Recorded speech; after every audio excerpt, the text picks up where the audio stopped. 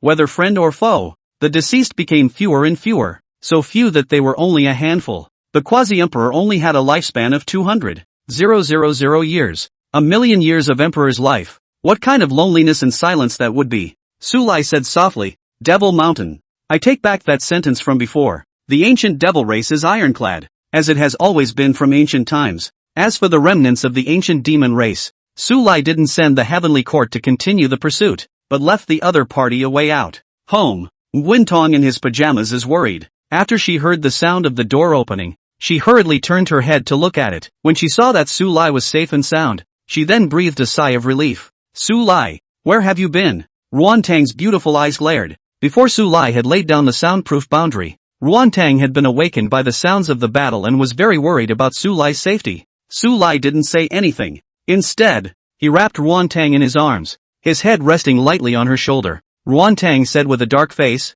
don't think it's okay to play dumb.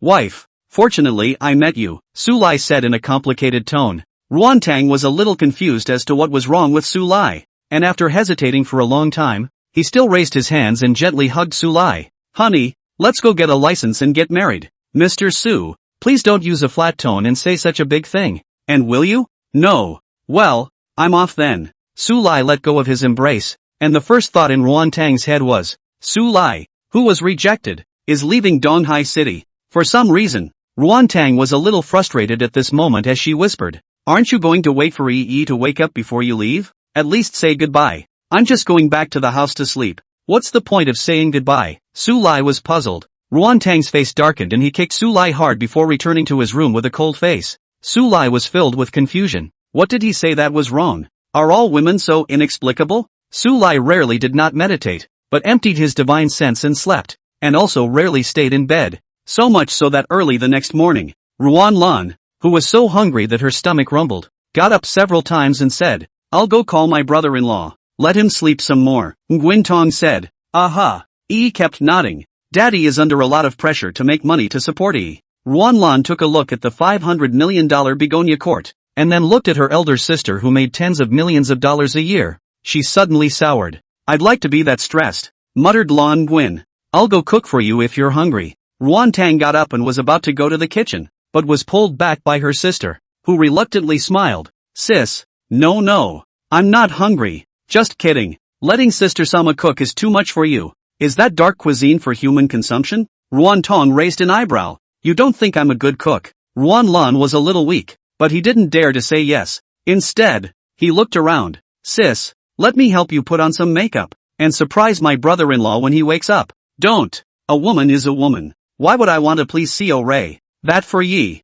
Ruan Lan tried desperately to fool Ruan Tang in order not to eat the dark cuisine. Sister, I know that our family's genes are excellent, and Yi will definitely be a great beauty in the future. But nowadays, little girls wear all kinds of makeup and skincare maintenance. Do you want Yi to lose at the starting line? I'll help you with your makeup. You'll definitely learn a lot, and you'll teach it to Yi. And you'll also promote mother-daughter bonding. Wouldn't that be great? Ruan Tong was silent. That seems to be the point, she said with some hesitation. Then let's say first, it's for the sake of teaching Yi that I learned it, not for the sake of Su Lai. Row by row. Arrogant women are a pain in the ass. Ruan Lan spat with a happy smile on her face. At least she didn't have to eat dark food. Wait for Su Lai to wake up at the same time. Ruan Lan began to teach Ruan Tang to recognize cosmetics. The reason is to recognize. Because Ruan Tang a lot of cosmetics do not recognize. Basically face out. It's probably just natural beauty. About half an hour. Ruan Lan began to apply a simple light makeup for her sister Sama,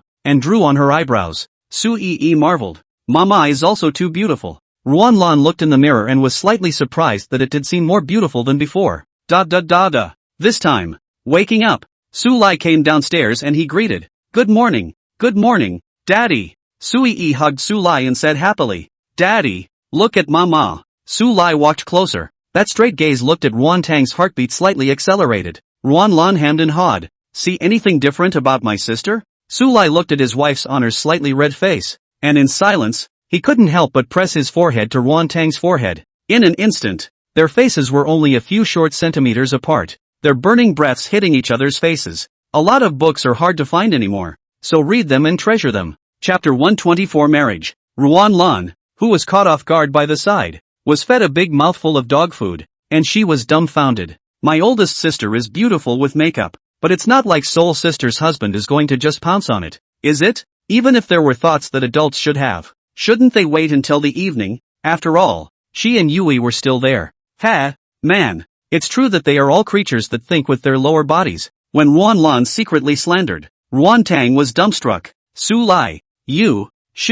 Su Lai's finger compared to his lips. Don't talk. The fingertips also touched Ruan Tang's lips. This small action instantly made the atmosphere in the scene ambiguous. Ruan Tang looked at Su Lai's eyes that were close at hand, and couldn't help but close her eyes in panic, her long eyelashes lightly trembling, as if she was a flower that was at the mercy of the king. Wow. Su Yi hastily small hand to cover the eyes. Only the gap between the fingers is so big that nothing can be blocked. It was just that Su Lai didn't seem to move any further, and actually closed his eyes as well, seemingly feeling something with his heart. Silence. There was silence in the living room for a moment. Brother-in-law, come on. Ruan Lan was all anxious and urged in a small voice that this was a great opportunity to promote the relationship.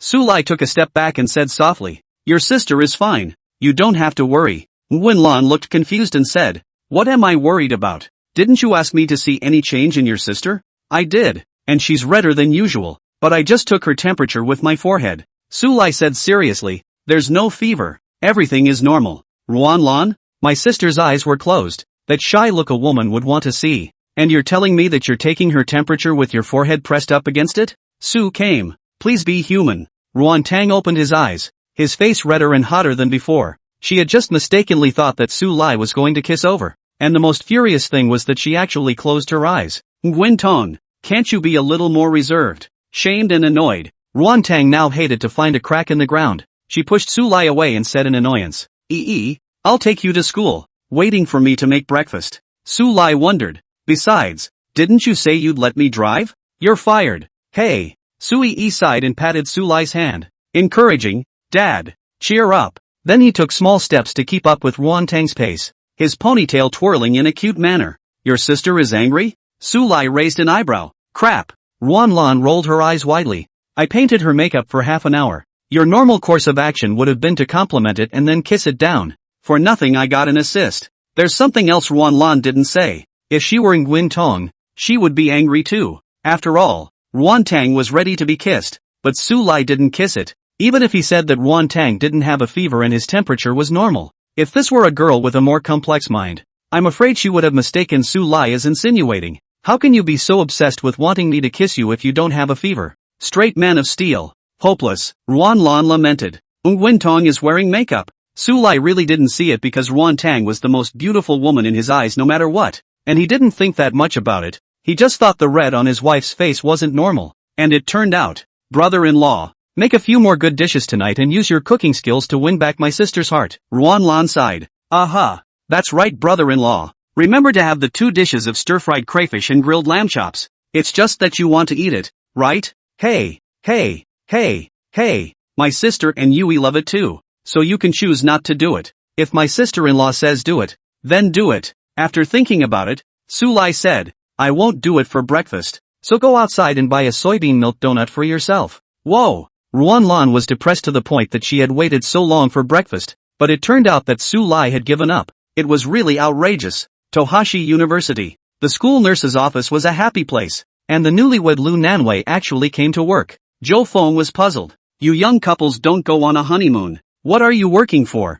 I'm a doctor. I can't leave my post for too long, Lu Nanwei said seriously. Zhou Feng was silent for a long time before he spoke. Dr. Lu, although the truth sometimes hurts, I still have to say. Lu Nanwei, who knew what Zhou Feng was going to say, interrupted with a dark face. Enough is enough. You don't have to say anything. She looked towards Li Shouzhong, Lin Xiao, and a group of Apricot Grove seniors such as Yen Gui, who indeed, as Zhou Feng had said, did not need her at all. Not to mention the fact that there's also Su Lai, who's a miraculous healer. The truth does hurt too much. Yanan Reed thought in aggravation. She used to be the mainstay of this place. Say, Director Su has been sitting at his desk in a daze ever since he got to work. Is he experiencing some kind of problem? Zhou Feng lowered his voice. Speaking of Su Lai, the old men and women who had been indulging in medical research a moment before raised their heads, the fire of gossip burning in their gazes. Noticing that he was being watched by a dozen gazes, Su came back to his senses and asked, "What if I make my wife angry?"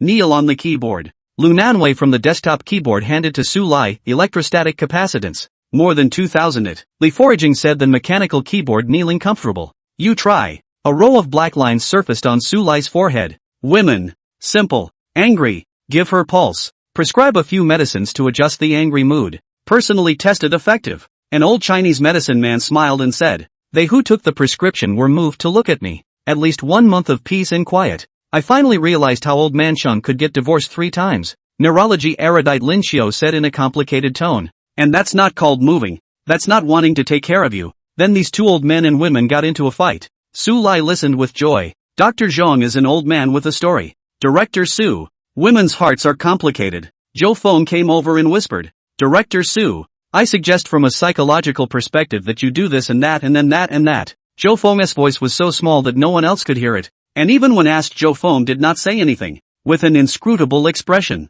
Su Lai thoughtfully, once again became a dumpster fire, and went straight to Ruan's clothing company. Half an hour later, the door to the president's office was pushed open. Ruan Tang, who was reviewing the documents, looked up, his face suddenly cold, and lowered his head again. Send the guests away. That Mr. Ruan. I have a stomach ache. I'll go to the bathroom first. The secretary stepped on high heels and quickly ran away, and winked at Su Lai as she brushed past him. I don't know who messed with Mr. Ruan. He's been sulking all morning. Over to you, la boss lady. Aha. Su Lai nodded in understanding. Ruan Tang put down the contract and glared at the secretary. The traitor. Honey, look what you're holding in your hand. What's the gift? Su Lai stretched his clenched fist out and smiled brightly. A lot of books are hard to find anymore, so read them and treasure them. Chapter 125, Don't kid yourself about being poor. Ruan Tong, not looking. Just look at it. You're the one who begged me to watch it. Ruan Tang reluctantly opened Su Lai's palm, but saw nothing. She couldn't help but raise a willow eyebrow. Are you kidding me? What I'm holding is full of love for you, and I don't blame you if you can't see it. Ruan Tang's beautiful eyes glared. Su Lai, you're here to argue with me, aren't you? I just wanted to tell you that I actually care about you, about your every move, that I worry about even the smallest fever and cold. Su Lai stretched out his hand and tried to hold it towards Ruan Tang's catkin, but Ruan Tang directly leaned back, clasped his hands together, and bristled. Do you think I'm 3 years old? This set doesn't work well on me. What about this? Su Lai closed his palm, and when he opened it again, a daisy appeared in his palm, white and plain. I was in a flower store on the way to the office and saw this daisy and debated for half an hour whether to buy it or not. Su Lai said seriously, but thinking that you might like it, I bought it anyway. Ruan Tang twisted her head and grunted. Not like that. Su Lai smiled and snapped his fingers. A plain vase appeared out of nowhere in front of Ruan Tang, and Su Lai threw the daisies inside. In an instant, a large bouquet of daisies in full bloom. Ruan Tang peeked twice. His eyes contained surprise, but his tone was incredibly calm as he said, That's it? Mr. Ruan, don't be arrogant. Through the half-open doorway, the voice of the secretary's admonition came vaguely from outside the door. Close the door behind you or go to HR and collect your paycheck and leave. Ruan Tang was annoyed. This little ninny was getting more and more bold, actually daring to eavesdrop even on her. Pop. The door was gently brought up. Su Lai walked behind Ruan Tang and gently squeezed her shoulders for her. So don't be angry, wife. Ruan Tang squirmed for a moment, and then, let Su Lai massage her. Don't say. The press is quite comfortable. In fact, Ruan Tang is just angry at her own lack of reserve and learns makeup by heart. But Su Lai turns a blind eye. Men are big pigs. Not a moment later, Ruan Tang pushed Su Lai away. Enough is enough. Go back to work. I'm not angry anymore. Alright then, I'll take the car, huh? I'll come pick you up at night. Su Lai picked up the car keys. Ruan Tang didn't object and lowered his head to continue working on the paperwork. Wait until Su Lai leaves. Nguyen Tong set the vase with blooming daisies next to the computer on the desk, and looked at it silently for a while, not knowing what he was thinking. Didn't even hear the secretary knocking on the door. Mr. Ruan, the boss's wife is so gentle. Why do you always bully him? The secretary's voice sounded quietly. Ruan Tang was startled and helpless. I bullied him? It's obviously him bullying me. Mr. Ruan, I quite like this flower. If you don't like it, just give it to me. The secretary smiled and said, go to personnel and get your paycheck. Mr. Ruan, I was wrong. A day passes. Su Lai went to the company to pick up his wife, and then went to the kindergarten to pick up Su Yi, and coincidentally met Luo Chu to pick up his child, Nguyen Tong. Luo Chu held Ruan Tang's hand and worriedly said, it's good that you're fine. Ruan Tang was filled with confusion. What was Luo Chu talking about? How come I can't understand a bit of it? Su Lai, however, knew where Luo Chu's worry came from. After all, there were still quite a few martial artists who sensed the great battle that erupted near Begonia Mountain yesterday. Go. It just so happens that Yao Yao invited me for dinner in the evening, saying that she has something happy to tell me. Let's go together. Luo Chu laughed. I can't believe she didn't call out to me. Ruan Tong raised an eyebrow, probably afraid of your boyfriend getting drunk by your husband again. One line, two cars, opened up to a very quiet music-themed restaurant. When Su Yaoyao's boyfriend, Liu Beiming, saw Su Lai, he froze for a moment. Although his sister got married yesterday and met with Su Lai, he didn't speak, and he took the initiative to greet him. Director Su. Su Lai nodded. Lu Wine Fairy. Liu Beiming suddenly did not want to take care of Su Lai. Eating. The two little ones, Qian Xiaoxiao and Su Yi, sat obediently in their seats, watching their mom chatting with their aunts and eating in silence. Just for the moment. In Begonia Court, Ruan Lan was happily taking a bath, wrapped in a towel and lying on the sofa, looking at the clock in confusion. It's 7 o'clock. Why aren't my brother-in-law and the others back yet? It shouldn't be eating out. I don't think so. A hungry Lan Nguyen muttered. After all, she hadn't eaten breakfast or lunch just to wait for the sumptuous meal in the evening. I'm looking forward to it. Hey. Between the seats, Su Yaoyao held her boyfriend's hand and suddenly said, in a while, I'm going to get married as well. So when the time comes, you two will come and be my bridesmaids. Marriage. Luo Chu and Ruan Tang were pleasantly surprised. Luo Chu thought about it and shook her head. Ruan Tang and I are both married, and according to the customs of my hometown, I can't be a bridesmaid. I'm not tied. Nguyen Tong raised his hand in protest. Your daughter is 5 years old. Who believes you haven't tied the knot? Luo Chu said breathlessly. Ruan Tang couldn't help but glare at Su Lai. I don't care. I'm not getting married until you guys are bridesmaids. Su Yaoyao said with a stern face. These were her two best sisters once and now. As for customs, she didn't care. Don't. Liu Beiming was in a hurry, and put his hands together and said, two beauties. Be sure to help. Okay, Ruan Tong agreed dryly. Let me check the time. Which day? Luo Chu hesitated. The matter of her being a martial artist was only known to Su Lai. It was normal to travel for a month or two, and in case she promised and couldn't do it, how hurtful it would be to the sisterhood. Luo Chu, you plastic sister. Look at Ruan Tang. Su Yaoyao laughed and scolded. I still want my daughter-in-law to recognize both of you as godmothers, but it seems that having Ruan Tang alone is enough. You're pregnant. Ruan Tang and Luo Chu were once again shocked. I just got the pregnancy test report today. It's been a month, Su Yaoyao said happily. Ruan Tang then realized that the dishes ordered were basically vegetarian, and the greasy dishes were all farther away from Su Yaoyao. I'm coming for the baby. Luo Chu pointed to Qian Xiao and Su Yi. The flower girl also has one. A golden couple indeed. Liu Beiming praised. Ha. Money smiled happily at being complimented. Su Lai raised his eyebrows. Why does this brat look a little dejected? What was supposed to be a catch-up meal froze and turned into a wedding seminar. Not to mention Su Lai, even Liu Beiming, the groom, didn't have a say. 3 women in one. Drinking and jabbering at the same time gave the 2 older men a headache to listen to.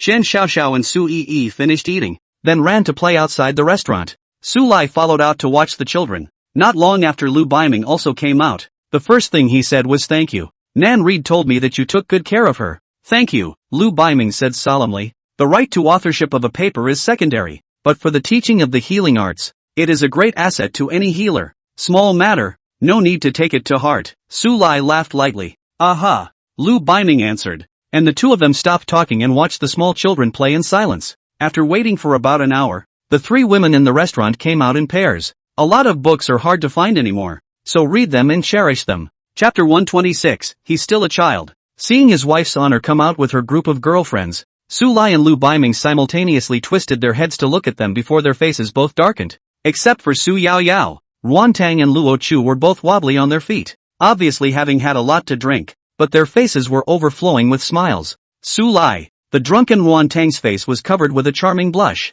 I'm going to go shopping and take a walk with Luo Chu and Su Yao Yao. Will you take the kids back first or together? I want to be with Mama. Sui Yi cried out in a delicate voice. Okay. Nguyen Tong smiled gently. Xian Xiaoxiao said the same thing. So the group of drinkers didn't drive and walked slowly towards the pedestrian street. Lu Baiming held Su Yaoyao's hand, and Luo Chu held his son Xian Zhao's hand. Su Lai also held the small hands of Ruan Tang and Sui Yi, one on each side. It was only Ruan Tang who backhanded Su Lai's arm, seemingly to support his body, walking with occasional intimacy. It made Su Lai wonder if his wife's honor was hinting at something to him. Otherwise, why did she always bring the ball towards his arm? After all, Nguyen Tong has a history, and more than one. Su Lai's divine thoughts probed out a strand, and Ruan Tang's drunkenness dissipated in an instant, and his mind emptied out. Upon realizing that she took the initiative to hold Su Lai's arm, the faded face reddened once again. Surely you can't drink. Ruan Tang sneaked a look at Su Lai, but did not let go of her arm.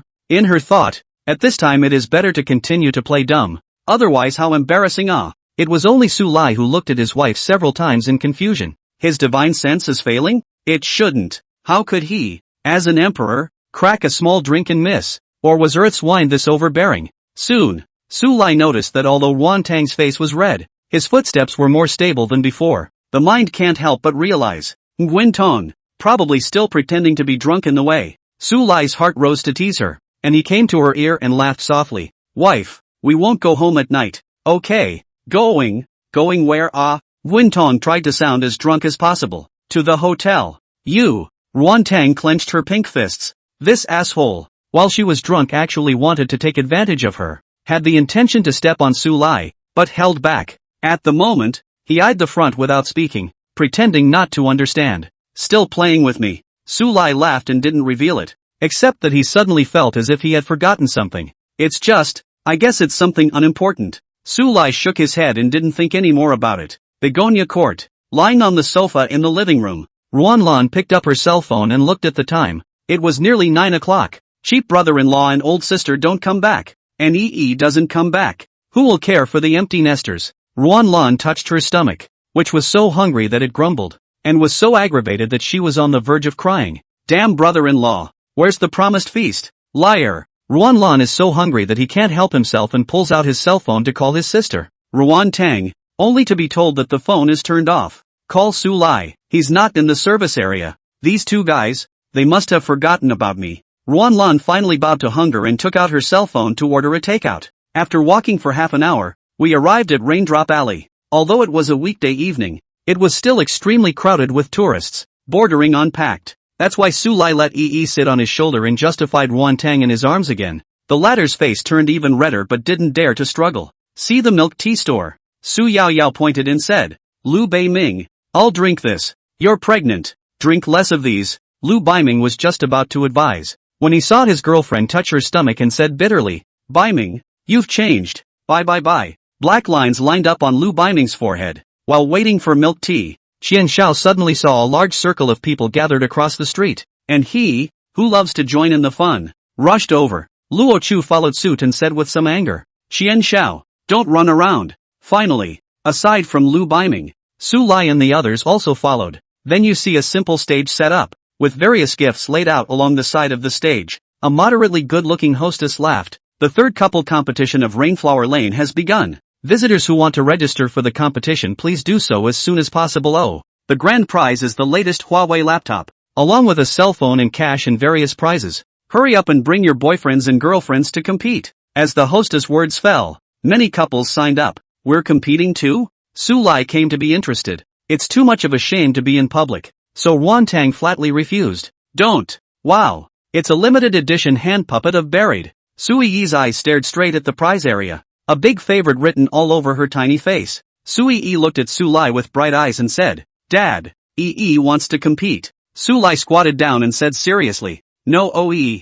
It takes a couple to compete, like mom and dad. Oh. Su Yi's expression was lost as she stared fondly at the limited hand puppet set. Big sister. I can. Chen Xiaoxiao was just about to raise her hand when Su Lai snapped his head. Can you go get milk tea for your uncle Beiming? Wow. Chen Xiaoxiao was so angry. He was just about to help his big sister fulfill her wish, but he was stopped by the merciless Su Lai. Chen Xiaoxiao glared. Uncle Su, have you ever heard of 30 years east of the river and 30 years west of the river? Don't fool the youth. Su Lai. Luo Chu kicked her son mercilessly and admonished. Talk nicely to your Uncle Su. Chen Xiaoxiao, who was so spirited a moment before, hung his head and said, Uncle Su, I'm sorry. Puff. Ruan Tong couldn't help but laugh out loud. Mama. Su Yi pulled Ruan Tang's hand. Her raised little face written with pity.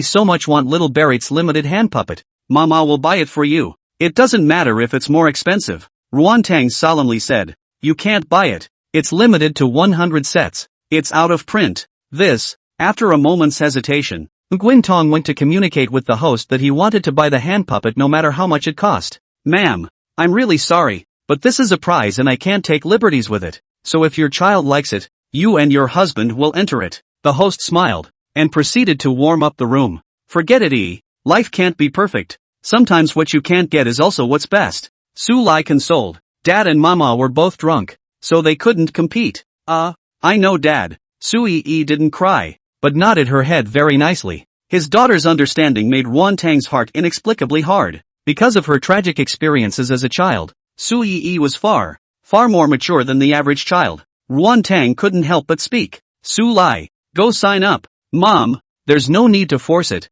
Suddenly doesn't like that hand puppet set anymore. Su Yi fluttered her big eyes and said, a lot of books are hard to find anymore, so read them and cherish them. Chapter 127, I'm starving to death. The moon and the stars mom can't give you, but a hand-me-down can still do the trick. Ruan Tong smiled. Moon and stars I give, Su Lai solemnly said. Less bragging. Nguyen Tong kicked gently. Sign up to go. Mama. Su Yi jumped into Ruan Tang's arms and Mua kissed her. The little girl leaped and said, Mama, you're the best. Let's show Mama that the grand prize is a computer and the first prize is a hand-me-down. Ruan Tong nodded. It's not too difficult. When Su Lai had reported his name, he whispered in Ruan Tang's ear. Are you really sure? I'm afraid you won't be able to accept the competitions program. What is it? Ruan Tong's heart tightened. Princess hug. Phew. Ruan Tang sighed in relief. It's just being hugged. It's a small thing. Su Lai added. And there's also kissing to see who lasts longer. Kissing. Ruan Tong panicked. However, when she lowered her head and saw the anticipation within her daughter's large, fluttering eyes, she suppressed the panic in her heart and slightly bit her red lips. Anyway, it wasn't the first time I was kissed by Su Lai, so I'll just endure it and get over it. Plus, I'm drunk now. Just pretend you don't know the next day. Ruan Tang didn't know that her drunkenness was dispelled for her by Su Lai, so she silently got up, apparently acquiescing. Because there were so many couples signing up, it took a while for on-site registration to be processed. Xian smiled with some regret. He's actually really good. Big sister is very light and certainly not tiring to carry. Only kissing. Chen Xiaoxiao covered her face. Adults are too unashamed to actually compare this. Why can't they compare something pure? Su Yaoyao was amused. This is already the purest thing between lovers. And what are all the impure ones? Chen Xiaoxiao was filled with curiosity. Before Su Yaoyao could open her mouth, she was stopped by Luo Chu's dark face. Su Yaoyao. He's still a child. All the more reason not to let it go. This time, Lu Baiming returned with the milk tea and shared a cup with each person. Su Yaoyao smiled and said, let's enter as well. Double insurance. Likes one of the gifts a lot. Lu Baiming shook his head. Forget it, we won't last long. Do you mean to say that I'm fat? Or that you're physically incapable? Su Yaoyao's gaze looked furtive. I'm signing up. Lu Baiming didn't even think about it. And with a strong desire to survive, he didn't even dare to retort. What's going on? Ruan Tang said quietly. The first time I met Lu Baiming, he wasn't like this. Lo Shu nodded deeply. When I first met Lu Baiming, this guy was simply arrogant as hell. But now he's doing everything Su Yaoyao says. The two women couldn't help but both inquire about the secret husband training technique. Speaking of which, I also have to thank your family Su Lai. Su Yaoyao laughed. Nguyen Tong was even more surprised. Thanking him for what? Lu Baiming, he used to be good to me too. But he's just too straight and not very good at talking. Ever since the last time he questioned your family, Su Lai, and was scolded by his teacher, he suddenly got the hang of it. Su Yaoyao lamented. Luo Chu, who was carefully informed, was surprised. Su Lai is still a doctor? He's not a martial. The words even paused at the end. Luo Chu realized that Su Lai's identity as a martial artist had not yet been revealed. Just like her. And judging by Ruan Tang's expression, he probably still didn't know. He's always been a doctor. Su Yao Yao queried. Well, Luo Chu couldn't help but change the topic and said, my husband talks extraordinarily little, and he's even more inconsiderate of the family. So Su Lai will help me train my husband some other day. Su Lai looked odd as he sized up Luo Chu. He suddenly thought of what the kid Qian Xiaoxiao had said sometime, and couldn't help but touch Qian Xiaoxiao's head, sighing, your father's poor Na. Not only are they being sold by the pitbull's son, even wives want to lecture their husbands? Waited another 10 minutes or so. The organizers of this couples contest event at Rainbow's Lane have finally put together a directory and have also vacated the Nook.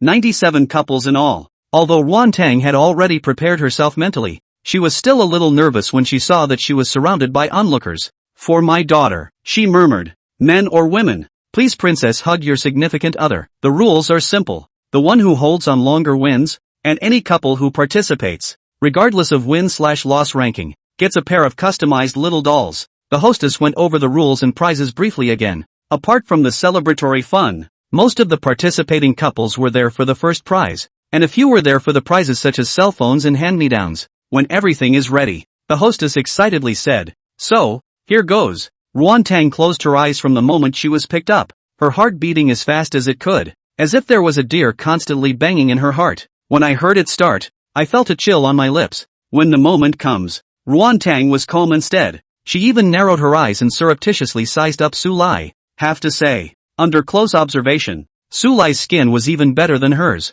and suddenly felt that Su Lai was very handsome. What happened? Illusion. It must be an illusion. Su Lai naturally noticed his wife's small movements. He felt nothing as he held the less than 100-pound Nguyen Tong in both hands, but the other male compatriots were a different story. Princess hug extremely test physical strength and will. Hold a moment can be, but always hold. Who can afford to do that? At the moment they all hate their girlfriends for not being able to go lighter. Not even 30 seconds. There was the first set of couples out, and the soft laughter of the onlookers made the boys blush. The girl was even more exasperated. Why do you do everything so fast? Ha! The sudden drive set off a furor in the crowd. Luo Chu hurriedly covered Yi and Qian Zhao's ears, but with 4 ears and 2 hands, they couldn't cover them at all. Bang! Dang! Many couples go out one after the other. After all, not everyone has time to work out. In just a minute, a full 30 couples were eliminated, most of them in incorrect holding positions. Many girls, like Su Yao Yao and others, were slightly curled up in their boyfriend's arms and wrapped around their necks,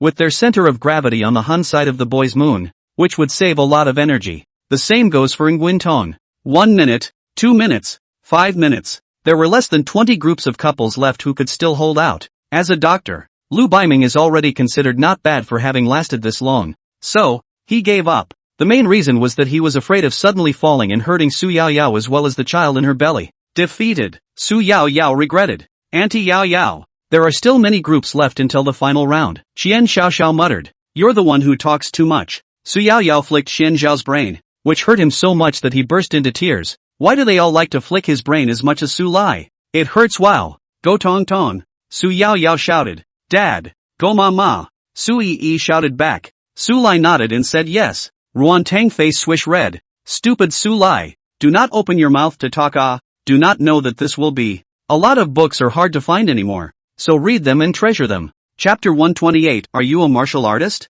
Nguyen Tong's sleepless nights. A piece of news is making waves in the martial arts world. The Jiang family, a first-class martial arts powerhouse in China, was wiped out. Lu Long, the head of the Lu family in Hangzhou, was drenched in cold sweat, and it was well known that the Lu family had recently become the Jiang family's marriage family. Now the Jiang family has been wiped out by a mysterious force. Lu Long was afraid of being implicated, and released several statements one after another, revealing that he had no connection with the Jiang family. Now the martial artists are talking about the news. After all, the night before, wherever the earth was shrouded in darkness in an instant, the vision was too much to contemplate. Could it be that a supreme powerhouse descended or awakened, and exterminated the Jiang family? There were many speculative voices in the martial arts circle, but no one knew the exact reason. This was because Tan Chang had been recuperating from his injuries and had not told the Martial Arts Association what had happened. But according to the speculations of a certain 9th-grade great martial patriarch, the location of the battle will most likely be in the vicinity of Begonia Hill.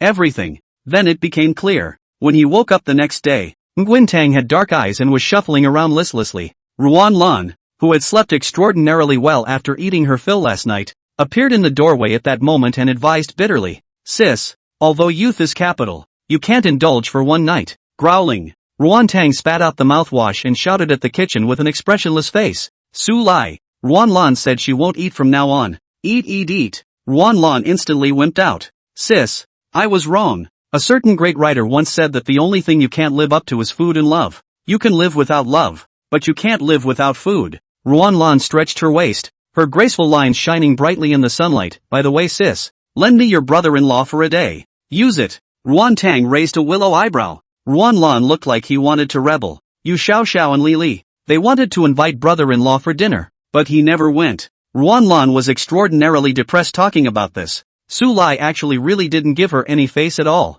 "Invite him yourself." Ruan Tang didn't do it for Su Lai. Ruan Lan's eyes lost. She just can't invite it to come to ask for help. Ruan Lan's big drops were spinning around, and I don't know what came to mind, but she suddenly smiled wryly. "Fine, I'll go invite him myself." Had a simple but hearty breakfast. Su Lai drove his car, carrying his wife, daughter, and his sister-in-law, who was hitchhiking, to the kindergarten and school. Just went into the school nurse's office. Li Shouzhong, whose eyes were densely bloodshot, then excitedly grabbed Su Lai's hand and excitedly said, "Director Su, there's a breakthrough in the research. Cheer up." Su Lai lightly 2 words, so that Li Shouzhong and other old men and women did not have any surprises, and briefly talked about the process, and then continued to devote themselves to the medical profession. Su Lai sat at his desk and fumed. It has been a long time since any student came to heal, even if there is. They were also all cured by Li Shouzhong and other doctors, so it was not Su Lai's turn at all. It's boring though, but this kind of small loneliness,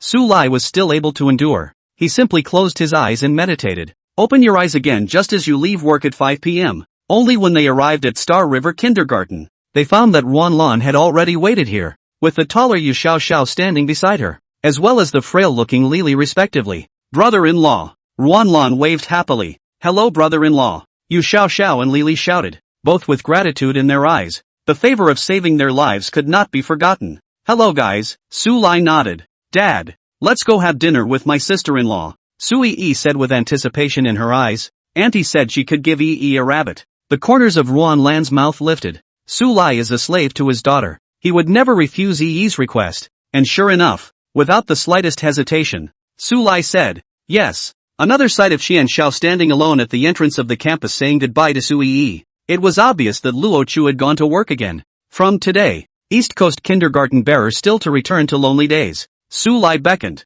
"Come along." Xian Xiao's eyes brightened, but then dimmed. "My neighborhood is gated at 12 o'clock, so I can't let Nanny Auntie worry. I'll take you back tonight." Su Lai took out his cell phone. "Talk to your mother." "Yes." Xian Xiao took the cell phone and suddenly froze, scratching his head awkwardly. "I don't remember her cell phone number." Su Lai held his forehead. After calling Guintong and explaining everything, the group walked towards the reserved restaurant on foot. "It's close. It's just under a kilometer." And the BMW 3 Series sedan parked on the side of the road suddenly disappeared in place and appeared in the parking garage of Begonia Court. The scene went unnoticed. Only a stray dog down the street looked stupidly at where the limo had disappeared and whooshed away with a wail and a bark. The place to eat was a starred restaurant by the sea. Not too crowded and not too few. Su took a look at the menu. The cheapest dishes start 4 figures. A cup of white water with a piece of lemon are hundreds of. Thinking of his meager salary, Su Lai lamented. "Tu Heo, Tiny is buying today." Ruan Lan smiled and said,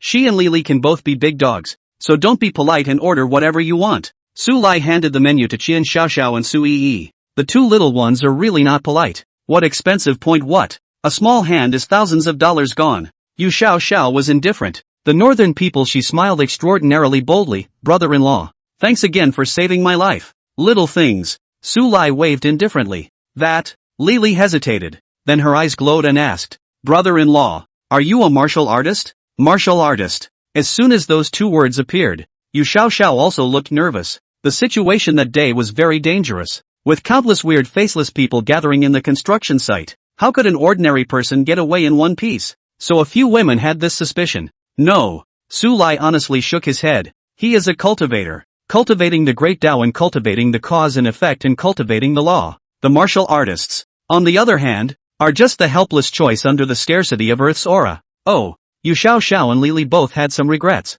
They both had very good family conditions, and naturally they had heard a lot of things about martial artists. They had thought that Su Lai was a high-ranking person, but now it seemed as if they had overthought it. However, the attitude of the two women did not change, and they were still intimate with Su Lai, more like a sister-in-law than Wan Lan. It was a very enjoyable meal. In the words of Foodie Lan Nguyen, it doesn't taste great, but it's barely edible. It's also a good thing that the chef of the restaurant didn't hear it, or else the chef, who was confident in his cooking skills, would have been devastated. After dinner, a few people walked along the coastline, which is full of tourists and very busy even at night. Who would have thought that a white-haired old Taoist in a clean Taoist uniform with a fawning smile squeezed on his face would walk right up to him? Ladies, are you a fortune teller? It's all fair and square. 1,000 per fortune. Just as he spoke, the old Taoist's eyes swept over a few women's bodies in a very unfaithful manner, and even hemmed and hawed and laughed twice. A lot of books are hard to find anymore, so read them and treasure them. Chapter 129, Magical Conch. This sudden appearance of the old Taoist's smile was too obscene, causing the three Wan Lan girls to shake their heads. Marriage, career and family can all be calculated. I, Huang San, the best calculator in the world. The old Taoist continued to follow the good advice. Why don't I give you a discount? Just $700 each. Doesn't count. Yu Xiao and the girls continued to shake their heads. Why are fat sheep so hard to cheat nowadays? The old Taoist looked at Qian Shao again in his heart of regret and said with a smile, Young man, looking at your face, you will definitely be a great big man in the future. Tell a fortune. I don't have any money. Qian Xiao scratched his head. The old Taoist rolled his eyes and was about to leave when he suddenly saw Su Yi hiding behind Su Lai, and his pupils suddenly collapsed. He carefully surveyed Su Yi's face, his expression of shock and doubt. Dad! Su Yi was a bit scared by the look and directly hid in Su Lai's arms. The old Taoist looked at Su Lai again, his expression even more suspicious. You are father and daughter? No, that's not right. Hey, what do you mean? Ruan Lan sounded disgruntled. Can I give you a divination? It's free. The old Taoist did not have the previous lewdness. His expression was incomparably serious, and at this moment, the old Taoist even had some immortal bones. No thanks. Su Lai shook his head and smiled. He never believed in fate. Otherwise he wouldn't have gone all the way against the heavens and made the human race the #1 race in the universe. He particularly agrees with the words of the 7th Divine General. But do good deeds and don't ask questions. Su Lai left with his daughter in Qianshao while Wan Lan's 3 daughters quickly followed. Is it my illusion? On that little girl, there is actually. The old Taoist gaze stared at the figures of Su Yi and Su Lai, and before the words were spoken, a mouthful of heart blood was spat out, and he collapsed on the ground with a pale expression and shriveled up. His face was horrified. Can't say. Actually can't say. Some people can't be counted, and there are some things that cannot be said. The light is stained with karma. The heavy will be punished by the wrath of God. Blindness and deafness in their line is very common. However, a bizarre backlash like today's was the first time he had encountered it in this aeon. Huang San propped up his weak body and knelt down in the direction where the few people had left, his head resting against the sand, not daring to raise it for a long time. That guy is so weird. Ruan Lan was still disgruntled. Probably a charlatan. Li Li said. Some Taoist priests have real skills. Yu Xiao laughed. While the 3 women were chatting, Qian Shao and Sui Yi had already run to the shallow waters of the beach and had a water fight. It's cold. The water is cold. Ruan Lan reminded. It doesn't matter, as long as the child is happy. Ruan Lan was speechless. Su Lai was afraid that he had forgotten the last time he was punished by his sister because of this. Right? After that, it also led to the matter of Sui Yi secretly taking bath photos of Ruan Tang.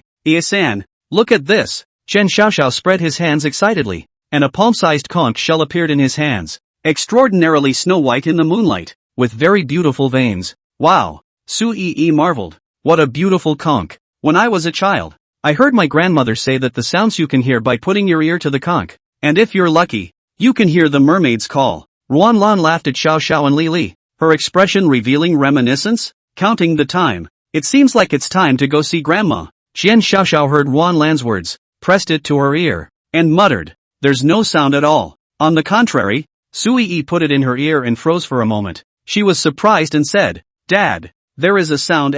Puff. Li Li and Yu Xiao smiled at each other. Ruan Lan said with a straight face, you can't lie. Oh, there really is. If you don't believe me, Auntie Xiao, listen to it. Sui Yi handed the conch over. Nguyen Lan willed it and rolled her eyes widely. No. Sui Yi was anxious and took it to Su Lai again. Dad, listen. Su Lai didn't listen, but touched his daughter's head and smiled. I believe you. Su Lai's convinced. Even though this conk's breath was internalized, it could not escape Su Lai's divine sense. This was a demonic beast that had lived for hundreds of years to say the least, and had been fortunate enough to open up its spiritual sense to embark on the path of cultivation. But it appeared to be seriously injured and dying. A strand of aura was channeled into the conch by Su Lai. The injuries instantly recovered, and the conch was no longer dying. The calm sea surface suddenly raised several meters of huge waves, and the earth and sky changed color.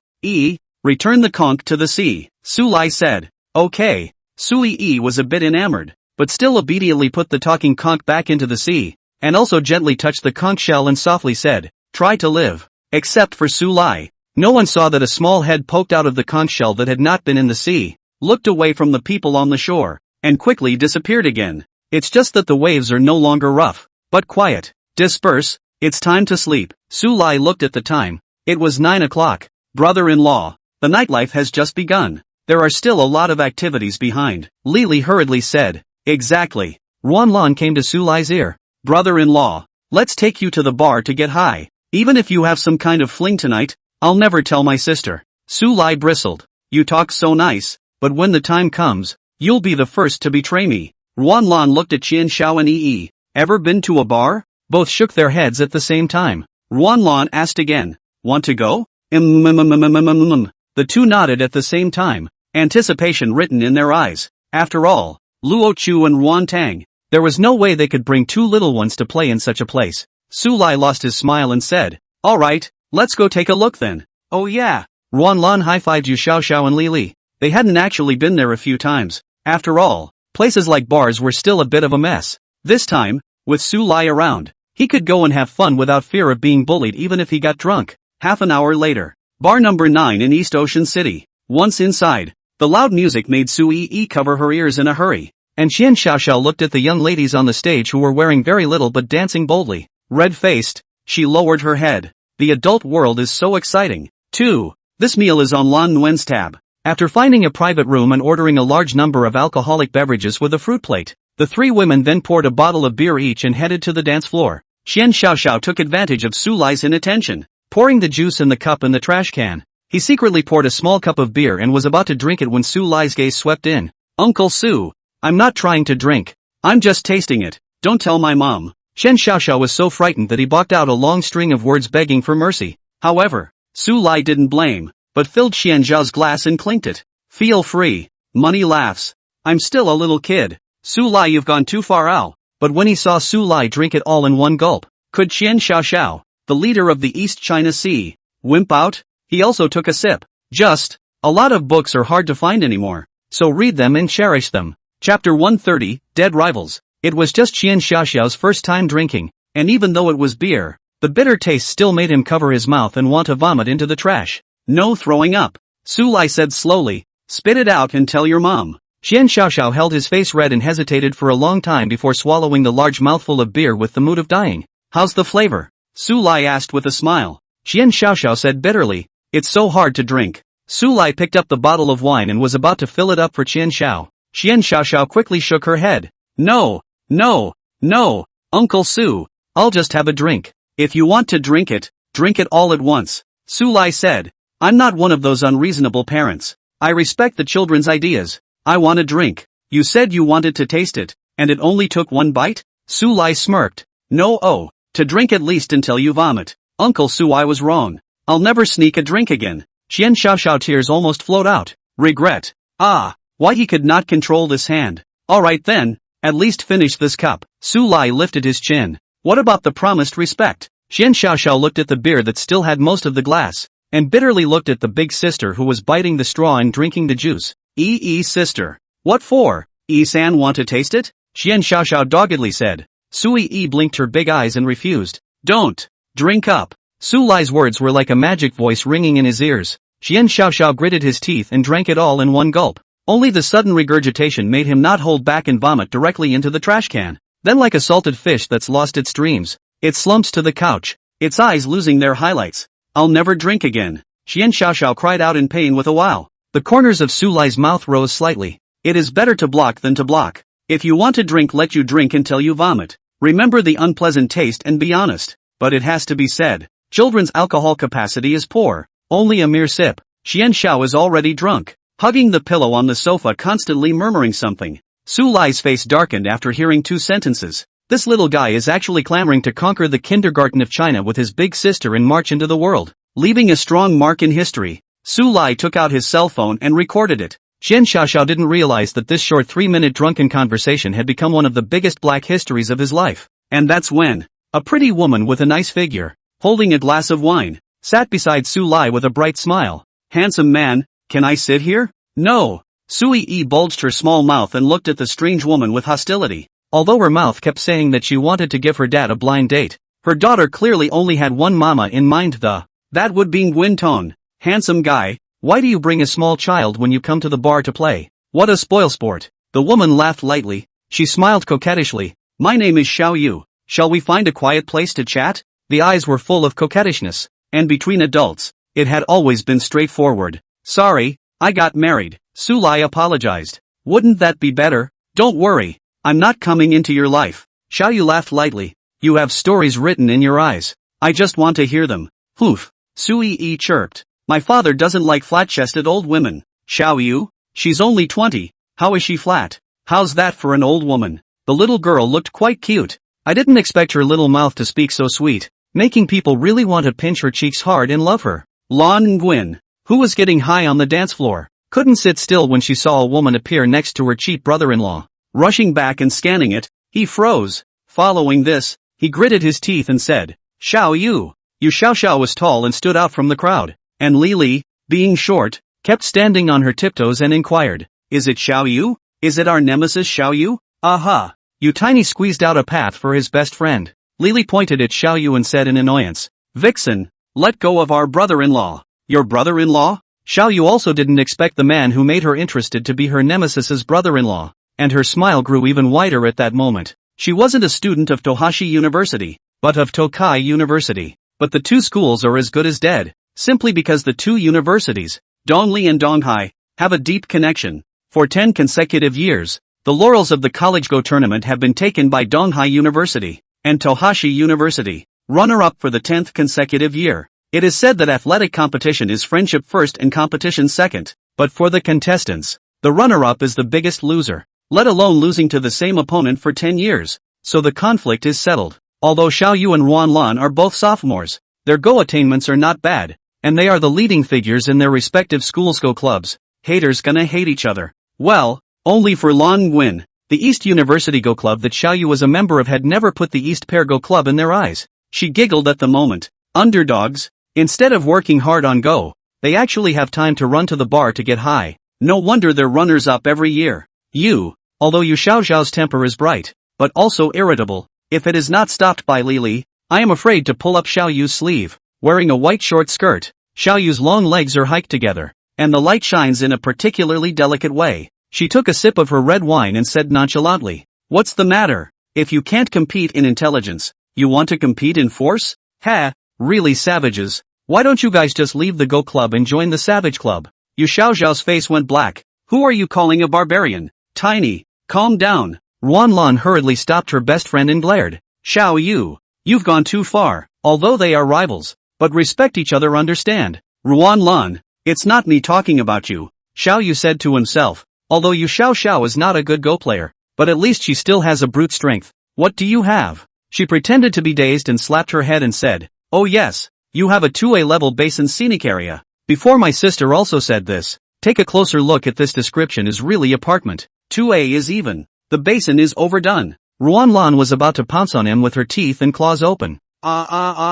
Surnamed Xiao, I'm going to kill your sister and sacrifice her to heaven." This time it was Yu Xiaoxiao's turn to stop Ruan Lan. "Calm down, Ruan Lan." Li Li was the only one who was the calmest, but she also hummed petulantly. "Just wait, you guys are finished for the Go competition in 5 days. I'm so scared." Xiao Yu patted his heart and exaggerated. "I'm really scared to death. I'm afraid that you guys won't even get the runner-up this time. After all, this competition is full of masters. You guys have to work hard." Ruan Lan's 3 daughters' anger rose. Su Lai also slightly sidelong glance. Did not expect Xiao Yu 1 dislike 3 still do not lose the wind. In fact, the main thing is that there is a bottom. After all, 10 years and 10 crowns. Ruan Lan was so angry. She came to Su Lai's ear and said, "Brother-in-law, aren't you a magician? Help me think of a way to fix her." Such as? Su Lai raised an eyebrow, like turning her clothes off. A lot of books are hard to find anymore, so read them and cherish them. Chapter 131, Always Winning. Boring. Have to say.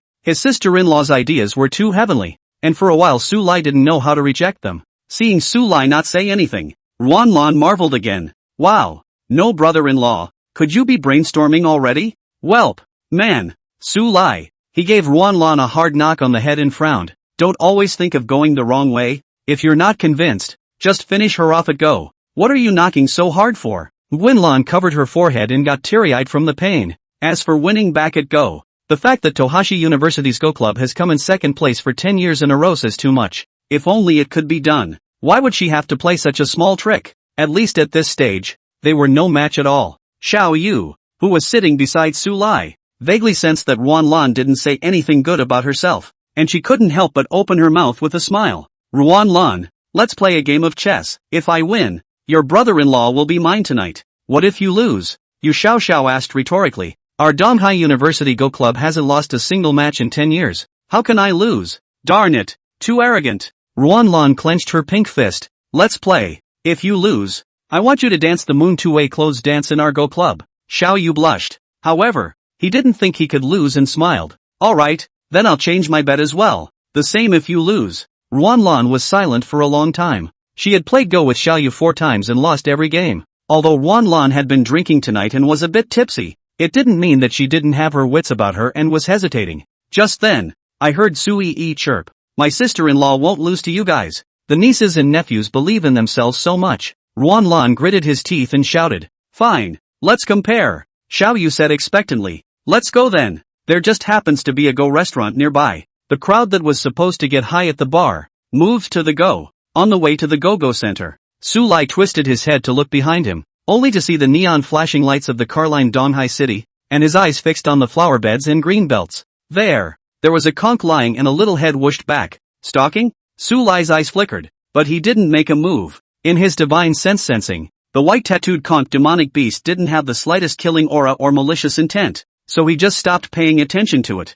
Soon arrived at the Go house. Although it was nearly 10 o'clock in the evening, there were still a lot of Go enthusiasts playing in the hall of the museum, mostly middle-aged and old people. As Xiao Yu entered, quite a few old men raised their heads and beckoned. Xiao, come and play a game. Xiao Yu is here? Old manly, get out of the way. I'm going to wipe out my previous shame today. Come on, do you remember how many games you've lost yourself? A 50-year-old man can't beat a 20-year-old girl doll. Shame on you. He's a 6-dan amateur. I'm a 2-dan amateur.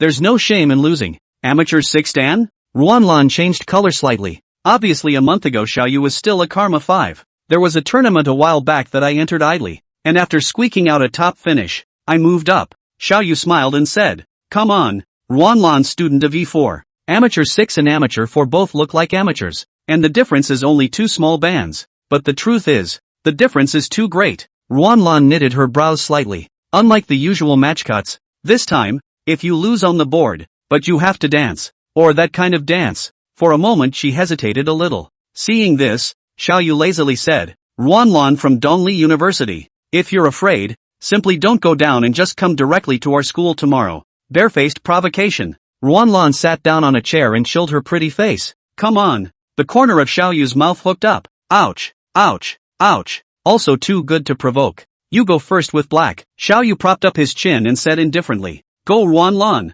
Must win. Auntie. If you win I'll let daddy make you a nice meal. Not only Yu Xiao and Li Li, even Sui cheered for Ruanlan. As for Qian Xiao drunkenly collapsed on the chair and huffed. Su Lai didn't look to play chess, but casually said, I'll send Qian Xiao home first. Pinching the back of Qian Xiao's neck, Su Lai slowly left the Weiqi hall. When he came back half an hour later, he saw that Ruanlan had a cold sweat on his forehead and hesitated for a long time without dropping the black disc. On the contrary, Xiao Yu's calm demeanor was as if he was winning. In fact it does. Su Lai swept a glance, then secretly shook his head. Sister-in-law lost. Sure enough, but in just 3 moves. Ruanlan looked pale staring at the board and murmured, I've lost. Always winning. Boring. Xiao Yu stretched and laughed. Ruanlan, don't forget to come to our school tomorrow. Ruanlan wasn't someone who couldn't afford to lose. She clenched her teeth hard and said word for word, wait for tomorrow. Aha, not only will I be waiting, but I'll have all the Go Club students there.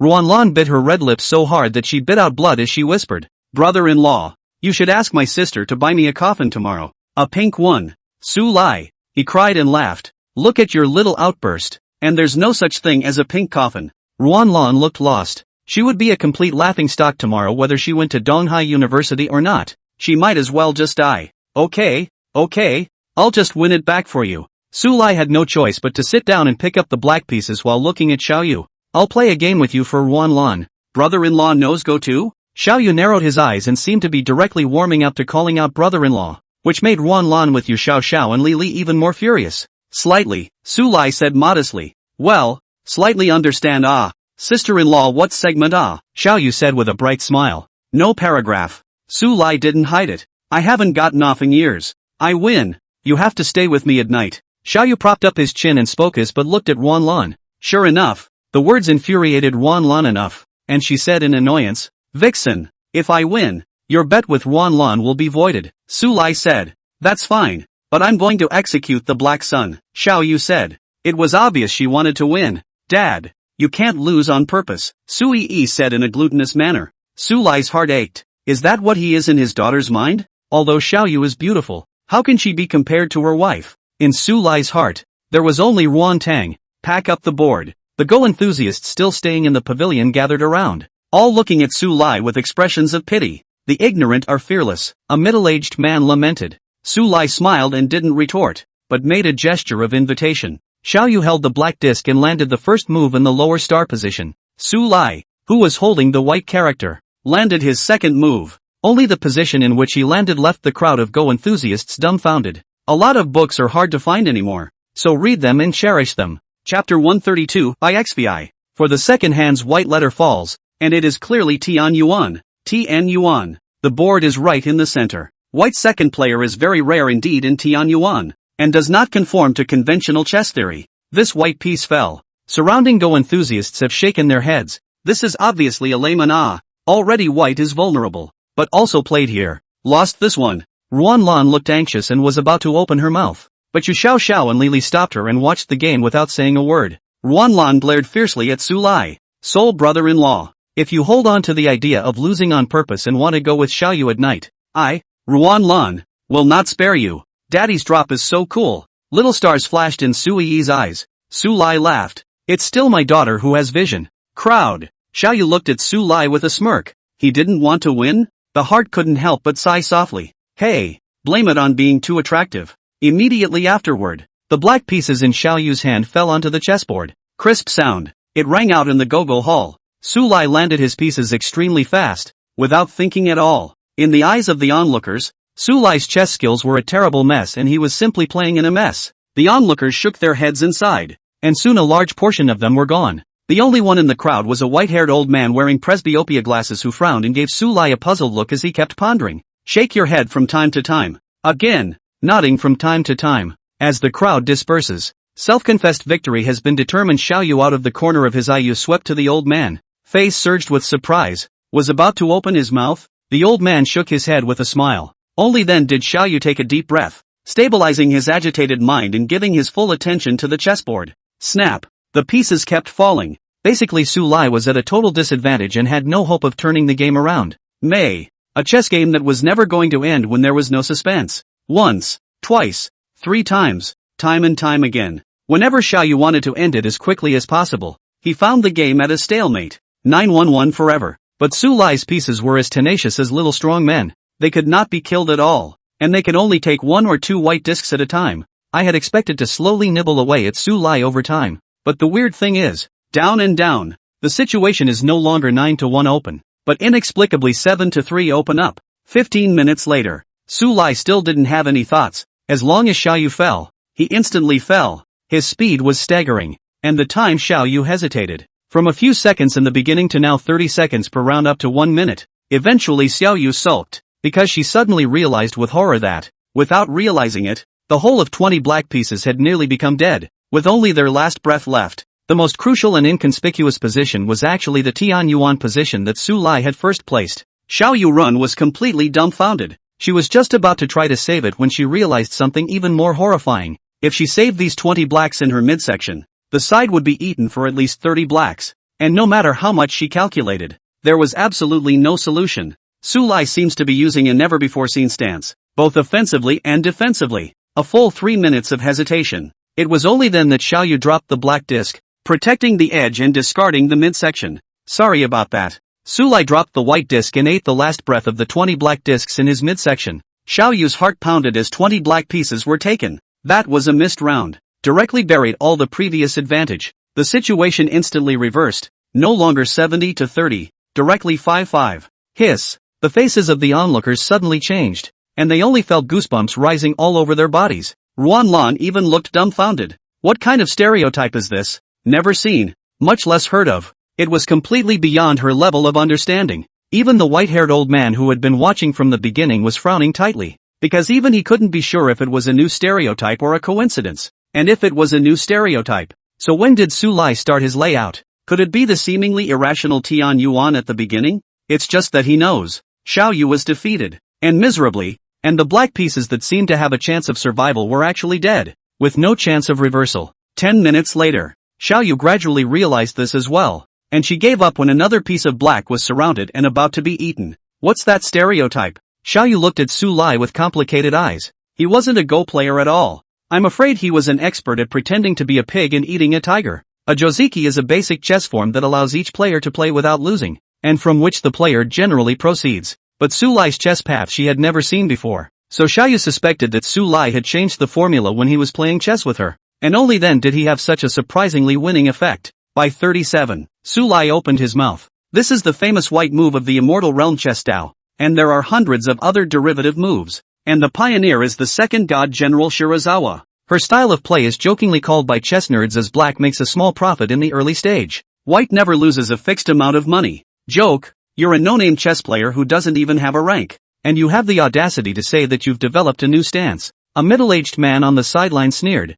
I think it's just your luck. White 37 fixed form, but it has never appeared within the Chinese Go, or even the world of Go. After all, this is the Immortal Realm's way of playing. Su Lai smiled and didn't explain. After becoming an emperor, the invincible Su Lai was so bored that he wanted to sit down without moving. And the divine generals under his hand had gone to great lengths to make Lord Emperor abandon the idea of sitting down. Except, of course, for the first god General Tao Tai, which is a mangaka. The seventh god will take Su Lai to eat all kinds of food, and finally make Su Lai fall in love with cooking for himself, traveling the stars in search of ingredients. The second divine general, Bai Zhe, was playing chess with Su Lai. All kinds of chess were played, but more often than not, it was Go. It was important to know that Bai Zhe had entered the Tao with chess and was known as the Immortal Region's first chess saint, with unparalleled strategies. As an emperor, Su Lai is naturally not bad at chess, but he froze and lost a whole 30,000 years, until the last 10,000 years. It was only then that Su Lai began to have a back and forth with Bai Zhe until the current Tai. Bai Zhe has created countless fixed formations, and this white 37 fixed formation was created by Bai Zhe when he was 13 years old. After that, he started his open life, challenging the 72 chess saints of the Immortal Region one after another. 72 battles, 72 wins, and White Zephyr never uses other people's fixations, only his own. Once she was restrained or at a disadvantage, she would then improvise new ideas and formulas, and she was a god in the chess world. In the 40,000 years since then, White Zephyr has not lost a single battle. From then on there was only one chess saint left in the Immortal Realm, and her name was Shirazawa. Therefore, since Bai Zhe joined the Heavenly Court as the second god general, I don't know how many chess nerds would like to seek a position in the Heavenly Court, even if they are reduced to ordinary heavenly soldiers or willing to. I win. Your bet with Ruanlan is cancelled. Su came to look at Xiaoyu and held Su Yi's hand again, saying, it's time to go home and sleep. Yi. Aha! Yi arched her eyebrows and smiled especially happily. Her dad was really the most powerful man in the world. As for Ruanlan and the three women, Yu Xiaoxiao and Li Li, they had been in a state of stagnation. Amateur 6 Dan Xiaoyu, defeated by Su Lai who never plays chess. Ruanlan felt so dreamy. But, it seems that you don't have to go to Tunhai University to dance the Moon Tailor dance? The excited Ruanlan pounced on Su Lai and directly stood on her tiptoes to kiss over. A lot of books are hard to find anymore, so read them and treasure them. Chapter 133, Not Interested. Su Lai unhurriedly stretched out his hand and directly blocked it. Boo dash. Ruanlan kissed on Su Lai's hand, and then he saw Su Lai wiping his palm on his clothes. She froze and said in shame, Su Lai, this young lady takes the initiative to offer a kiss. You actually dare to hide? Ruanlan was so angry. She's the flower of Dongli University, the goddess of many boys' dreams, but they don't even have a chance to talk to her, let alone kiss her. Su Lai didn't cherish her in the slightest, not to mention that he disliked her and couldn't bear it. Give it up. I'm the man you'll never get, Su Lai said in a complicated tone. Who made me your brother-in-law? Your sister will beat me to death if she knows. Ouch ouch. Even though Xiao Yu lost the game, he smiled extraordinarily happily. Ruanlan, so Su Lai is your brother-in-law. What's it like to be rejected? Ha! Ruanlan skimmed her mouth and snorted. Certain people nah.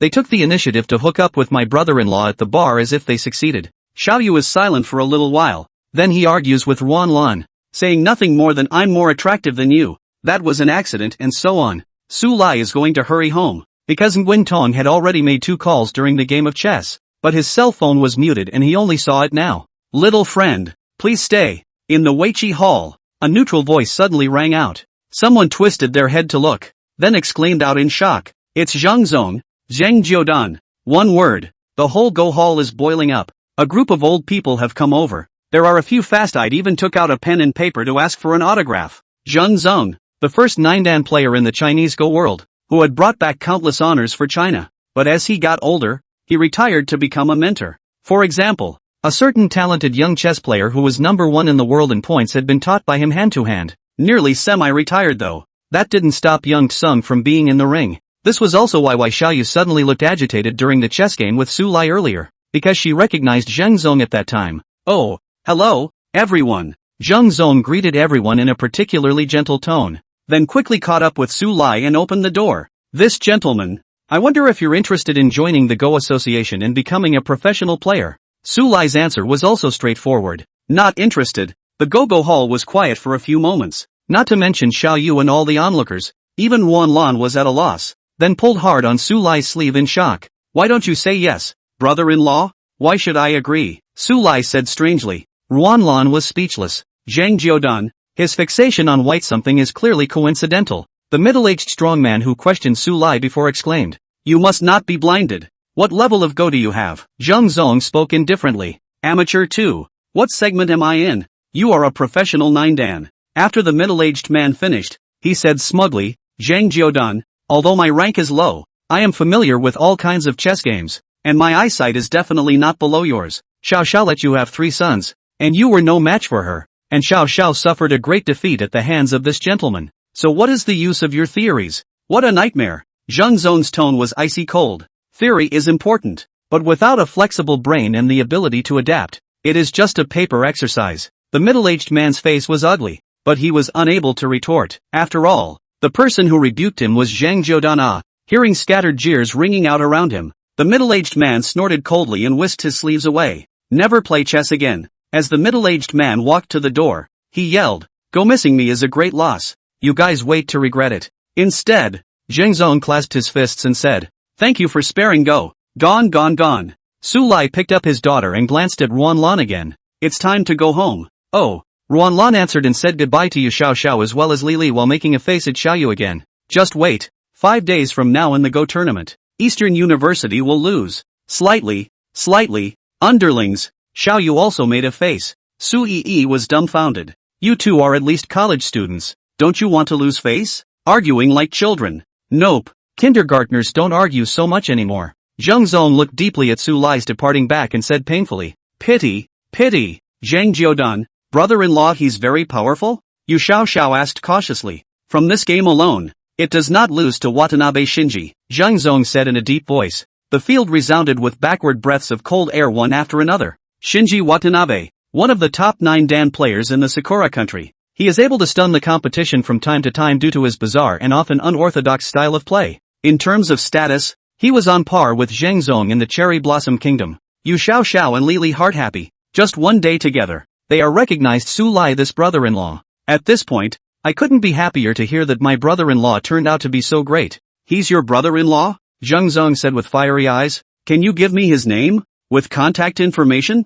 Zhang Zong decided. We must not let this lost Go talent die out. Although geniuses are eccentric freaks with eccentric temperaments, and Su Lai doesn't take much care of him, but Zhang Zong believed that as long as he persevered and kept inviting, his opponent would definitely agree to become a professional chess player. Zhang Jiudan should just go directly to Dongli University school doctor's office. Brother-in-law, he's the head of the school doctor's office, Lily hurriedly said. The school nurse? A pin dropped in the arena for a moment. Xiaoyu covered his face with a pained expression. In other words, she played a game of chess with a school nurse and hasn't played anyone else? At this moment Xiaoyu's chess soul faltered. She suddenly felt that life in chess life is too difficult. Zhang Zong said with righteous indignation. What a waste. How can such a genius be a doctor? He shouldn't be holding a scalpel. Instead he should be pinching chess pieces and looking out of the corner of his eye at the tournament. Brother-in-law, was your white 37 fixation a trick? Or was it really such a trick? On the cab ride back, Ruanlan looked expectantly. How could Su Lai not understand what his sister-in-law was thinking? Skimming his lips, I'm not teaching you. Ruanlan was disgruntled. Why? It's better if you don't know. Su Lai shook his head. No, you have to say it. Ruanlan glared. You're poorly qualified. Su Lai glanced at her and said seriously. You'd better not play Go. You're better suited to be an otaku girl. Is it the games that aren't fun? Or the anime that isn't good? Ruanlan gasped and clenched his teeth. His soulful brother-in-law was talking too much, not leaving any face at all, but thinking of the plight of the Dongli University Go Club, and then thinking of Xiaoyu's usual arrogance. She couldn't help but bite her red lips, hugging Su Lai's arm and exhaling. Brother-in-law, as long as you're willing to teach me how to play chess, I'm willing to do anything. A lot of books are hard to find anymore, so read them and cherish them. Chapter 134, Speaking of the diary. Su Lai held his forehead. Go also depends on talent. For example, Bai Zhe was able to defeat the immortal domain chess saint when he was 13 years old, and Ruanlan is all of 20 years old. Aha, she's old, but maybe she can still be salvaged. As Su Lai pondered, Su Yi waved her hand and said, Dad, give me the cell phone to use. Here. Su Yi took it, found the voice memo, and started recording. Auntie said she was willing to do anything for Daddy, and Daddy hesitated. Su Lai?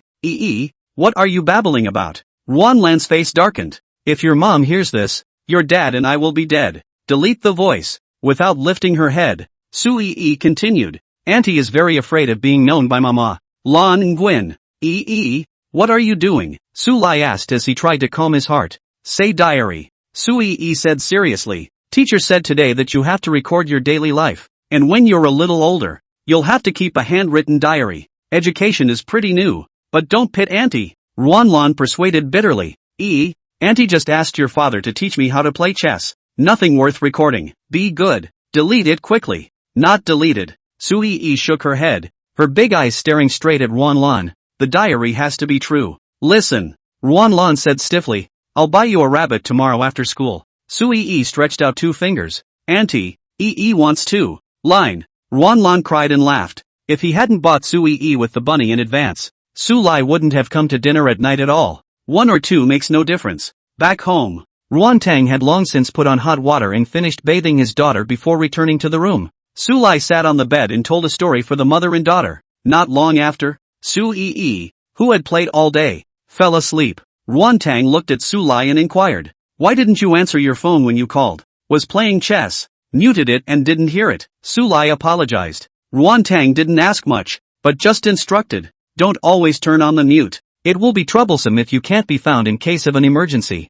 Aha, Su Lai responded. The night is cool as water. The night on Begonia Hill is extraordinarily quiet. Early the next morning, Tohashi University school nurse's office, although it was a Saturday, was exceptionally busy. In addition to the group of old men and women, Li Shouzhang and Yen Gue, there was another old man, Zheng Zong. Seeing this unexpected guest, Yen Gue froze before smilingly saying, Old Zheng? You're not here to see a doctor too, are you? Doctorin. Quickly show Zhang Jiuduan. Doctorin rolled his eyes and ignored Yen Gue, who was a veterinarian. Old man Yen, what are you guys doing here together? Zheng Zong looked strange. Although he was a Go player, he had been a good friend of Yen Gue for many years. Because his back was not so good, he often looked for Yen Gue to prescribe medicine or acupuncture. One way or another, the right temperament of the duo became friends, and Zhang Zong knew a little bit about all these famous healers in the apricot grove. It was just that Zhang Zong was filled with confusion. Isn't this just an ordinary university doctor's office? Why are so many top healers gathered here?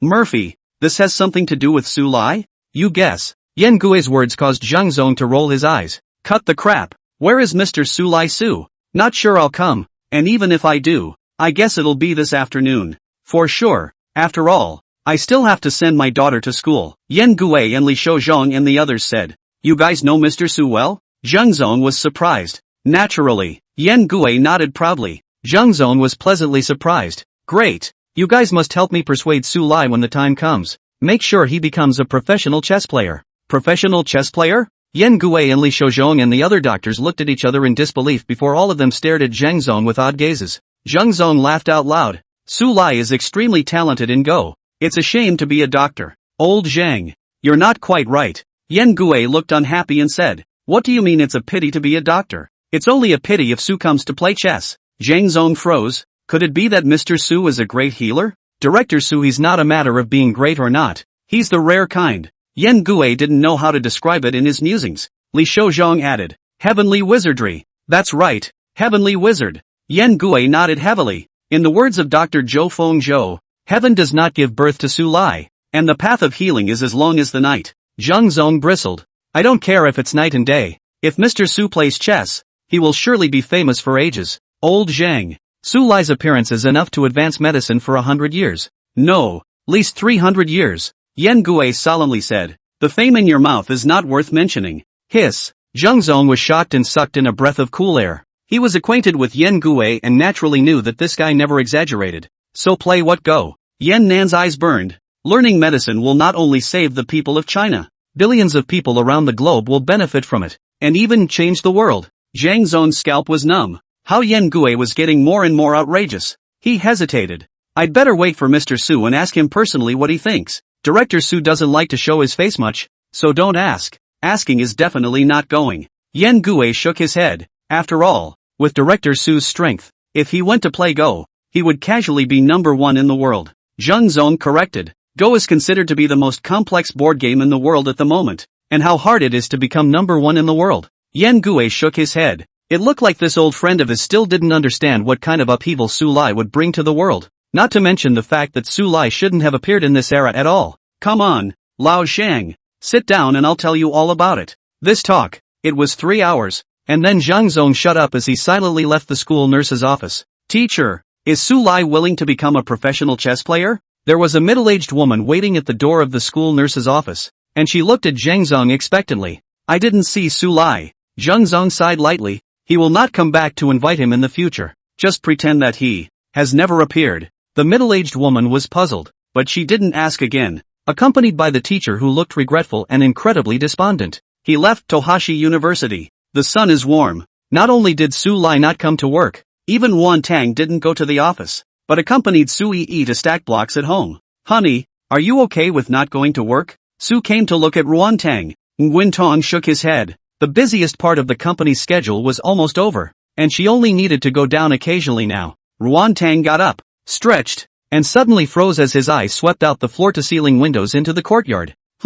Where did the conch come from? Conch? Su Yi dropped the blocks in her hands and rushed over. Upon seeing the familiar white-tattooed conch, the little girl said in surprise, Mama, this conch can talk. A lot of books are hard to find anymore, so read them and treasure them. Chapter 135, The First Swordsman. Talking? Ruan Tang was stunned, his eyes looking quizzically. This is the first time Ruan Tang has seen this kind of pure white patterned conch. It is very beautiful and looks like a white jade pendant in the sunlight, and it told me yesterday that its name is BBO. Su Yi said happily. This conch was the one that was healed by Su Lai yesterday and sent back to the sea by Su Yi. It was a demonic beast that had opened its spirit, or a demon as people called it, and had followed Su Yi into the Begonia Mountain since last night. However, the dragon spirit transformed by the dragon vein didn't attack, which meant that the other party didn't even have the slightest bit of ill intent. Otherwise, the moment he stepped into the Begonia Mountain, he would be crushed into powder by the terrifying pressure. Plus, Su Lai saw that his daughter liked it,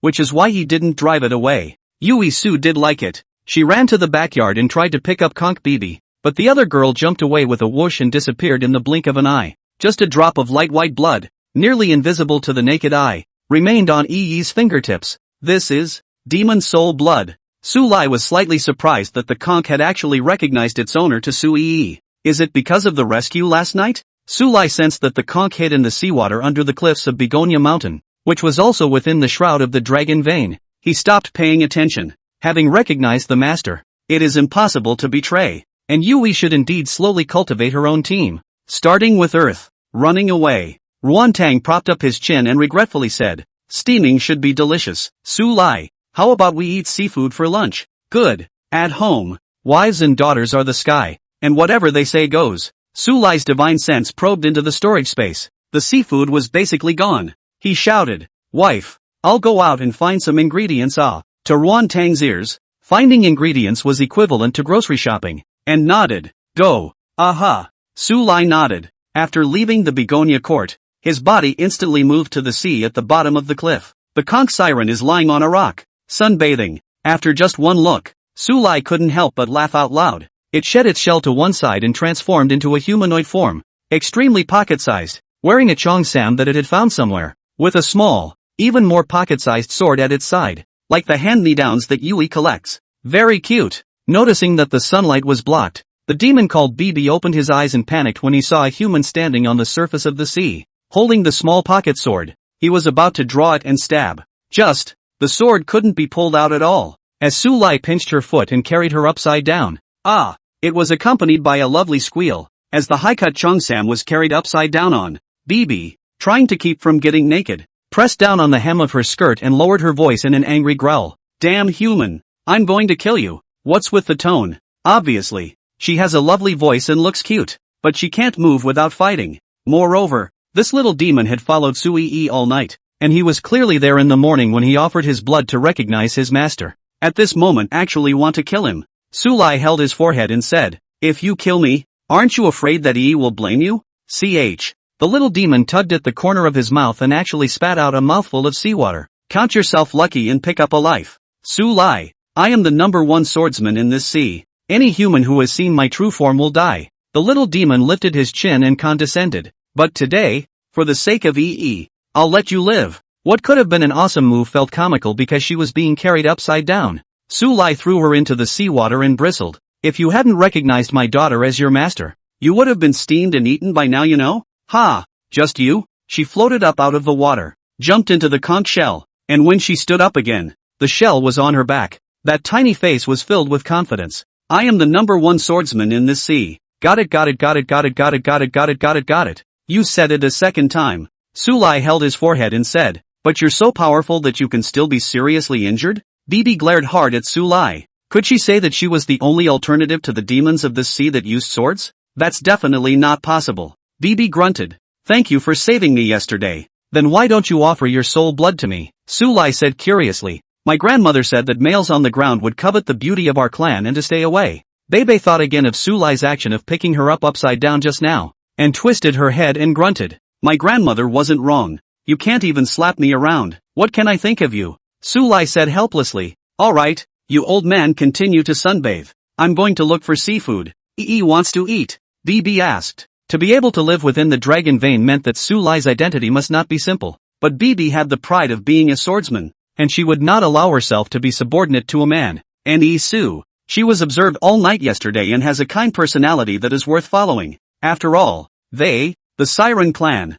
will repay their favors and pay their debts. Her mom wants it. I know the sea better than you. I'll go. Bebe picked up her small pocket-sized sword and hummed. After all, I am the #1 swordsman in this sea. Having said that, the young girl with the conch shell on her back leapt down from the reef, and Su Lai watched the little demon dive into the deep sea with great speed. Say it a third time. Su Lai sighed. This siren was cute, but unfortunately it wasn't a mute. Open your mouth to kill and shut your mouth first, swordsman. Su Lai twisted his head to go home. Seeing his hands empty, Ruantang hesitantly said, why did you come back so soon? There's a demon. Well, someone will deliver it. Su Lai smiled and looked towards his daughter who was still playing with the blocks, estimating that the little girl would like Bebe very much. It didn't take long. Feeling the demonic aura coming in, Su Lai's divine sense probed out and his face darkened. The variety of seafood at the doorway is also too rich. Crabs and shrimp as well as sea oysters, peeps, and all the usual kinds are available. A rare 10-meter tiger shark, a squid with each tentacle 3 meters long, and a sea urchin the size of a millstone. The bottom line is this. These seafood are more or less some spiritual power fluctuation. Obviously survival years also quite a few years. Another few hundred years. Perhaps all can enlightenment. Become a sea demon. With a knock on the door, BB turned away with an unmistakable dashing figure, carrying his sword on his back and shell. It is quite a flavor of having done something and hiding it deeply. Su Lai came to the door and kicked the tiger shark back into the sea. He had eaten this once when he was in the immortal realm, and it didn't taste very good. Where to buy seafood here? Ruan Tang couldn't help but be shocked when he followed out to move the seafood. It was too big and too much. From Bibi. Who is Babe? The conch. A lot of books are hard to find anymore, so read them and cherish them. Chapter 136 Roadless Race. The seafood dinner for lunch was scrumptious, although the quality was far inferior to those ingredients obtained in the immortal domain. Under Su Lai's cuisine, the flavor still made Ruan Tang and Su Yi exclaim that it was delicious. Just, for the next several mornings, when Ruan Tang or Ruan Lan opened the door, they could see a huge pile of seafood piled up at the door. The two women went from gorging themselves at first to numbness and headaches later. The seafood is delicious, but it can't be eaten every day. From morning to night, even for a late night snack. By the end of the day, they had eaten until they were sick, and even opening the windows daily to get a sea breeze became an ordeal. When Su Lai went to Bei about it, she looked up at Su Lai with a look of impatience. Ha? Am I giving it to you? I'm giving it to Yi. Su Lai was about to say something. She became even more impatient, stepping on the shell with her foot and pointing her sword at Su Lai. Roadless race. Be careful of killing you. I'm the #1 swordsman in this sea, with countless deaths under my sword. Kawaii teenage girls wearing pretty chonsams and saying uncute things in cute voices, combined with the actions of the moment, it was properly a bad demon. It was just that she, who was full of air, was kicked back into the sea by Su Lai, flying even farther than that tiger shark. As for which ocean it was in and whether or not it would be in danger, that wasn't something Su Lai was going to care about, but it was estimated that it would take at least 3 or 2 days of swimming to get back to Begonia Court. Aha! No seafood for a while. When breakfast turned out to be milk and eggs, Ruan Lan was so excited that she was on the verge of crying. It's still eggs with milk that I don't get tired of eating. Su Yi sipped her milk, her big eyes staring at Ruan Lan without blinking. The latter was a bit weak from the look, because she promised her niece and nephew 2 bunnies and has yet to deliver. You can't blame Auntie for this. Ruan Lan had a headache. My friend's pet store was supposed to have a supply of pet rabbits, but the delivery truck had an accident halfway across the country. Stare. Su Yi didn't say anything, still silently looking at Ruan Lan. Ruan Lan smiled bitterly. In fact, she knew that don't promise a child what you can't do, but the situation was unique and there was nothing she could do about it. She couldn't trust any other pet store. And if there was a disease or something and she died suddenly, it would be Yi who would be sad in the end. Well, Ruan Lan said helplessly. How about I pick you up in the evening with your dad and go to the pet store? Mama. Su Yi looked at Ruan Tang again, obviously asking if she had time to go together. Ruan Tang apologetically shook her head. Mommy might have something to do in the evening. I'm not sure if I can go. You go with daddy and sister-in-law to get it, okay? Okay. The little girl nodded happily, though with some regret. When sending Yui to kindergarten, Su Lai sensed that Tan Chang was the only one in the dark, and normally at this time there should still be a white tattooed conch of. The first swordsman's absence could be a few more days. On second thought, it seems they haven't been introduced to each other. Let's wait for Siren Babe to come back. It wouldn't be good if the water washed over the Dragon King's temple and they fought each other. Uncle Su, Qian Xiao, who was holding the cloud candy, suddenly said mysteriously, I have something big to tell you. Su Lai lowered his head. Qian Xiao looked around to make sure no one was around except Big Sister and Su Lai before whispering, do you believe in aliens? Believe. Really? Su Lai actually is. He looked at the dumbfounded Qian Xiao and asked, and then, nothing more. What am I saying if you believe it? Qian Xiao hung his head and said, I couldn't sleep in the middle of the night yesterday, and I saw a man flying in the sky. I felt it was an alien. Actually, your mom can fly too. However, Su Lai felt that it was a bit like cursing, and Luo Chu had been hiding his martial artist identity from Chen Xiao, so he didn't speak about it. Instead, he nodded. Impressive lad. You found out about something so big. Ha. Qian Xiao scratched his head in embarrassment. It's not that impressive la. It's just what I saw. Speaking later, Qian Xiao lowered his head with a gloomy expression. Unfortunately, we can't fly. Do you want to fly so badly? Su Lai suddenly asked. Qian Xiao said excitedly, I want to. Of course I want to. Ask who doesn't want to. Be honest in kindergarten. Su Lai smiled. Whenever I'm in a good mood, I'll take you guys on a cloud ride. Sitting on a cloud? Then won't I become the great sage of Qi Tian? Qian Xiao eyes are bright. Eaten a lot of clouds, but sitting on a cloud is not even thought of. Dad. Then when are you in a good mood? Su Yi said expectantly. Maybe tomorrow. Maybe next year. Su Lai shrugged his shoulders and said, it's up to you guys to behave. Wait for Su Lai to leave. Xian Xiaoxiao said with fiery eyes. Big sister. Let's come up with a plan to make Uncle Su feel better. Aha, aha. Sui Yi nodded her head repeatedly. Sometimes, the joy of little children is so simple. Su Lai's ears echoed with the sound of the two little ones discussing, and he couldn't help but somewhat look forward to what surprises his daughter would give him. The martial arts world has been a mess lately. The destruction of the Jiang family was related to a mysterious and unknown powerhouse. This, coupled with the recent deaths of several ninth-grade grand martial patriarchs, had caused the upper-grade martial artists to be on edge.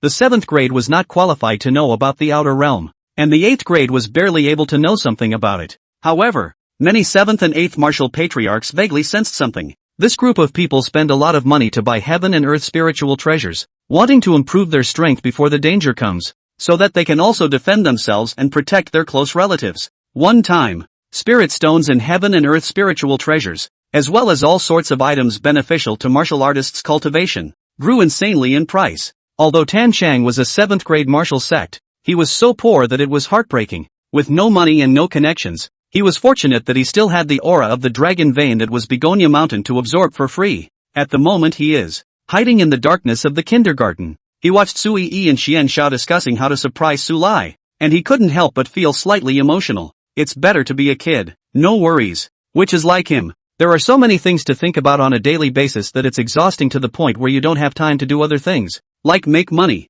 Thinking that he would have to stay poor like this for the next 10 years of his future as a shadow guard for Sui Yi, Tan Chang couldn't help but fall into deep thought. After a little while, Tan Chang spilled out another smile. Strike that. Money is nothing. You can't take it with you. I, Tan Chang, am a member of the Chinese nation, so I don't care if I live in poverty. As long as you can fill your stomach and have time to practice, that's enough. However, when Tan Chang closed his eyes, intending to cultivate, he suddenly felt a weak and unheard of horrible aura approaching. Tan Chang opened his eyes, his expression gradually becoming grave. There are strong people in the neighborhood. The realm is above him, and the weakest is also a peak 7th grade martial sect, or even stronger. A lot of books are hard to find anymore, so read them and cherish them. Chapter 137 Shijio. Dense sweat gradually oozed from Tan Chang's forehead. It was because this hidden powerful aura suddenly did not move, as if it was hiding somewhere in the dark. To know, a dog that bites never barks. Tan Chang, who was once the shadow of the Jiang family, knew this even better, and the other party was afraid to be a formidable enemy. Just a full day passed, and Tan Chang didn't even sense any more wisps of that unknown powerhouse's aura. The other side is in an ambush, definitely targeting Yui Su. Tan Chang, who was hiding in the shadows of the trees, tried to slow down his breathing, and also tried to slow down his heartbeat as well, believing that with his level of hiding, the other party shouldn't have noticed him yet. Whoever you are, whatever your purpose, never harm the target of my protection. Tan Chang let out a cold snort. His spirit tightened up. Any wind and grass movement in a mile radius was in his divine sense. At the canopy, a snake about 3 meters long coiled on a branch, its black pattern giving it a dangerous look. It spat out its snake letters silently and stared at Tan Chang under the tree for a long time, not understanding what this human was doing lying in the shadow of the tree. And for a whole day, it closed its eyes and let go of its divine sense to carefully sense its surroundings, and that guy still hadn't come. One time, Shijuzan's greenish pupils reflected endless ice. It, then, is an ordinary sea serpent in the Pacific Ocean. By chance, he ate a floating spirit plant in the ocean, which opened up his spiritual wisdom and set him on the path of cultivation. And by chance, he worshipped under a certain demon king of the Sakura kingdom, was given the name Shijio, and has been roaming around in that sea for hundreds of years. I heard that there are dragons surviving in the middle of the sea in the Far East. Shijio is not willing to be only a sea snake in this life. It wants to cross the racial shackles, become a dragon, and become the true overlord of the ocean. And so, Shijio and his senior brother had traveled with great difficulty to the coast of the East China Sea. That is, the city of East China Sea, wanting that one chance that existed only in legends, but it was resisted by the native sirens. Most of those who resisted were killed by Shijio and her senior brother. Only the damned little conch demon actually resisted over and over again, and threatened to say something about guarding some 300 miles of peace in the East Sea. Shijio knew the truth of cutting off the roots. Moreover, the Siren Bebe has been guarding the East China Sea Dragon Palace boundary for generations, so on hearing that the Siren Bibi was hunting in the waters, he came sniffing around. But, it's amazing that the other side isn't here. Shijio was not a stupid snake. It knows it may have been duped by disinformation. So who is trying to trick me into coming here? Or, is there an ambush here? Shijio spat out her snake's letters. her gaze coldly staring at Tan Chang in the shadows of the trees, her heart gradually coming to an understanding. Could it be that the Siren BB made a game with the humans? Quite possibly. Why else would this human's entire body be tense with muscles in a poised stance? It was clear that they were ready to fight. Fizzle. Shijio spat out her snake letters and sneered slightly. Although its realm could not be comparable to a human divine gate, it was only half a step short of that final half step. Strength in numbers. In the land of Sakura, its name is enough to stop a child from crying when spoken, and it is a well-deserved demon. And this human in the shadow of the tree, weak to the point of being unbeatable. Although the Siren BB hadn't appeared, then let's take this human under the tree to announce its arrival to the Chinese martial artists first. Whoosh! Shijio's figure was like a bolt of lightning, rushing toward Tan Chang in a flash. After all, it was a 7th grade martial sect. Divine sense is still relatively sharp. Tan Chang's body surged with countless goosebumps, and he used his secret method to completely integrate into the tree's shadow. Bang! The ground was smashed out into a deep pit that was 10 meters in circumference, and the dust and smoke splattered in a shocking manner. Shijio's strength crushed Tan Chang after all, and it soon sensed where Tan Chang's true position was, and it smiled contemptuously. Seek your own death. The tail carried a monstrous force and slammed viciously towards Tan Chang's hiding place. Between the loud bangs, Tan Chang was actually smashed out hard, and he spat out a large mouthful of blood with a horrified expression, because he saw that it was actually a snake that attacked him. A demonic beast? The severely injured Tan Chang's brain was on the spot for a moment, and he couldn't even somewhat believe the images he saw in front of him. And it wasn't even a land snake. The beautiful veins and the slight fishy odor indicated it was a sea snake. Where did the demonic beasts come from? Tan Chang's face turned pale as he suddenly understood everything. No wonder the place where the flower fairy was blessed was not the famous mountains and sacred waters of the inland, but the nameless Begonia mountain. It turned out that she was targeting not only the Jiang family, but also these creatures in the ocean. But now is not the time to think deeply about this. Tan Chang couldn't help but roar angrily. Who exactly are you and why did you make a move against Su Yi? I'm a close friend of Senior Flower Fairy. Who is Eeo?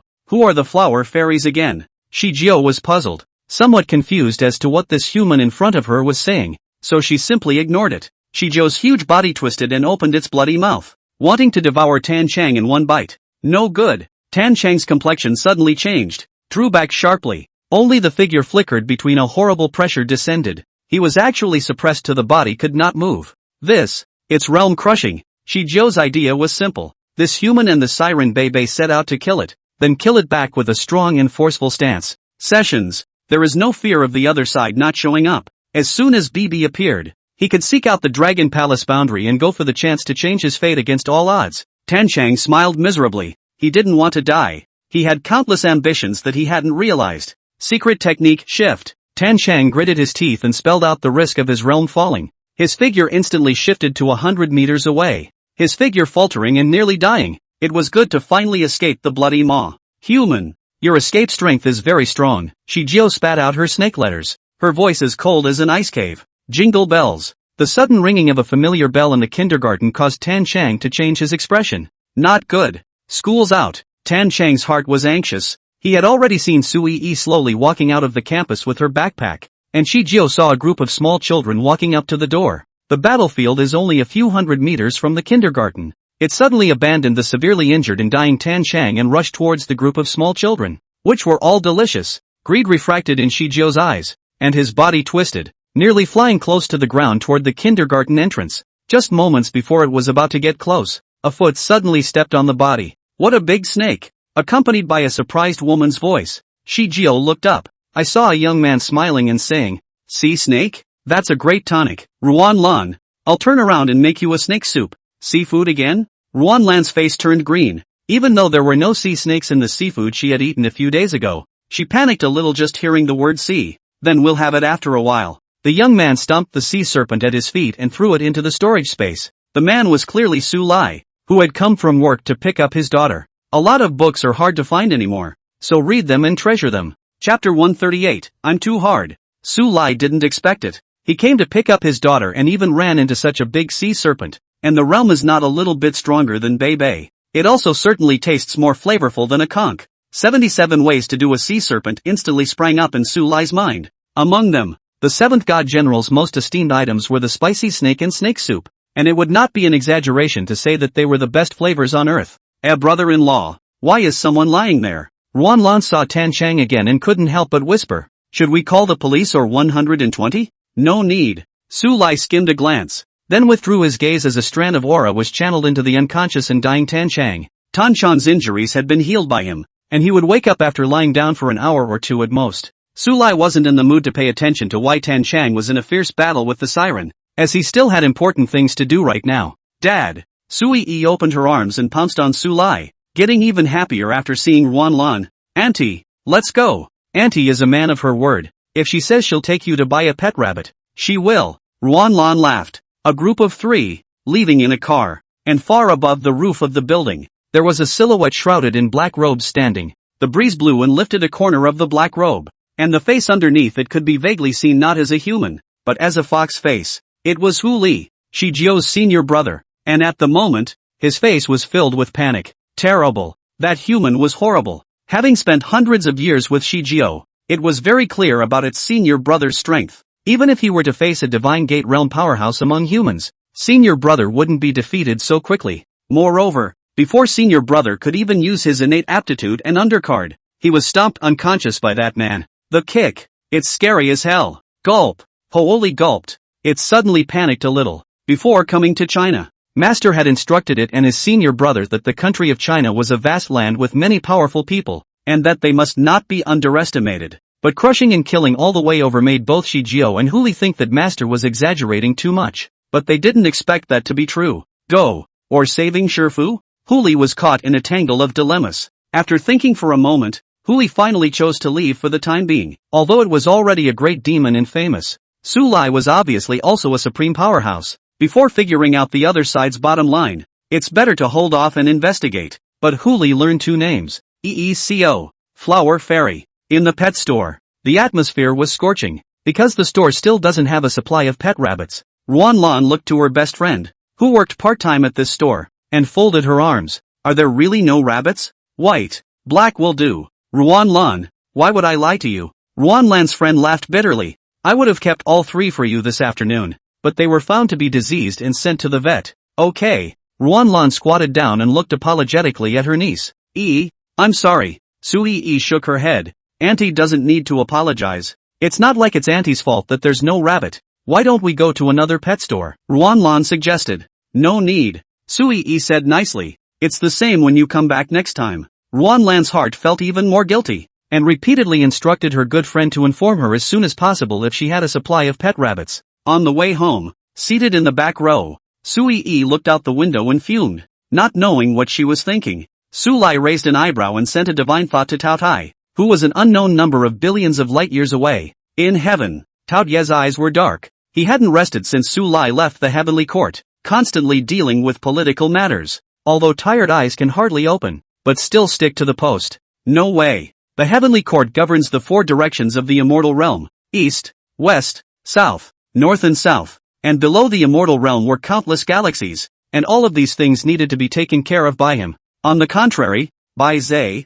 the wise man of the heavenly court, still doesn't like to deal with political affairs, unless summoned by the emperor. He stayed in his cave every day to study chess. "I'm too hard." Tao Tai covered his face with his hands and almost cried out in pain. He's just a mangaka. Fighting and killing was good at it, but asking him to manage the billions of races in the Huanwu and the Great Tao unification was simply torture. "Go, ask the second divine general to come here quickly. Tell her that I can't hold out any longer and I need her to come and help." Tao Tai shouted to his men. The heavenly soldier in golden armor looked hesitant. "God General Bai Zhe has recently claimed to be sick and not come out, so it's really not a good idea for my subordinate to bother him." Tao Tai had a head full of questions. "How can you be sick at the peak of the immortal dignity realm? Do you take me for a 3-year-old child?" Just as Tao Tai was about to reprimand his men, Su Lai's voice rang in his ears. Tao Tai was instantly shaken and his expression was overjoyed. "The emperor has come to divine thoughts." Swish! The golden-armored heavenly soldiers' bodies instantly stood straight,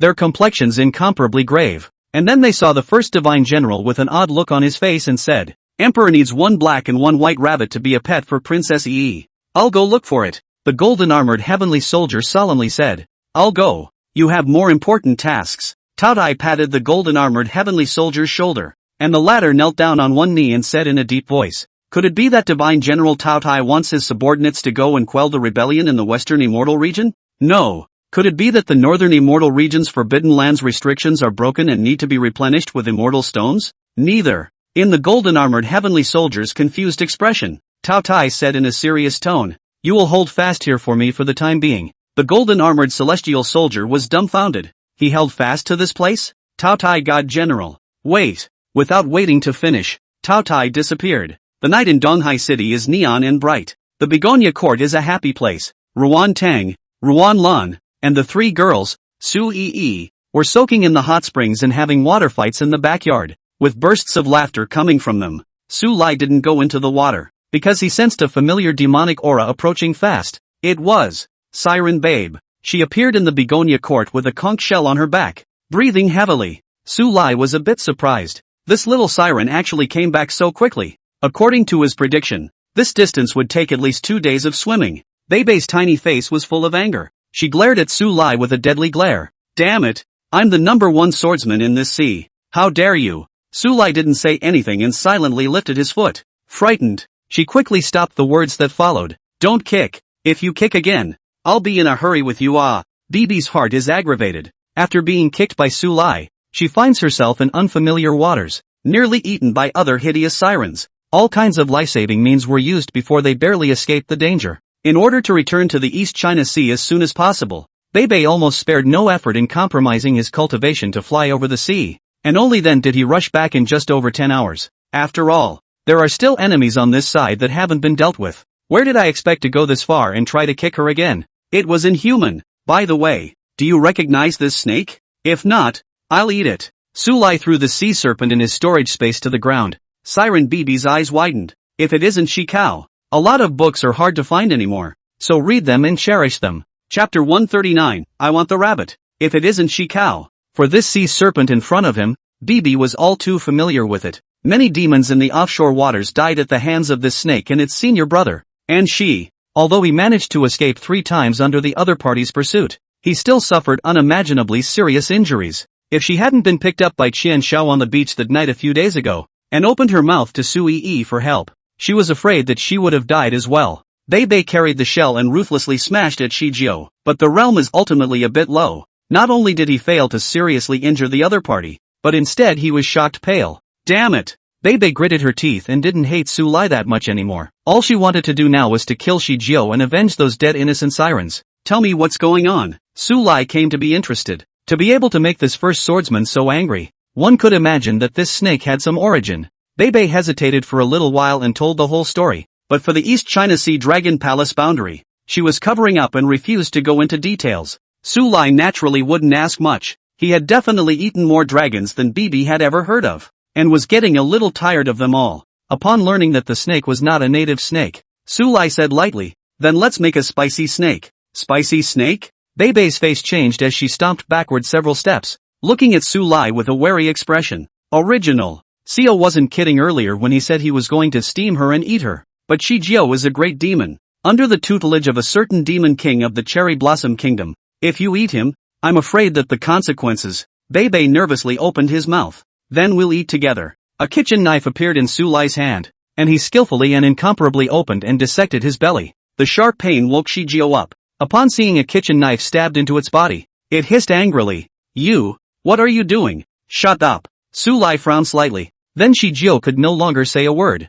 Shijiao also saw Bei who was silent at the side due to her scalp tingling, and understood everything in her heart. It really had something to do with her. Damn it! Shijiao attempted to explode his demonic pills, only naturally it was impossible to succeed. Not to mention the district's great demons. Even the peak of the immortal exaltation realm was a younger brother in front of a hallowed emperor. That's all. Shijiao was on the verge of severe pain, passing out for a while and waking up. Bebe watched as Shijiao, who had been doing wrong in the nearby waters, became a plate of ingredients without even being able to resist. Bebe couldn't help but cringe. Su Lai is definitely a devil. It's horrible. At this point, a figure approached from afar. It was the first divine general Cao Tai. After he saw Su Lai, he was so excited that his eyes were misty with tears. Emperor Zun. Emperor Zun, I miss you so much. Emperor. Bebe raised her eyebrows. Daring to use this title, it was too arrogant, and I don't know why. As the big man in front of him approached, Bei only felt his legs shivering and shrank directly into his conch shell,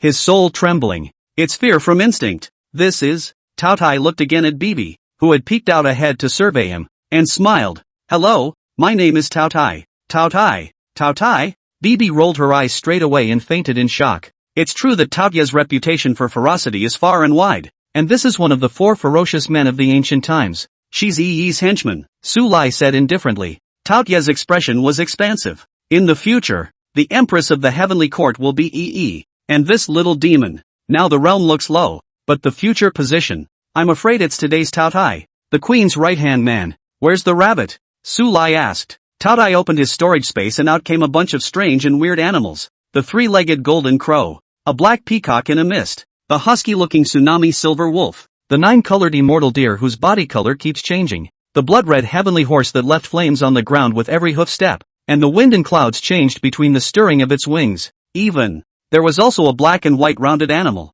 the size of a watermelon in its juvenile stage, which rolled from the storage space to Su Lai's feet. The little one, not in the least bit afraid of life, cocked his head, spitting out the bamboo in his mouth. He took a bite and swallowed towards the sea serpent meat that was placed in the plate, seemingly disliking the flavor and spitting it out again. Pick up the bamboo on the ground and continue to gnaw on it. But Su Lai recognized at a glance that it was purple bamboo, and the degree of preciousness was not much worse than the jade bamboo of the Haiming bird clan. "Emperor, the demon clan heard that Princess Yi needed a pet and voluntarily sent the best descendants of their clan," Tao Tai was moved to say. "The last general could not bear to refuse, so he brought them all." Su Lai, he had a bruise on his forehead. "I want rabbits. Rabbits. There is. Tao Tai hurriedly carried 2 black and white rabbits, but these 2 inexplicably look familiar. Su Lai suddenly remembered in his hesitation. "Aren't those the 2 from Chang'e Ferry? Every day only know how to gnaw on wood and eat stones. Even the Guanghan Palace, which is located in the eastern immortal realm,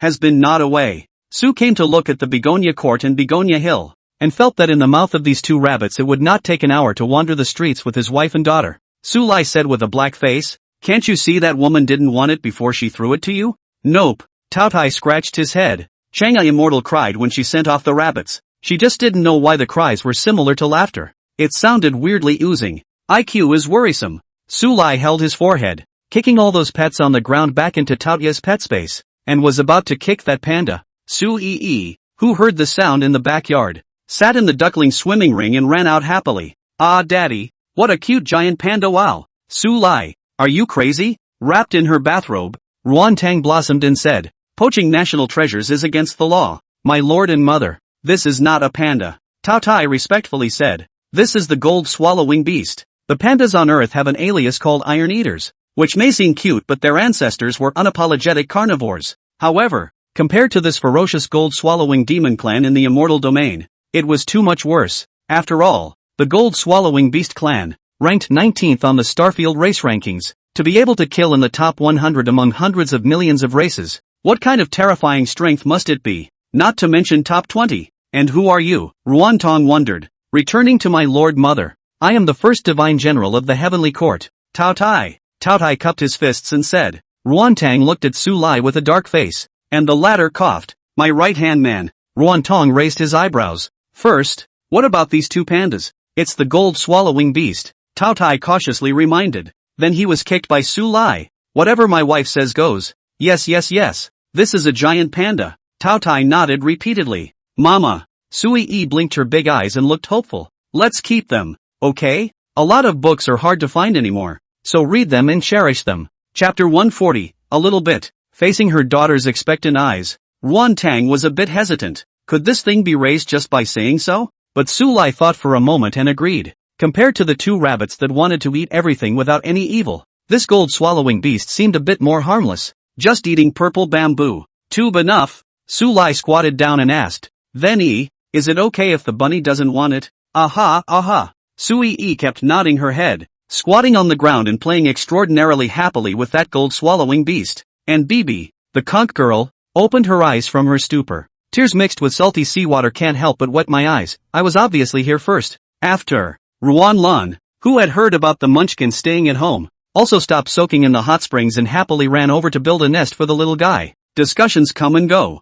In the end, Sui Yi abandoned Ruan Tang and chose to live with Xiao Hei in the new house. And Blackie, it's the gold-swallowing beast. No, it's the new name for pandas. This once maiden Nguyen Tang Gloomy, daughter grows up, learns to be independent. "It's okay, my daughter won't accompany you at night. I'll accompany you. Su Lai tenderly took his wife's hand and smiled. Nguyen Tong drew his hand away and bristled. She looked again at Tao Tai, who had been standing, and asked to Su Lai, "Why has he been standing?" "My lord mother, there is a difference between a king and a minister. The last will stand." Not waiting to finish, Su Lai picked up his chin. "There's a difference between a ruler and a subject. In the heavenly court don't you always stilt your legs? You even got high on melon seeds while watching Zhe play chess with me." Tao Tai was a little embarrassed, and Bibi, who was hiding in the corner and observing secretly, was even more dumbfounded. "I didn't expect you to be such a vicious beast." Seeing that Tao Tai was a bit constrained, Ruan Tang took the initiative to go and organize Yi's new room, giving it plenty of space. Bibi hesitated and followed. When only he and Su Lai were left in the living room, Tao Tai said, "Emperor, the heavenly court. There's no need to say more. I'm relieved to leave the heavenly court in your hands." Su Lai waved his hand. "You have full authority over all matters. Those who do not follow orders, behead." "Emperor," what the end of the line means is, cold sweat oozed from Tao Tai's forehead as he was trying to unload his burden, only to be interrupted by Su Lai once again. "I know dealing with politics is a piece of cake for you. I'll turn around and give you a big credit." Tao Tai took a deep breath and almost suffocated. "Your Imperial Highness, you may have misunderstood me a little." But thinking of how much the emperor trusted himself, how could Tao Tai open his mouth and say that he was going to give up his job? He could only kneel on one knee and said with a solemn expression, "I will not dishonor my mission." "Aha," Su Lai said in relief. "I'm relieved to have you in heaven." Late that night, Tao Tai came in a hurry and left in a hurry. After all, the heavenly court cannot be left unoccupied for long. Who can share the emperor's worries in times of danger? I am the only one who is a gourmand. Su Yi was busy in her room. She built a little nest for Blackie in the corner, and for fear that Blackie would get lonely, Yi also placed quite a few of her dolls inside the nest.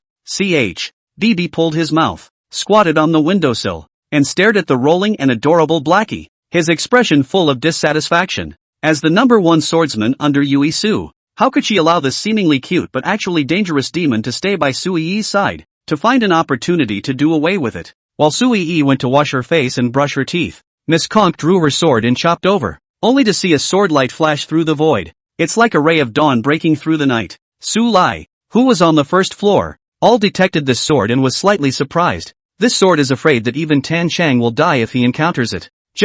This sword that had easily exterminated the human martial clan struck the head of the gold-swallowing beast, but it didn't cause any ripples. Instead, the gold-swallowing beast looked at Bibi with big eyes full of doubt in this adorable and cute expression. In the eyes of the first swordsman, it was just full of provocation. She no longer retained her realm and chopped down with a sword at near full strength. If not for Su Lai's divine sense protecting the room, I'm afraid the whole Begonia court will be turned into flying ashes and annihilated. However, although the gold-swallowing beast was in its juvenile stage and its spiritual wisdom had not yet been opened, nor did it have any cultivation, but the racial talent was here after all. Even without practicing, the strength of a gold-swallowing beast's body at adulthood was also comparable to that of a human Jindan realm. At this moment, the little black claw grabbed over, not only shocking Bei's small pocket sword away, but also grabbing her. In her florid expression, the gold-swallowing beast opened its mouth and bit away, apparently to taste the flavor. Blackie, after brushing her teeth, Sui Yi walked to the door and exclaimed,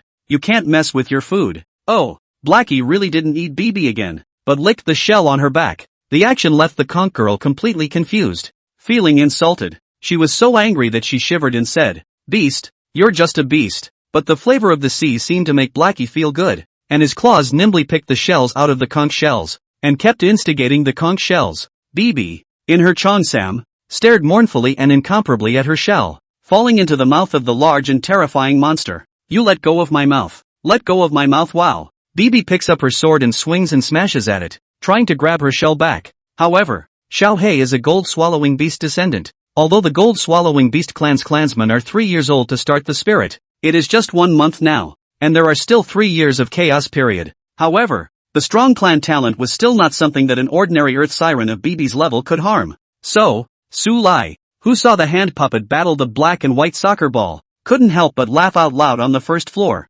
"That's a pretty funny picture. Ah, you're the conch from the other night." Sui Yi snatched the shell from Xiao Hei's mouth and crouched down to hand it to Bei, who hurriedly burrowed back into the shell. Sui Yi's big eyes flashed in surprise. "So you're so cute." Bei poked out a small head and couldn't help but say, "I'm not cute. I'm the number one swordsman in this sea." Sui didn't think about why a conch could talk, much less did she think about why there was a little girl living inside the conch. Instead, she extended her hand and said happily, "Hello, my name is Sui." Bibi stared blankly at the little girl in front of her, although she had already sacrificed her soul blood. This was the first time she had ever looked at Sui so seriously. Bibi also extended his small hand and reintroduced himself. "Hello, my name is Bibi, the #1 swordsman of this sea," he said, and raised the small pocket-sized sword in his hand. Sui's beautiful eyes were bright as she marveled. "Wow, Bebe, you're really good. You're still a swordsman." "Ha ha ha." Bibi scratched his head in embarrassment.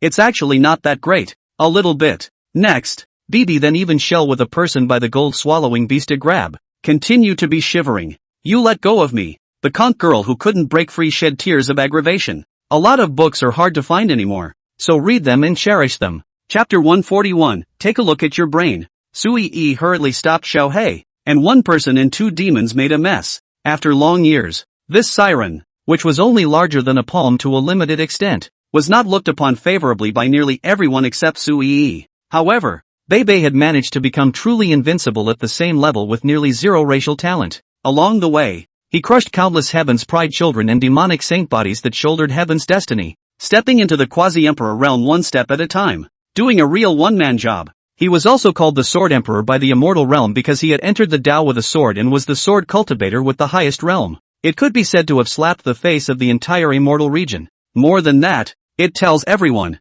the Empress was not mistaken, much less the wrong person. It was just that Bebe, who was silent and always stood at the side of the immortal domain Empress, never referred to herself as the Sword Emperor, but at the end of the big day, this Sword Emperor dumbly, proudly and incomparably told her heir that she was the #1 swordsman in the East Sea of the earthly kingdom of China, in the part of the sea closest to Mt. Haitang, but she still didn't say that she was the only swordsman in these waters. And, immortal domain people all know that the Sword Emperor especially hate the gold-swallowing beast, see regardless of the realm of high and low, must be thrown into the seawater immersion for 3 days and 3 nights. Dare to have a single complaint. Start soaking for 3 years. The immortal region even rumored as a result that the Sword Emperor had been cheated of his feelings by the pride of the gold-swallowing beast clan when he was young. Whenever a touching love story was circulated, the Sword Emperor would go ahead with his sword to the gold-swallowing beast's ancestral land and chop up countless purple bamboo forests. But here's the strange thing. In those few days, the chief of the Tuna Beast clan, who was also the second divine general of the heavenly court, not only did not fight back, but also inexplicably claimed to be sick and closed down, not daring to say a word. But that's later. Now, Bibi can only run when he encounters Blackie, or he'll end up in a bad way. That's all. 2 more demons in the house overnight. When Bebe appeared in front of sisters Ruanlan and Ruantang the next day, the 2 women looked at the little girl who was only about 23 centimeters. Both felt like their heads were spinning. After all, this was the first time in their lives they had ever met a demon. Su Leda was still hesitant to tell the whole story, but Ruanlan, who had particularly developed middle-aged nerves, was already holding Bebe and asking questions in the east and west. In front of Su Lai had made the indecent act of spitting seawater, as well as the Bebe who was moving and swinging his sword to cut people. At this moment, the good behavior is incomparable. Kneeling, smile does not show teeth not to say, is a picture of a lady's lovely obedient appearance. Nguyen is surprisingly quick to accept the existence of demons. At one point, he even asked Su Lai what he should do to protect Bebe from being captured by the Institute's people for research. Just don't even go to class. Spent the day at home browsing online malls to buy clothes that fit the babe. This made Su Lai feel for a moment that indeed cuteness was justice. Lord Wife is clearly raising Bibi as a second daughter, but it's biased. Babe remained indifferent to him.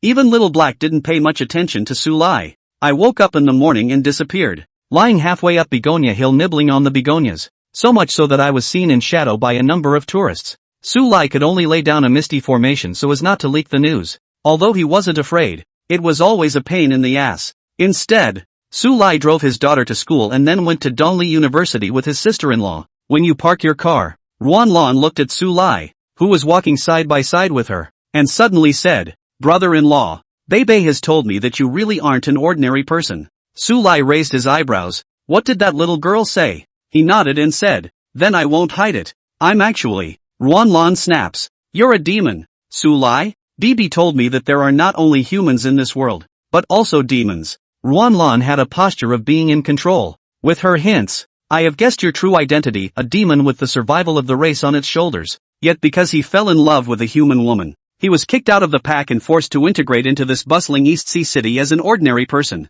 Su Lai wanted to speak. There were so many slots that he didn't know where to start spitting. He patted Ruan Lan's shoulder and intoned, "Don't go to class. Come to the school nurse's office to have your brain looked at. It won't cost you anything." "Did Babe lie to me?" Ruan Lan scratched her head. The little girl's words when she said it shouldn't be lying to her. Su Lai went to the school nurse's office with a dark face. In the meantime, Star River Kindergarten. The number 1 dog-leg Shan smiled looking at Sui E bookbag mountain tied with white grain conch shell. Shocked opening. "Sister E, isn't this the conch from the other night? How does it?" "Shoo," Sui E said cautiously. "We can't expose Bebe's existence." "Who is Babe?" Qian Xiaoxiao was at a loss when she saw a little girl's head poking out of the shell. Looking askance at Qian Xiaoxiao. "Bebe is me." Qian Xiaoxiao was silent for a second, and just as she was about to yell, Sui E covered her mouth as she anxiously said, "Shoo." Qian Xiaoxiao hurriedly covered her mouth, staring at the tiny head with wide eyes with trepidation. This is, her name is BBO,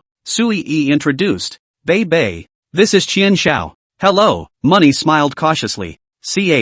Bebe squatted on the conch shell and tugged at the corner of his mouth. "If you kid dares to hit on EE's idea, be careful of killing you. Oh." Money's smile is so panicked. This conch girl is too fierce. Right. This tone of voice, this expression, this posture. Always feel like a mixed black. Unable to help but look at Sui E with tearful eyes. "Big sister," Sui E said seriously. "It's not right to kill people. Oh. Then castrate." BB paused and continued. "Castration is just one word, and I'm only going to say it once. Junior, don't ever play with fire." She gripped the hilt of her sword and lifted it slightly upwards, the sword light raging. Qian Xiaoxiao only felt like his breath was going to freeze, and his face paled as he said, Good. The conch girl froze, then grunted. There's no point in bullying little kids. Strike that. It was only when she was arrogant that she burrowed back into the conch. A few kilometers away from Tohashi University, a person whose entire body was shrouded in black robes looked at the school gate from afar. He lifted the black robe, and there was a strong icy coldness in his face. He's Hooli, Shijio's 8th senior brother. Last night, the master, who was far away in the Sakura country, was shocked and furious, as she then's fate card shattered, which meant that his senior brother had died a horrible death at the hands of the human called Su Lai. "Master told me to bring the culprits back." Hooli spat out a mouthful of turbid air, and in his heart, there was no more fear of Su Lai, and there was only a fist rubbing, because he had been investigating the intelligence last night and ended up learning quite a lot of useful information, like the flower fairies. It was a recently risen Divine Gate realm powerhouse in the martial arts world of China, suspected to be Su Lai's elder, but he, Hooli, was the best of the great demons. God's Gate. It's not like he hasn't killed before. Therefore, in Hooli's expectations, Su Lai was young and in his 20s, and even if he was a demon, he couldn't possibly be at the Divine Gate realm. The reason why he was able to subdue senior brother Shijio, I'm afraid that it was because the flower fairy was secretly making a move at that time. So it's fine to kill Su Lai and not start a conflict with the flower fairy. Hooli couldn't help but narrow his eyes. A lot of books are hard to find anymore, so read them and cherish them. Chapter 142, wouldn't it be better? Hooli's idea seems simple and rough, but it is a foolproof plan that was thought out after a night of thinking. Hide your breath. In an instant, he struck out to kill Su Lai, took away his head, and utilized the teleportation array to return to the Sakura Kingdom in an instant. Who can help him? Mirage. When Hooli's words fell, the fox face turned into an enchanting beauty face, making people look at it and never be able to move their eyes away. "Hi, can I ask how to get to the school nurse's office?" Hooli stopped a male student who was peeking at him and smiled coquettishly. "People are lost. I'll take you." This male student hurriedly opened his mouth, sneaking a sniff of the aroma of the beautiful woman beside him, only to feel that his body was floating all over the place. He even pretended to be unintentionally holding Hooli. "Be careful. Our school road is slippery. It's not good if you fall. Then I'll trouble you, classmate." Hooli laughed delicately. "Hey, you're a student at Tohashi too, right? We're all classmates. What's the point of being polite?" The male student smiled and said, "I am Chao Lazi, the Department of Economics and Management. Beauty you? I'll tell you when we get to the infirmary." Hooli disguised as a beautiful woman blinked. The end was delicate and charming. The scene. Simply let the surrounding male's eyes are green. Damn actually that brat shortcuts. Obviously they also have the opportunity to have a kiss. Hate it. At this moment, the water of Westlake is the tears in their eyes. As Hooli walked towards the school nurse's office, this short 1-kilometer journey had ticked off the hearts of countless males along the way. After all, he's a vixen. But who would have thought that he was a man again? the inferiority of humans. Hu Li mentally sighed, but continued to smile on the surface. Arriving at the door of the school infirmary, in Xiao Lu sensed that expectant look. Hu Li curved the corners of his mouth and came to his ear to whisper, I like you? Xiao Lu was ecstatic in his heart, being loved by a beautiful woman at first sight. Could it be that his spring is coming? The old man in front of the school really didn't lie. Hu Li paused for a long time before finishing the latter words. It's a man. The words fell. Hu Li looked away expectantly, waiting for the human in front of him to show fear or chagrin or anger. It was only Xiao Lu who looked bewildered since, staring at Hu Li for a long time in a daze. Women's clothing. Big brother. Xiao Lu since looked even more excited. Wouldn't that be better? Wally? This vixen was dumbfounded. Were all human tastes so horrible now? Cherry Blossom Country's young people are hopeless even if. How the other side of the ocean China is also so degenerate. Hu Li kicked Jolie's self away. Get out of here. Disgusting. It was then that Hu Li ruffled his long hair and entered the school nurse's room. And at a glance, he saw Su Lai in the corner. When he was about to go forward, he was surrounded by a group of old men and women. Classmate. Seeing a doctor? Let me take your pulse. You get up. This is a female student. Call Lao Lu to come. Men and women are not related to each other, understand? Hu Li black face. This group of old men and women are also too enthusiastic. If not see Su Lai, I am afraid that I will wonder if I went to the wrong door. Su Lai glanced at it, then lowered his head again, looking at the Chinese geography magazine in his hand, and calmly said, show him the veterinarian. Veterinarian? Li Shouzhong and Yen Gui and the other doctors looked at each other in dismay. The veterinarian was a bit excessive. You see what I am? Hu Li froze. The smell is so great that you can smell it from 3 miles away, Su Lai said in a salty manner. Hiss. Zhou Feng and Lu Nanwei glanced at each other and said in the back of their minds that it was bad. These words were too much for a female student. But what everyone didn't expect was this. Hu Li no longer transformed into a woman, but into a man's appearance as he sneered. I was hoping to finish you off unnoticed, but I'm surprised that you figured it out. Surface calm. Just Hu Li's heart is still a little shocked. His disguise can be described as seamless, but actually be a glance to see through. The son of the God's Gate. There really is something. Go. Hu Li made a gesture of invitation, but secretly he was observing the surroundings to see if there were any strong people hiding their forms. After confirming that there weren't any strong people within a 5-kilometer radius that caught his eyes grew arrogant. Su Lai got up and headed out. Facing the worry of Lu Nanwei and the others, he smiled and said, it's okay, I'll go and come back. The two went to the back of the school. The woods were dense and lush, and Hu Li narrowed his eyes and said, you may not know who I am, but, you're not out for revenge for that snake. Su Lai sensed the same aura from these two demons. Plus, Sea Demon Bibi had said that the sea serpent also had a senior brother, so the other party's origin was known at a guess. Hu Li nodded and said, since you know it all, I will send you on your way. The voice hadn't quite dropped. His body then disappeared in place, and when he reappeared, he was behind Su Lai. Hu Li's palm transformed into a white furry claw and violently swept towards Su Lai's neck, which was powerful enough to split a mountain peak. Su Lai, however, did not even dodge. In Hu Li's eyes, naturally, he had been scared silly or unable to react. The sharp claw that contained his divine sense attack did not land on Su Lai. It was stopped by an invisible barrier when it was an inch away from Su Lai's circumference, shocking Hu Li to suffer a strong backlash. A large mouthful of blood rushed up his throat, only to be forced down again. He stomped back dozens of steps, looking at Su Lai incredulously. What realm are you? You in? Hu Li was confident that even a human powerhouse of the Divine Gate realm would not be able to not use any realm under this claw of his, and there's no psychic fluctuations around. So, the last time Su Lai hunted down senior brother Shijiao, it wasn't the flower fairy that he relied on at all. It was himself. This human whose age was only 20 years old. His realm was definitely not the Divine Gate realm, but even higher. Too bad you're a fox and the meat isn't good. Su Lai cupped his chin and spoke with some regret. That sea serpent should have been a plate of deliciousness, but it was spoiled by Little Black. Boom! The moment Hu Li's scalp exploded, Su Lai was no longer prey in his eyes that he could take heads at will. Rather, it's the devil. Without hesitation, he retreated backward a dozen meters, pulled out a jade pendant from his pocket and violently crushed it. The void around his body twisted and the teleportation formation was activated. Hu Li said in a chilling voice, Su Lai, the next time you come to China, Master will definitely whip you into shape. His figure faded into a blur, to the point where it was nearly invisible. Su Lai smirked. Did I let you go? Hu Li smiled back. The smile was full of mockery. Silly asterisk. This is a teleportation formation that the peak of the divine sect and the demon king can't even block. If I want to leave, who can stop me? Snap. Su Lai snapped his fingers. Hu Li's mocking smile instantly stiffened on his face as the entire space and time was frozen.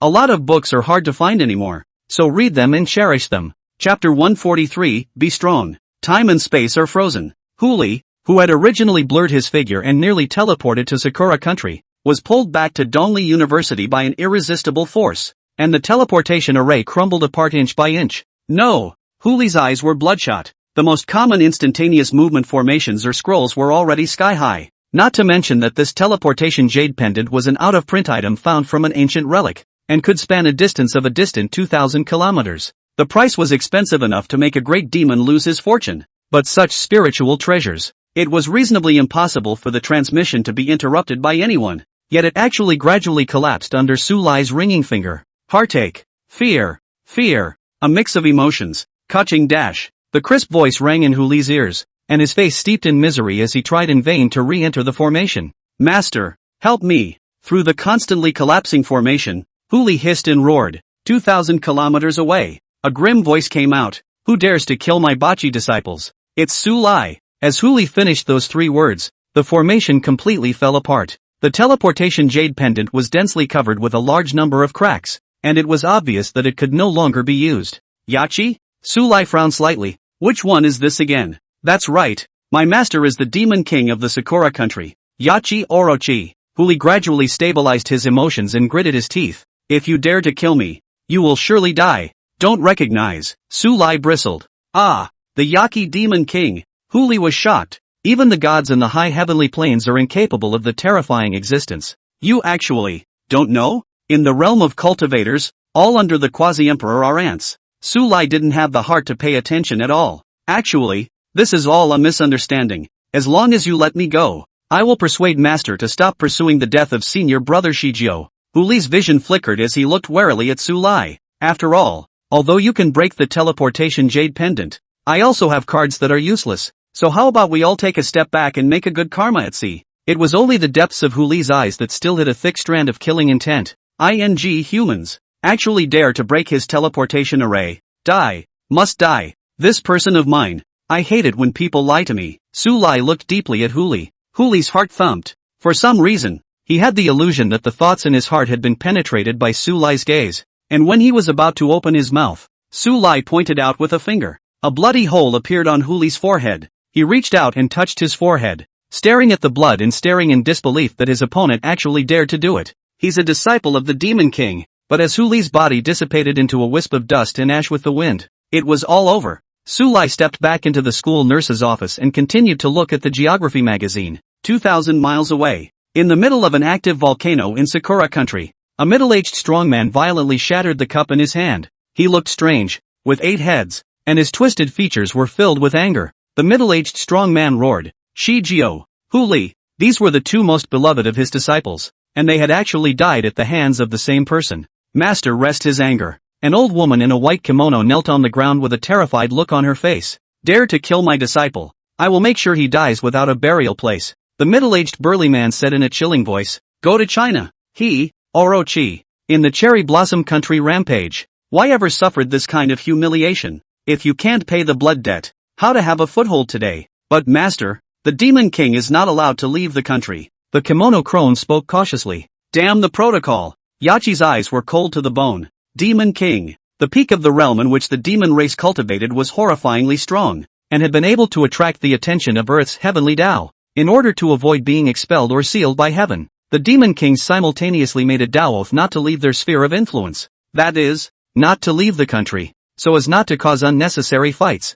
Violator. Demons have to be put to death. However, Master, the Forbidden Mountain, a forbidden land in China, opens in January. The kimonoed crone whispered again as she knelt in prostration. Another 100 years. The 16 eyes of Orochi revealed memories at the same time, and he said in a single word, then I'll wait for a month. Brother-in-law, please, brother-in-law, just help us. Brother-in-law, the best brother-in-law in the world, must not be seen dead. Back at the school nurse's office, Su Lai was surrounded. To be more precise, he was surrounded by his sister-in-law, Ruan Lan, and her 2 best friends, Yu Xiao and Li Li. The three girls stared at Su Lai with tearful eyes, rather like a "we won't leave if you don't agree" stance. "It's not that I don't teach, it's that your qualifications are too poor," Su Lai said helplessly. "The reason for being haunted by the Ruanlan girls is simple. Go!" The three women want to hire Su Lai to be the advisor of the Go Club, and the pay is a dinner. After all, the college Go tournament is going to start tomorrow,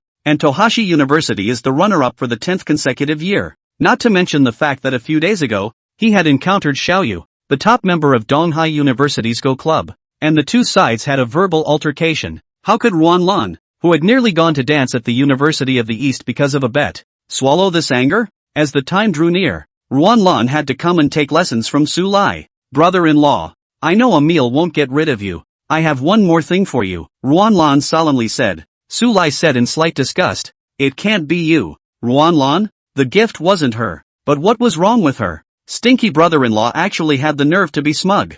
Ruanlan was about to retort back when she was pulled back by Yu Xiaoxiao and Lili at the same time. The two women urged, "Ruanlan, the greater good is important." Ruanlan instantly lost her previous dissatisfaction and smiled. "Brother-in-law, I'll exchange my sister's information with you. Tell me." Su Lai came to be a little interested. "You don't know my sister's circumference, do you? You don't know her other hobbies besides eating as well as liking the stars, do you?" Ruanlan said mysteriously. "And all of this? I know. I can ask her myself." Su Lai withdrew his gaze and continued to look at the geography magazine. Ruanlan froze and lowered her voice. "My sister has a date tonight. A man." Su Lai raised his eyebrows and looked like he was about to ask a question. Buzz. The phone vibrated. Seo looked at it. It was a text message from Nguyen Tong. It was simple. "Not coming home for dinner tonight. Be strong, brother-in-law." Yu Xiaoxiao and Lili secretly probed to look at the cell phone screen, and at the same time compassionately patted Su Lai's shoulder. "To get by in life,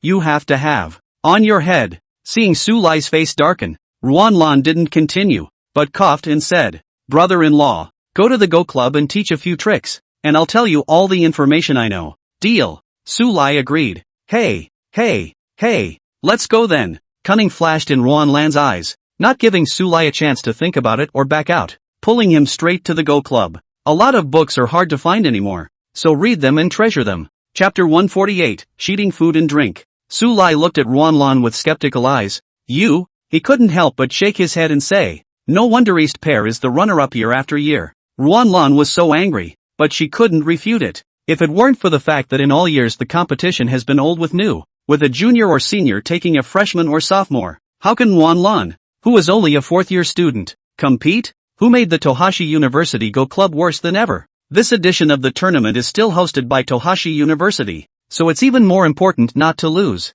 Ruanlan bit her lip and looked pitifully at Su Lai. "Brother-in-law, okay, feel free to teach you guys a few tricks," Su Lai casually said. "Watch this, I'll only teach it once." He beckoned. The black and white pieces on the 9 chessboards suspended in the air separated in an orderly fashion. The first board. On the first hand, the black stones fall on the sky dollar. Second board. On the second hand white pieces fall in the sky. Third board. Fourth. Fifth. 9 boards. The black and white discs are killing each other. Each move seems to be normal, but in reality there are killing opportunities. There were even countless different definitions that appeared. From Bai 37, who had previously defeated Xiaoyu, to Bai 22, who was making his first appearance on Earth. There's even Su Lai's self-created fixation. These stereotypes emerge. The members of the Tohashi University Go Club who were watching were filled with shock. What level of gaming is this? Even the exchange between the #1 player of Chinese Go and the #1 player of Cherry Blossom Kingdom, which had once shocked the world of Go,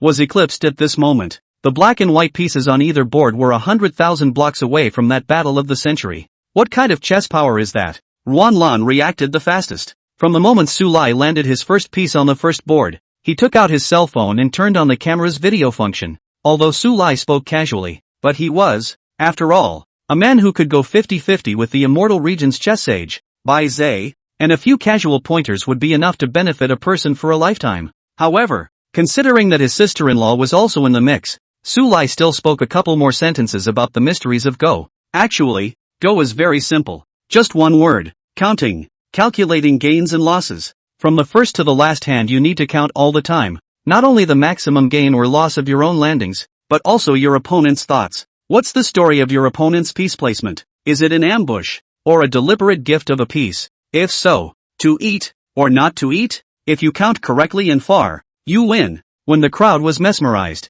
Su Lai silently sat on the side, giving them time to digest. I didn't realize that the wait would be late in the evening. The sun is setting in the west. Su Lai sighed slightly. He had still overestimated Luan and the others. After all, these 9 games were a replay of his game with Bai Zhe. Every game. Spare the immortal domain those Go masters have to study for hundreds of years. Let alone Ruan Lan, this kind of stinky chess basket. Su Lai coughed, and only then did Ruan Lan, Li Chang, and the others return to their senses one after another. Their gazes toward Su Lai filled with complexity and excitement. They know. Su Lai's chess skill was not to say that he was the number 1 person in the chess path today, but he could definitely be ranked in the top 10. So it's true that young Nine Dan asked you to become a professional chess player. Thoroughly convinced, Li Chang bent over again. Mr. Su, Li Chang was offended before. No harm done. Su Lai paused and added, don't mention my name if you lose. Su Lai can't afford to lose that man. If this were to spread to the immortal realm, would he still want to lose face as an emperor? Although these people are not Su Lai disciples, but at least they have been instructed by him. It's already cause and effect. Stinky brother-in-law. Ruan Lan waved her pink fists and said in annoyance, it's not even a match yet. Tell me how I'm going to lose. Tisk. Su Lai lamented that his sister-in-law was also too real. A sweet brother-in-law when you ask for it, and just plain stinky brother-in-law when you don't. Ruan Lan, you can't be careless. Luan frowned. If we still lose to the East University Go Club this year, I'll eat the board at the game. Ruan Lan hummed. Plus 361 pawns. I can see that my sister-in-law is pretty swollen right now. Su Lai was silent. What to do? He kinda wants to see it. Should he do something during the game? Cheating to eat and drink. Yu Xiao muttered. Whoa! Ruan Lan's beautiful eyes glared. Are you still my good sister? You actually think that Sister Lu and I will lose to Dongda? Maybe we won't even make the final. Lili weakly said. I've heard that the participating members of the Qingbei Go Club all have professional 5th Dan participating. Last year Xiaoyu her sister won 29 consecutive matches after taking the crown.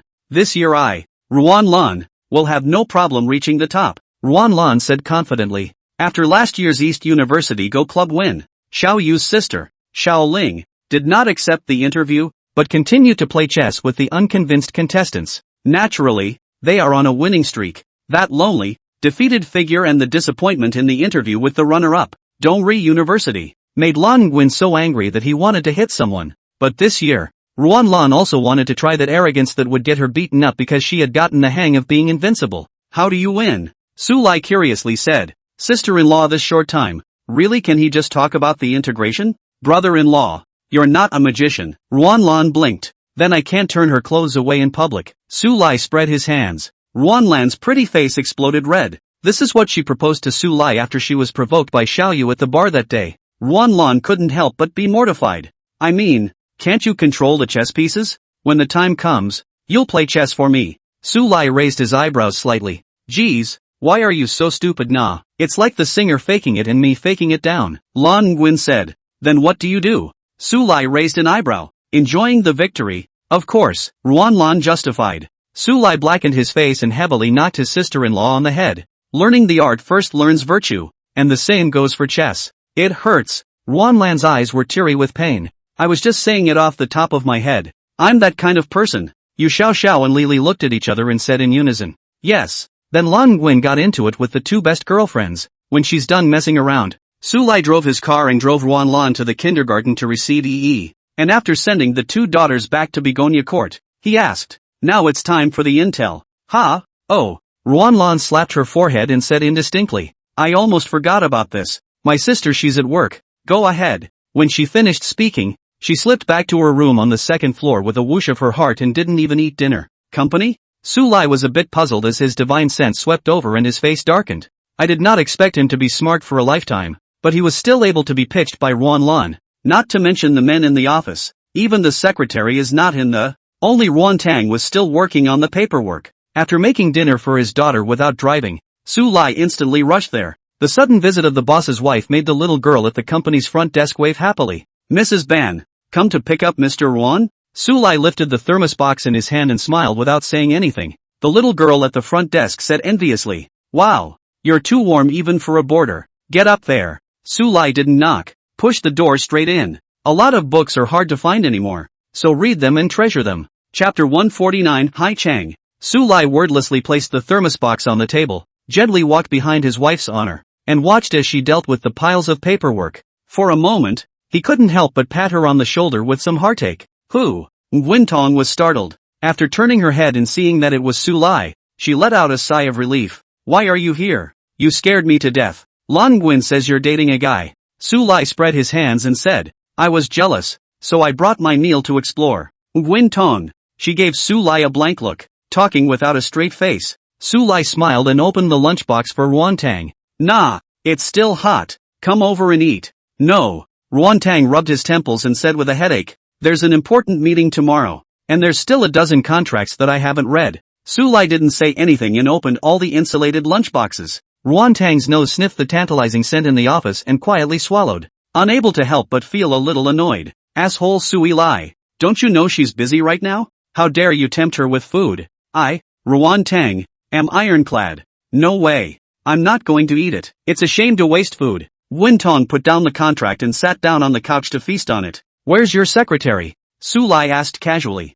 Her mother was in a car accident and went back home to take care of her. Luckily it's just a broken bone. She'll be back in a few days. Ruan Tang said slowly. Su Lai, pour me something to drink. Su Lai snapped his fingers, and a row of paper cups appeared in front of Ruan Tang, filled with liquids of different colors. Coffee hot water cold white, Coke Sprite Minute Maid. Which one? Black lines appeared on Ruan Tang's forehead. White water is fine. Saying that, she picked up a paper cup filled with white water and drank from it as she muttered. The magic is pretty good. Just a little fancy. Su Lai smiled. When Ruan Tang finished eating, Su Lai added, lie down. Hubby is in a good mood today. I'll give you a massage. You're not my husband. Fine. Then I'll give my wife a massage. Okay? Su Lai said helplessly. Nguyen Ton didn't say anything. Su Lai massaged Ruan Tang's temples and shoulders, the moderate force making her close her eyes comfortably. It's only 5 minutes. Yell for me in 5 minutes. Okay. Within 5 minutes. A tired Nguyen Ton was so exhausted that he fell asleep. Su Lai sat down on the sofa and took care of business for her. Although the Heavenly Courts list is now dumped on the first Divine General Tao Tai, Su Lai used to do everything himself. 10 lines at a glance. After processing the contract in just 10 minutes, he hugged Ruan Tang and instantly moved back into the room of Haitang Court. After covering his wife with a blanket, Su Lai went downstairs. I saw Ruan Lan, who had fled back to his room earlier, playing a game with Su Yi. Was it fun? Su Lai asked with a smirk. Not bad. Ruan Lan finished speaking before her face stiffened and she twisted her head. Sister, brother-in-law, why did you come back so quickly? Where is my sister? Sleeping upstairs. Su Lai laughed. Come on, tell me about your sister's date. Ruan Lan knew that he couldn't hide it anymore and said bitterly, brother-in-law, I'm sorry, I didn't mean to lie to you. Saying that, he also looked at Su Lai with tears in his eyes, with a pitiful, helpless and weak look. Actually, Ruan Lan had no choice but to do so. After all, she had to win over Xiaoyu, otherwise where to put her face So after learning that his sister Sama had to work overtime at night to handle official business, Ruan Lan pitched Su Lai that way. Su Lai did not look too deeply into it, but faintly said, come to my room at night, I will teach you. Didn't wait for the words that followed. Ruan Lan looked shocked. Brother-in-law. No. Su Lai finally finished the last 2 words. Play chess. Ruan Lan breathed a sigh of relief. Then make it clear. You scared me to death. I can't do anything to apologize to my sister. Su Lai twisted his head and laughed. No more teaching. Don't wow brother-in-law. Ruan Lan directly hugged Su Lai's thigh like a hungry wolf, allowing Su Lai to drag her at least 3 or 4 meters, to avoid continuing to be pestered. Su Lai directly threw his sister-in-law a chess book and took his daughter back to her room to rest. Brother-in-law, don't forget to bring my sister to the game tomorrow. Having been given the most precious treasure, Ruan Lan dropped a sentence and went to the Go Club with the game, spending the night studying it with Sister Luan and the other members of the club. Day 2. Ruan Tang woke up and realized that he was at home and panicked, saying that he was in trouble. She rushed to the bathroom to wash and change and went downstairs. After seeing Su Lai cooking breakfast in the kitchen, Ruan Tang weighed in. Why did you bring me home? I still have a contract that hasn't been. I took care of it all for you. Ha! Ruan Tong froze. Su Lai pressed his wife's upturned strand of hair down, only to have it pop up again as his hand picked it up. He couldn't help but laugh. Take a shower in peace and eat breakfast before you go to work. Ruan Tong was skeptical. Did you really take care of it? When have I ever lied to you? Su Lai asked rhetorically. Ruan Tong was speechless. Su Lai was indeed reliable in other things except for leaving without saying goodbye 5 years ago, but she was still a little worried. It's a big foreign list. Once the signing is successful, The company will make a profit of at least $30 million still in US dollars. This is an important step for the company towards the international market. Mama. Sui-Yi's big eyes blinked. Auntie has a go match this afternoon. Shall we go watch it? Ruan Tong counted the time, nodded and smiled. Good. Oh yeah, today was a double holiday. So after breakfast, Sui-Yi directly followed Su Lai to Dongli University. Sure. Siren Bibi was there. She looked like an ornament hanging on Sui-Yi's shoulder, and from time to time she skimmed her lips. 5,000 years have passed, and human civilization has developed too slowly. It's still not as good as the bottom of the sea. Is there a civilization at the bottom of the sea? Sui-Yi was curious. Sure, Bebe casually said, not to mention the faraway Atlantis Empire. There are 7 sea cities and 1 demon king in the waters of the East Sea, not to mention the South China Sea where there are countless sea demons. Wow. Sui-Yi's eyes widened as she listened. Bebe whispered, if you want to go to the sea city, I can secretly take you there, although it is forbidden for humans to enter. But well, I have a doorway. Sui-Yi sneaked a glance at Su Lai. In the same whisper, I want to go, but can I bring Qian Xiao again? He likes the sea the best. Why did you bring that stupid human brat with you? Bibi muttered in the bottom of his heart, but after thinking about it, he not only agreed, but instead squinted his eyes and smiled in a friendly way. Yeah. Sulai's heart ached for a wave of money smiles in advance. To Bibi, that bratty character, afraid not to be at the bottom of the sea, hard to pit a money laugh. Sulai hadn't guessed wrong, because Bebe did think so. It's better to follow along when the time comes, Sulai thought silently. A man and a demon chatting away. A lot of books are hard to find anymore, so read them and treasure them. Chapter 150, Dong Li loses. A man and a demon chatting away. Sulai accompanied his daughter to the school's indoor gym, which was filled with tables as well as go, and there are quite a few contestants already competing. Sure, as the host, Tohashi University, the matches were the last 1 or 2 in the afternoon as the finale. On seeing Sulai, the dozen or so members of Dongli University's Go Club all gathered around, looking at Sulai with respect in their eyes. Apparently, the more they studied Sulai's games of chess and chess games, the more shocked they became. Whether it was the black pieces or the white pieces, the strength of the chess pieces was so terrifying that it made their scalps numb, and it was simply astonishing. Counselor Su, have a seat. Li Chang, the junior student who had previously questioned Sulai, eagerly and incomparably brought Sulai and Sui-Yi to sit in the last row of the audience. The reason why it is not the first row and the second row is because Li Cheng thinks that with Sulai's chess power, he can't even look at the college Go tournament this kind of playing house. First row. Sitting in the 10 consecutive champion Donghai University Go Club, there was no one around them who dared to sit. After all, this was the great demon king. Among them, Xiaoyu looked at Sulai and said, Sister, he is Sulai. Zhang Jiudan had invited him to become a professional chess player, but he didn't expect to become the advisor of the Dongli Go Club. Followed his sister's gaze. Xiao Ling glanced at Sulai, who sensed the gaze watching and smiled faintly. Xiao Ling frowned her willow eyebrows without any trace, retracted her gaze, and faintly said, No matter, the champion this year is still me. Xiaoyu spat out her pretty tongue. That's natural. Our dad praised you for being better than blue, she added with a grim look. It's a shame I just can't do it with my talent. You studied art. It's good to be an artist. Xiao Ling comforted. Xiaoyu gave a bitter smile and didn't say anything. She suddenly looked over at Ruan Lan, their eyes sparking, and across the distance, the two women tacitly thumbs down. This mirrored taunting manner caused them to turn their heads at the same time, and snorted chirpily, You're going to lose. Bibi, Sulai, one person and one demon were in a high realm, so they naturally heard their mutterings clearly, and this tacit understanding between the two women was too terrifying. What a flagrant rivalry! Unlike the sisters Xiao Ling and Xiaoyu who were leisurely drinking tea, the participating students from the other universities were all incredibly nervous. After all, this was a brutal and incomparable elimination system, with no loser's race, much less any resurrection race. Do you need me to kill her for you? God forbid. Seeing that Ruan Lan had been staring at Xiaoyu, Siren Bei, with her shell on her back, had already gripped the hilt of her sword and was just waiting for Ruan Lan to nod her head. Next moment, Xiaoyu would have landed on his head.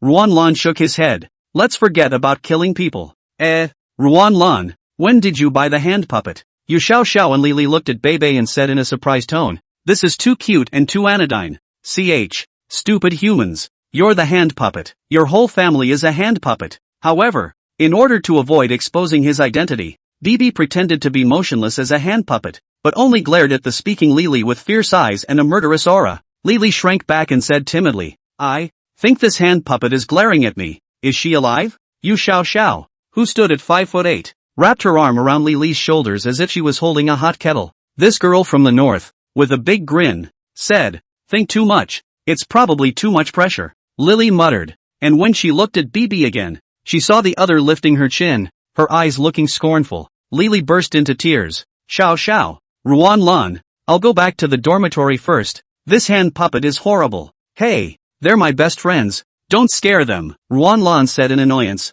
Okay, Bibi said sullenly. Ruan Lan's face still had to be given. It was one of her few good human buddies these days. After all, they often spent their evenings drinking fat happy water and playing games together. It's a lot more fun than being alone on a night retreat. Sure, it would be nice to not have that damned round roll that stays in the living room whimpering and munching on bamboo. The match went on set after set. There was a long sigh of relief from the winners and a bitter smile from the losers. The preliminary round of 200 men totaling 100 games had nearly all the winners and losers decided by mid-afternoon. Only Ruanlan and Donli University, represented by Luan, and a Southwestern University of Science and Technology remain. The Shaw sisters advance hand in hand. Xiaoyu looked at Ruanlan and spoke with a delicate smile. Don't lose at home and not even make it to the rematch. Ha! Ruanlan bristled, not bothering to talk to her. Both referees are national-level referees and professional 2-dan chess players. The game started soon after. As the runner-up every year, Tohashi University is a formidable opponent that all the major teams have to be wary of.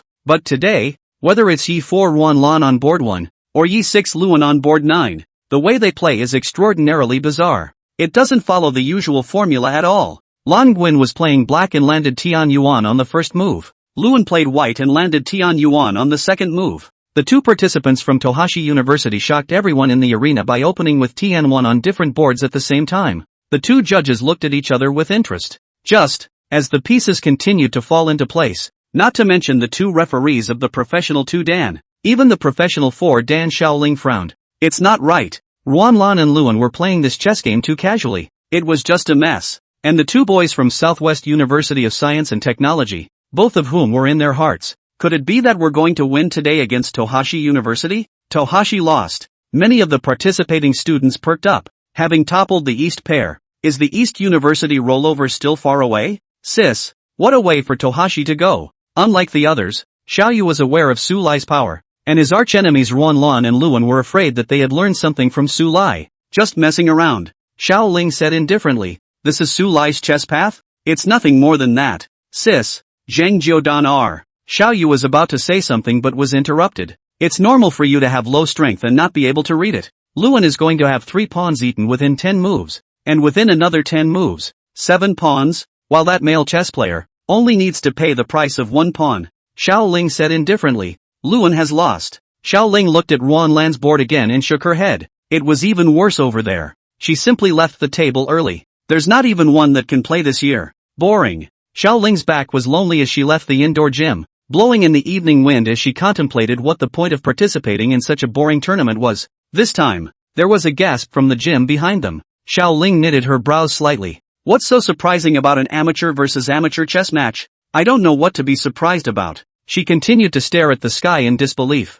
But bizarrely, several large clouds floating over the stadium suddenly disappeared. Nerdishly, there was another gasp from the gym behind them, even more enthusiastic than the one before. In the meantime, 2 voices also came from the loudspeakers in the gymnasium. Board 1, Lan Guin of Dongri University wins. Board 9, Dongri University Luan wins. A lot of books are hard to find anymore, so read them and cherish them. Chapter 151, The Head of the Family. Xiao Ling was stunned. Did the speaker just say Tohashi won? How is this possible? She walked quickly back into the gymnasium, and saw the list of advancement above the main screen in the center of the arena. 1. Xiao Ling. 7. Xiao Yu. 20. Sun Din Nyo. 49. Lan Uguin. 50. Lu Can. These 2 games of chess are also too strange. Obviously Luan has been getting eaten by the pawns, and suddenly he won. Lan Guin was even more outrageous, not playing a single set and winning even more cleanly. You 2 stinkers. That's a new stereotype that's never been seen before in chess.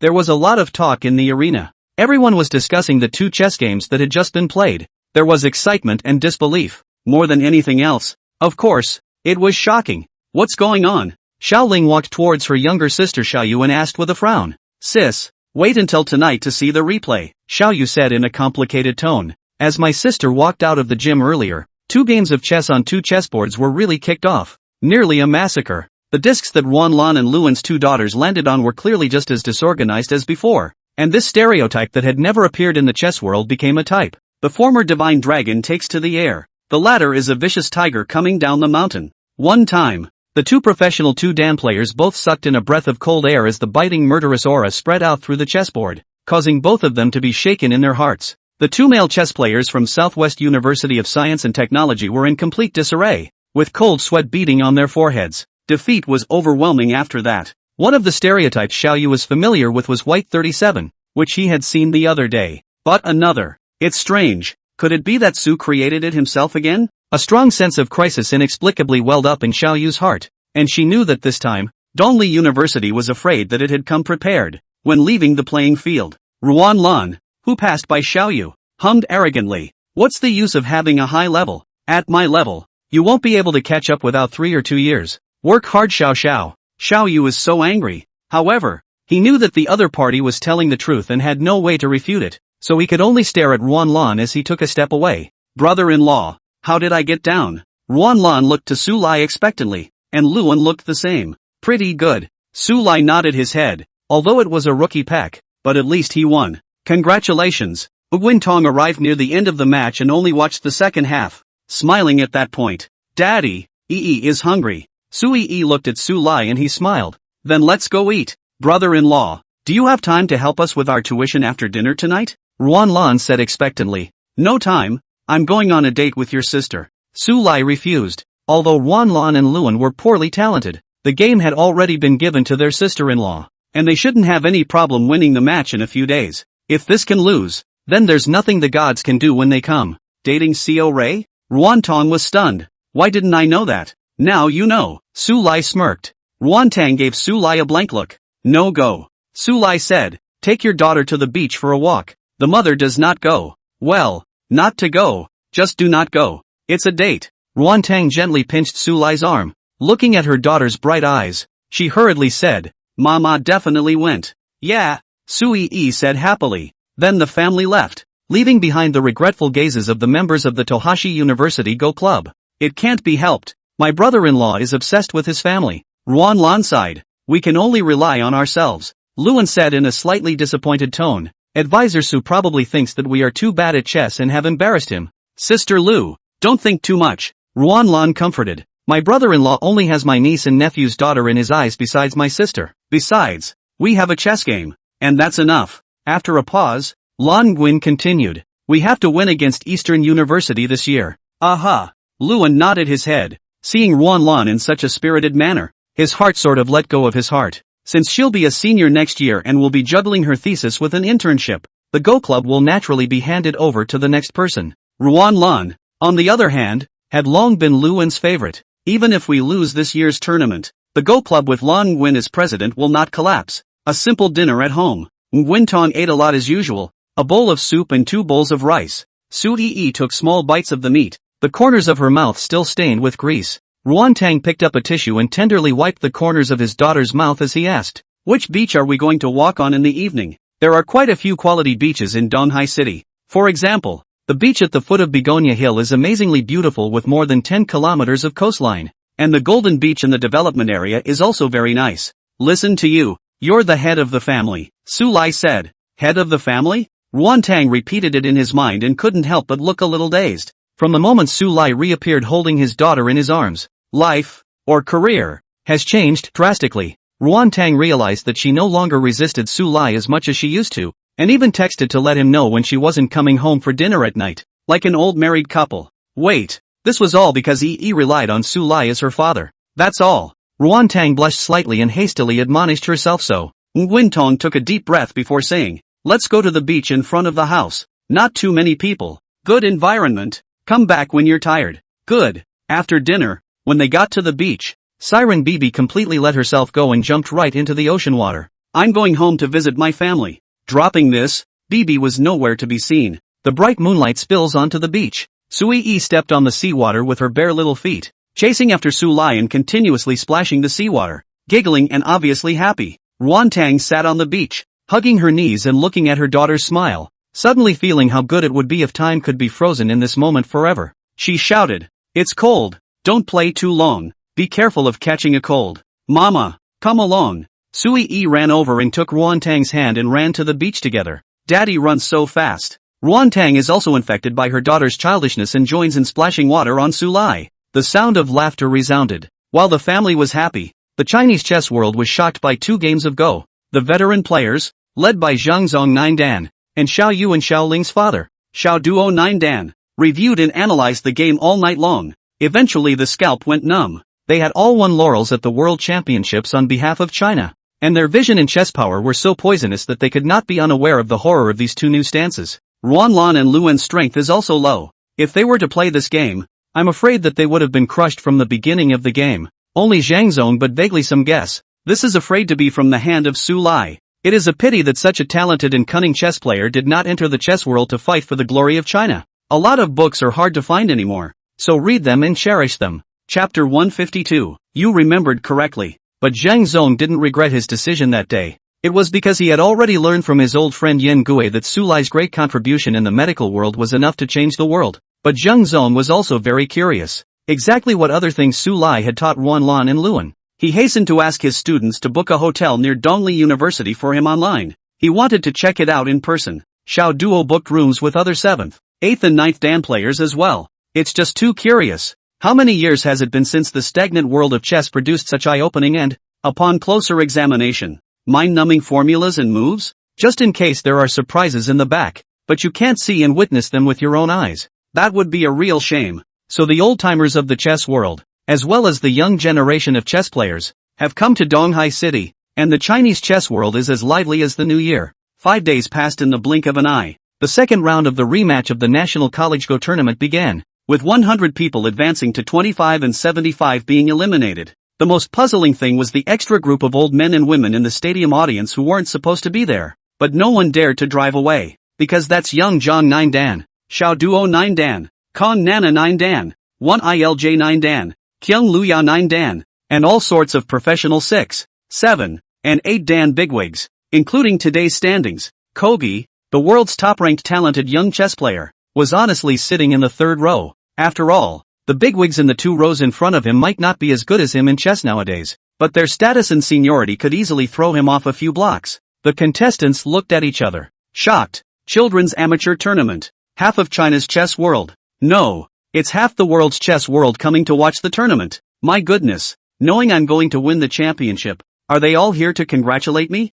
A male chess player muttered in a low voice. I can't believe this small tournament has alarmed the national team. Don't dream. His classmate rolled her eyes. People aren't here to see us. Please remove the words guys in no dot. The male chess player said confidently. The chatter went on, especially when a group of 9 Dan volunteered to referee the Go game. The atmosphere in the arena reached its peak for a while. All the contestants, all of them are small universes exploding, playing chess beyond their segment. However, all of the 9 Dan were a little bit old-fashioned, their eyes constantly glancing at the preparation area, thinking about why Ruanlan and Luan hadn't appeared yet. Still, there are good prospects to keep an eye on. For example, Xia Ling, against the president of Yenjing University's Weiqi Club, who was in the 7th rank. He won so crisply that many professional players kept nodding their heads secretly. Worthy of being Xiao Jiudan's eldest daughter, the future is promising. Finally, the match was going on and it was finally Ruanlan's and Luan's turn to go on stage. Swish dash. A group of old men and women surrounded them directly near the chessboard,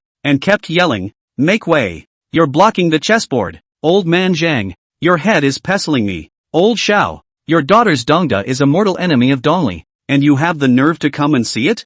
I'm cheeky. It's like a food market." The tournament organizer awkwardly said, "Seniors, please take your seats and don't disturb the players. I'm the referee. I'm a referee too. Me too." Crowd. No wonder a group of 9 Dan rushed to be the referee of this tournament. So it was because of this. At the same time, the students had complex expressions, and they finally realized why the bigwigs were converging today. Dare I say that the favor was just for the 2 of them, Ruanlan and Luan. The scene. It made Xiao Ling's face go cold. The father crossed 2,000 kilometers and came to Donghai City from the far northwest, not to see her, the eldest daughter, play, but 2 amateur chess players. She was inexplicably indignant. Just quickly, Xiao Ling then turned pale. Another new stereotype, and not 1 or 2. Ruanlan and Luan's chess path. It was simply heavenly, stunning those professional chess players in the arena with a strange look in their eyes, directly on the spare chessboard in real-time replay. At this point, little did this group of Go nerds who had studied Go all their lives realize that they were about to witness history.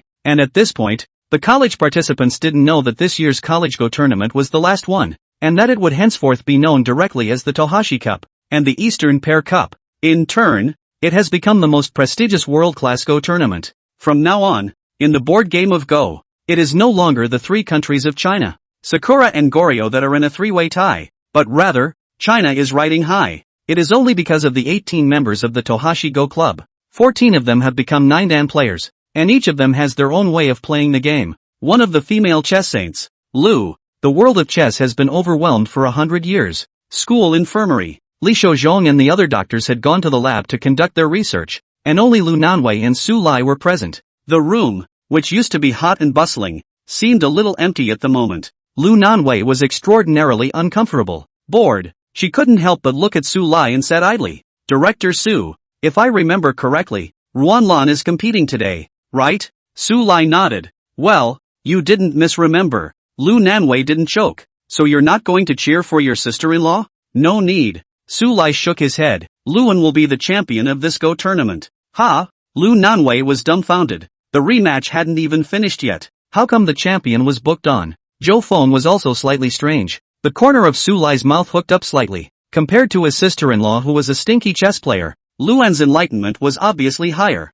Sure enough, 1 hour later, Li Chang came over to report the good news. Counselor Su, President Lu and Ruanlan won their second consecutive victories and entered the top 25 at the same time. After a pause, he was even more excited. Ku Ji 9-dan, Zheng Zong 9-dan as well as Xiao Duo 9-dan. They are reviewing the game and explaining it for everyone. Oh, Su Lai responded in a nonchalant manner, and then continued to look at the National Geographic magazine. He's pondering whether to take his wife and daughter out for a trip this week on a double holiday. Corgi? Zhou Feng said excitedly. It's that talented kid Koji who was #1 in the world. He's in the gym? Li Chang was taken aback and said weakly. Yes, I'm a fan of his. Zhou Feng fished out a desktop pen and paper and was about to go straight to the gym to get an autograph. Just don't wait to go out the door yet. A teenager wearing glasses pushed open the door and spoke coyly. Excuse me, is Mr. Su Lai in? Koji. Zhou Feng stuttered instantly. A lot of books are hard to find anymore, so read them and treasure them. Chapter 153, A Promise After 1 Year. Koji. Zhou Feng all stuttered. The young man with the glasses smiled coyly. Hello. Zhou Feng hastily handed up a pen and paper. And Koji also knows very well. Lightly signing his name. This kind of thing obviously did not do less. Then Koji looked into the school nurse's room. May I ask if Mr. Su Lai Su is here? This. Li Cheng hurriedly beckoned, his eyes flashing with the same ecstasy. After all, as far as the world of Go chess is concerned, Koji, Zheng Zong, Xiao Duo, these 9-dan chess players are the equivalent of those heavenly kings and queens in the entertainment industry, and they are rare. Su Lai put down his geography magazine and looked over at Kogi, glancing at him with some regret. He saw a wisp of chess soul in his opponent. You have to realize that this is Earth, an abandoned cultivation galaxy. If it was in the immortal realm, Koji might have had a chance to use chess to enter the Tao. Mr. Su, I heard Ruanlan say you were here. Koji clasped his hands, and a hot flame flickered in his eyes. I watched the 2 games she played with Luan 5 days ago, as well as today's 4 games, and although they were beyond stunning, there are loopholes. Li Chang was confused. These games have been used as teaching materials, and are now being reviewed and analyzed by all the 9-dan seniors in the gym. So how could there be any loopholes? They're not good enough at chess. Koji looked solemn and said, please ask Mr. Su for some guidance. This pointing, obviously it's all about the chess game. Su Lai looked at the time. Sorry, it's time. In the midst of Koji's confusion, Zhou Feng whispered, Director Su is going to pick up the child. Then I'll come back tomorrow. Corgi insisted. I gave the chess game to Lan Wan. Su Lai laughed. If you are not in a hurry. A year later with Luan under the bar. The next life is a success. 1 year later, anyone who heard it would have taken it as a no. But Kogi nodded solemnly. Good. Only he was a little puzzled as to what the next lifetime meant, but didn't have the heart to ask. At this point, Su Lai was already a worldly superior in Koji's eyes. Su Lai left the school nurse's office. The moment he closed the door, his sigh could be faintly heard. Pity, though born at the wrong time.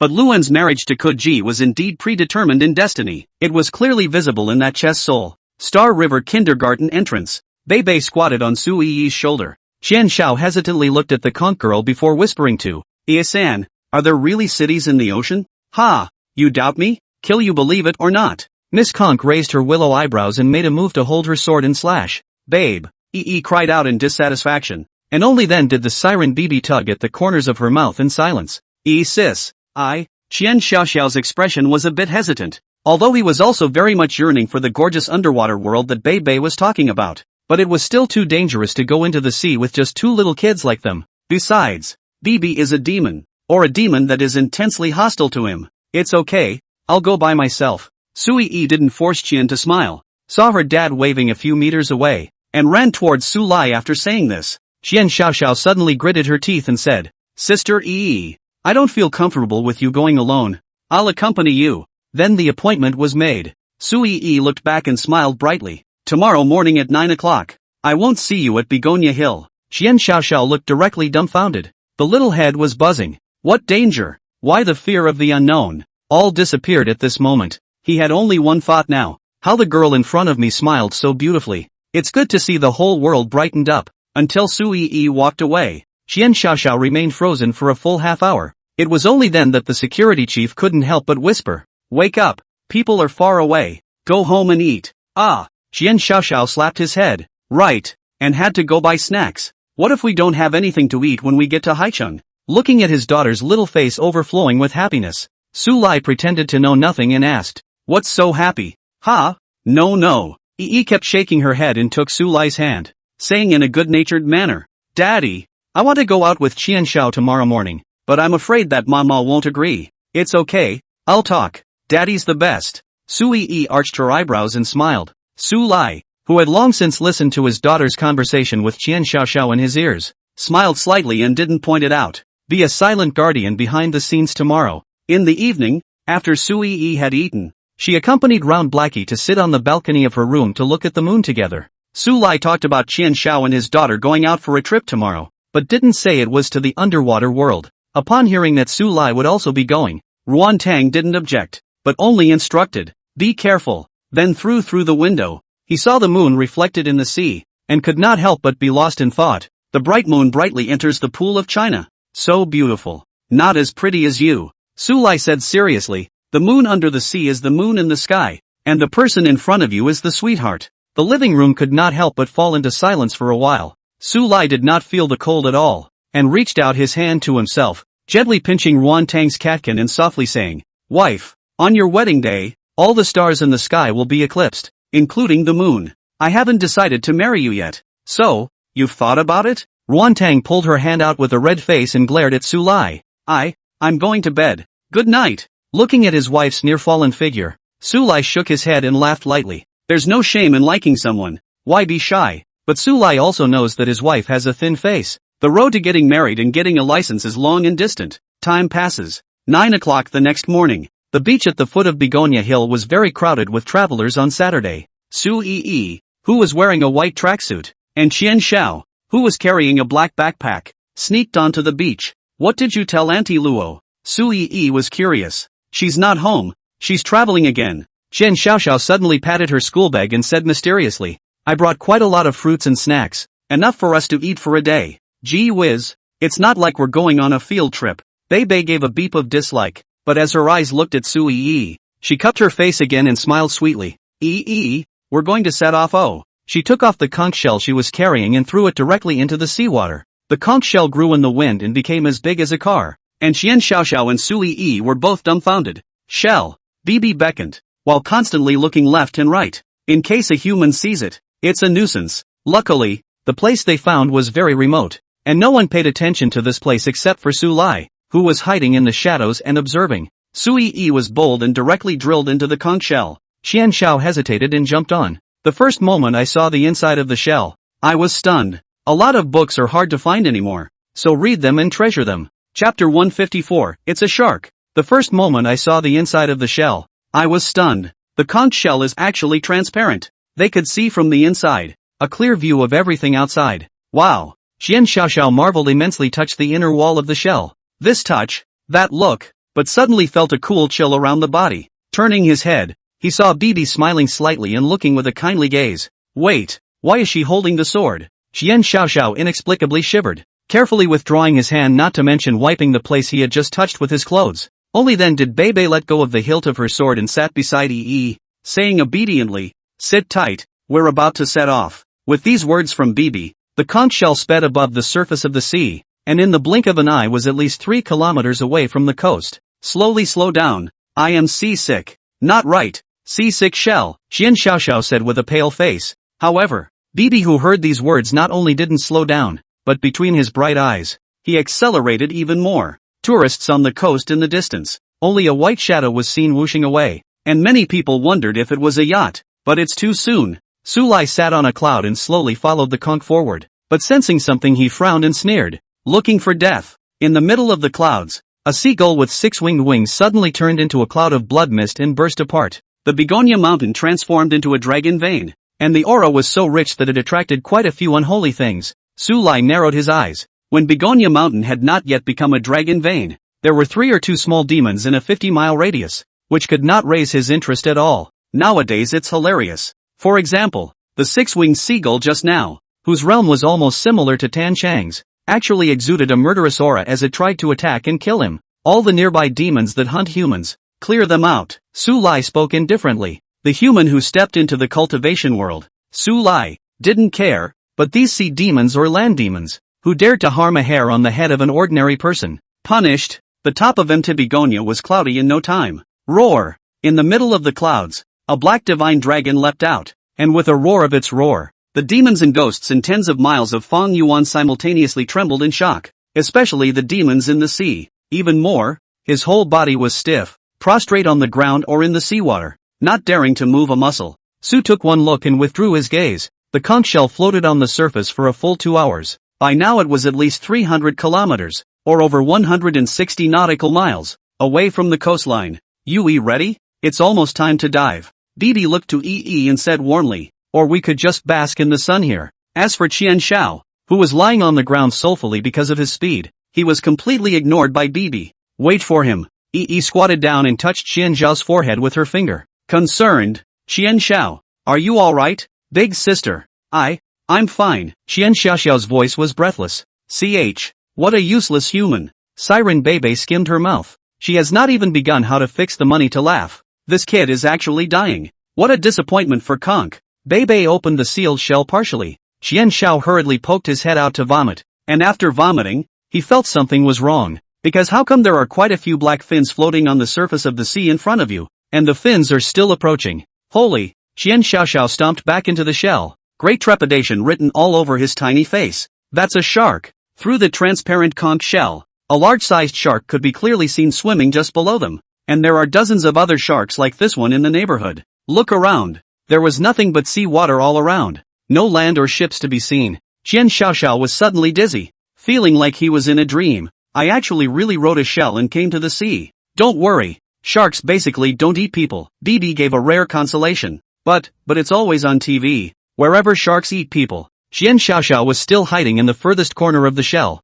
shivering. Coward. Bibi rolled her eyes as she jumped into the ocean water to hang out with the school of sharks. You guys can touch it. Bibi sat on top of a shark's head and grunted. I'm the most powerful swordsman in this sea. Any sea demon has to sell me 3 times. Sui tried to reach out her hand and touched the shark, and she was excited. Slippery. Qianxiao, you also come to try. Qian Xiaoxiao shook his head like a rattle and retreated even further back. After this brief farce, Qian Xiaoxiao wasn't dizzy anymore, mainly because she was scared awake. Babe returned to his shell, closed it and began to dive. A few meters in the beginning, you can see a great deal of marine life. The water refracts the sunlight, and the azure waters are so beautiful that it's mesmerizing. It caused Yi and Qianxiao to constantly marvel at the beauty of nature. But as the shells continued to fall, the vision blurred. By the time it was about 40 or 50 meters, it was dark and dark and dark. Big sister.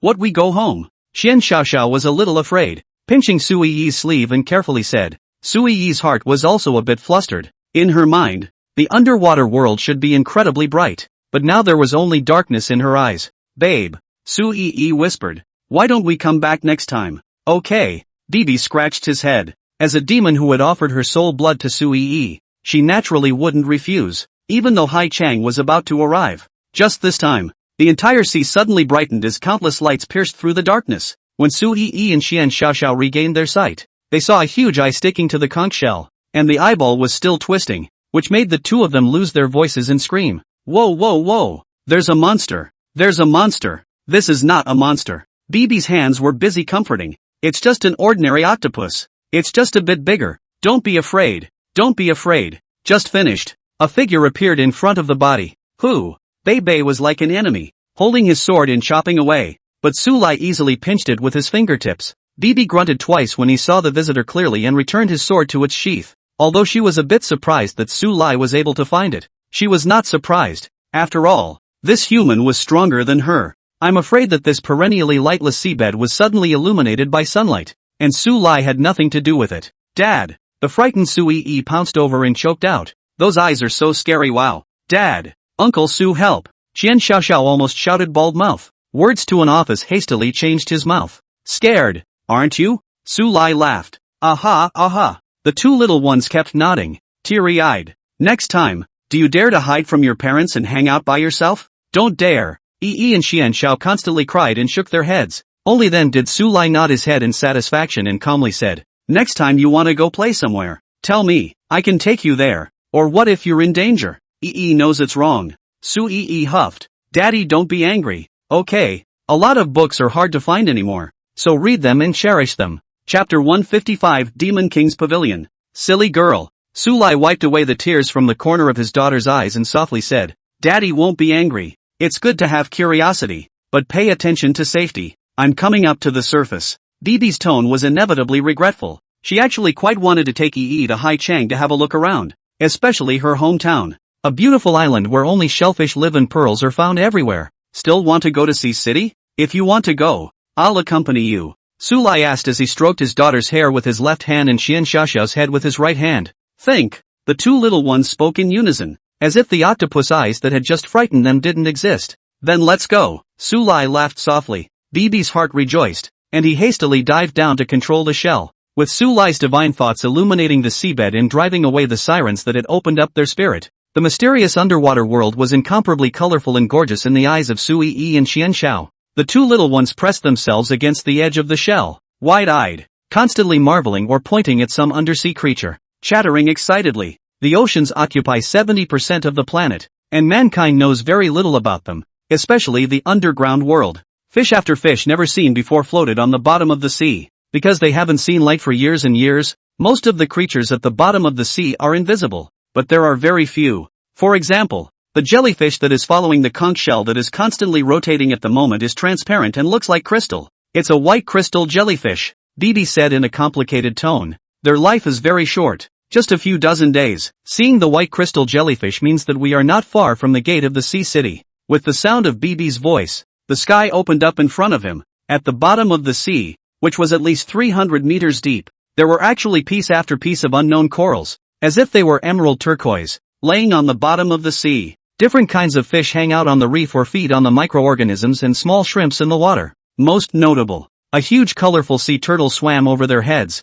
with a body size of about 10 meters long, which was obviously a sea demon as well. It's so big, Xian Xiaoxiao exclaimed with wide eyes. Arrived. BB looked surprised as he said, only to see a waterfall appear in front of him. To be more precise, there was an azure curtain of light hanging from the undersea cliff, like a tall building, nearly 100 meters high and at least 30 meters wide. Around the light curtain, a number of humanoid demons with shrimp or crab heads stood, checking for identities. That colorful sea turtle spat out a jade slip from its mouth, and after verifying its identity, its huge body disappeared into the light curtain and vanished in the blink of an eye. This is the entrance to the sea city, and those demons guarding the light curtain are. BB didn't wait to finish his sentence, but Qian Xiaoxiao jumped ahead. Shrimp soldiers and crab generals. His eyes burned with curiosity 3 times. Bei, since there are shrimp soldiers and crab generals, is there a dragon palace? Was the third prince of the East Sea really jerked by Neza? And where is the sea-fixing needle?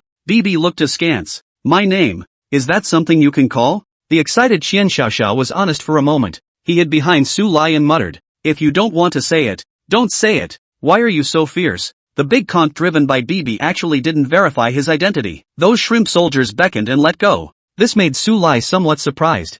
Humph. How can I say that I'm also the #1 swordsman in this sea? There's always some thin air, Bibi said proudly. As he entered the curtain of light, the landscape in front of him changed again. Unlike the darkness of the seafloor, the sun is high and warm in Sea City, and a large number of small islands are like pearls sprinkled above the clear blue sea, and the countless islets lined with a huge city suspended in the air. From the teleportation array of the island at his feet, he could distantly see a splendid palace standing within that city in the sky. The grandeur, strict and open, obviously Sui and Tang dynasty architectural style. If you can look down from the sky, you can clearly see that these islands are distributed according to the 8 trigrams. Chen Xiao and Sui Yi held Su Lai's hand on the left and right, curiously surveying the surrounding scenery and buildings. There are hundreds of thousands of islands within the sea city, but not every island is inhabited by demons. Only those who have opened their spiritual wisdom and have reached the great demon realm can lead their clan to own an island. Bebe paused and then looked towards the city in the sky with a yearning expression. There is the Demon King Pavilion,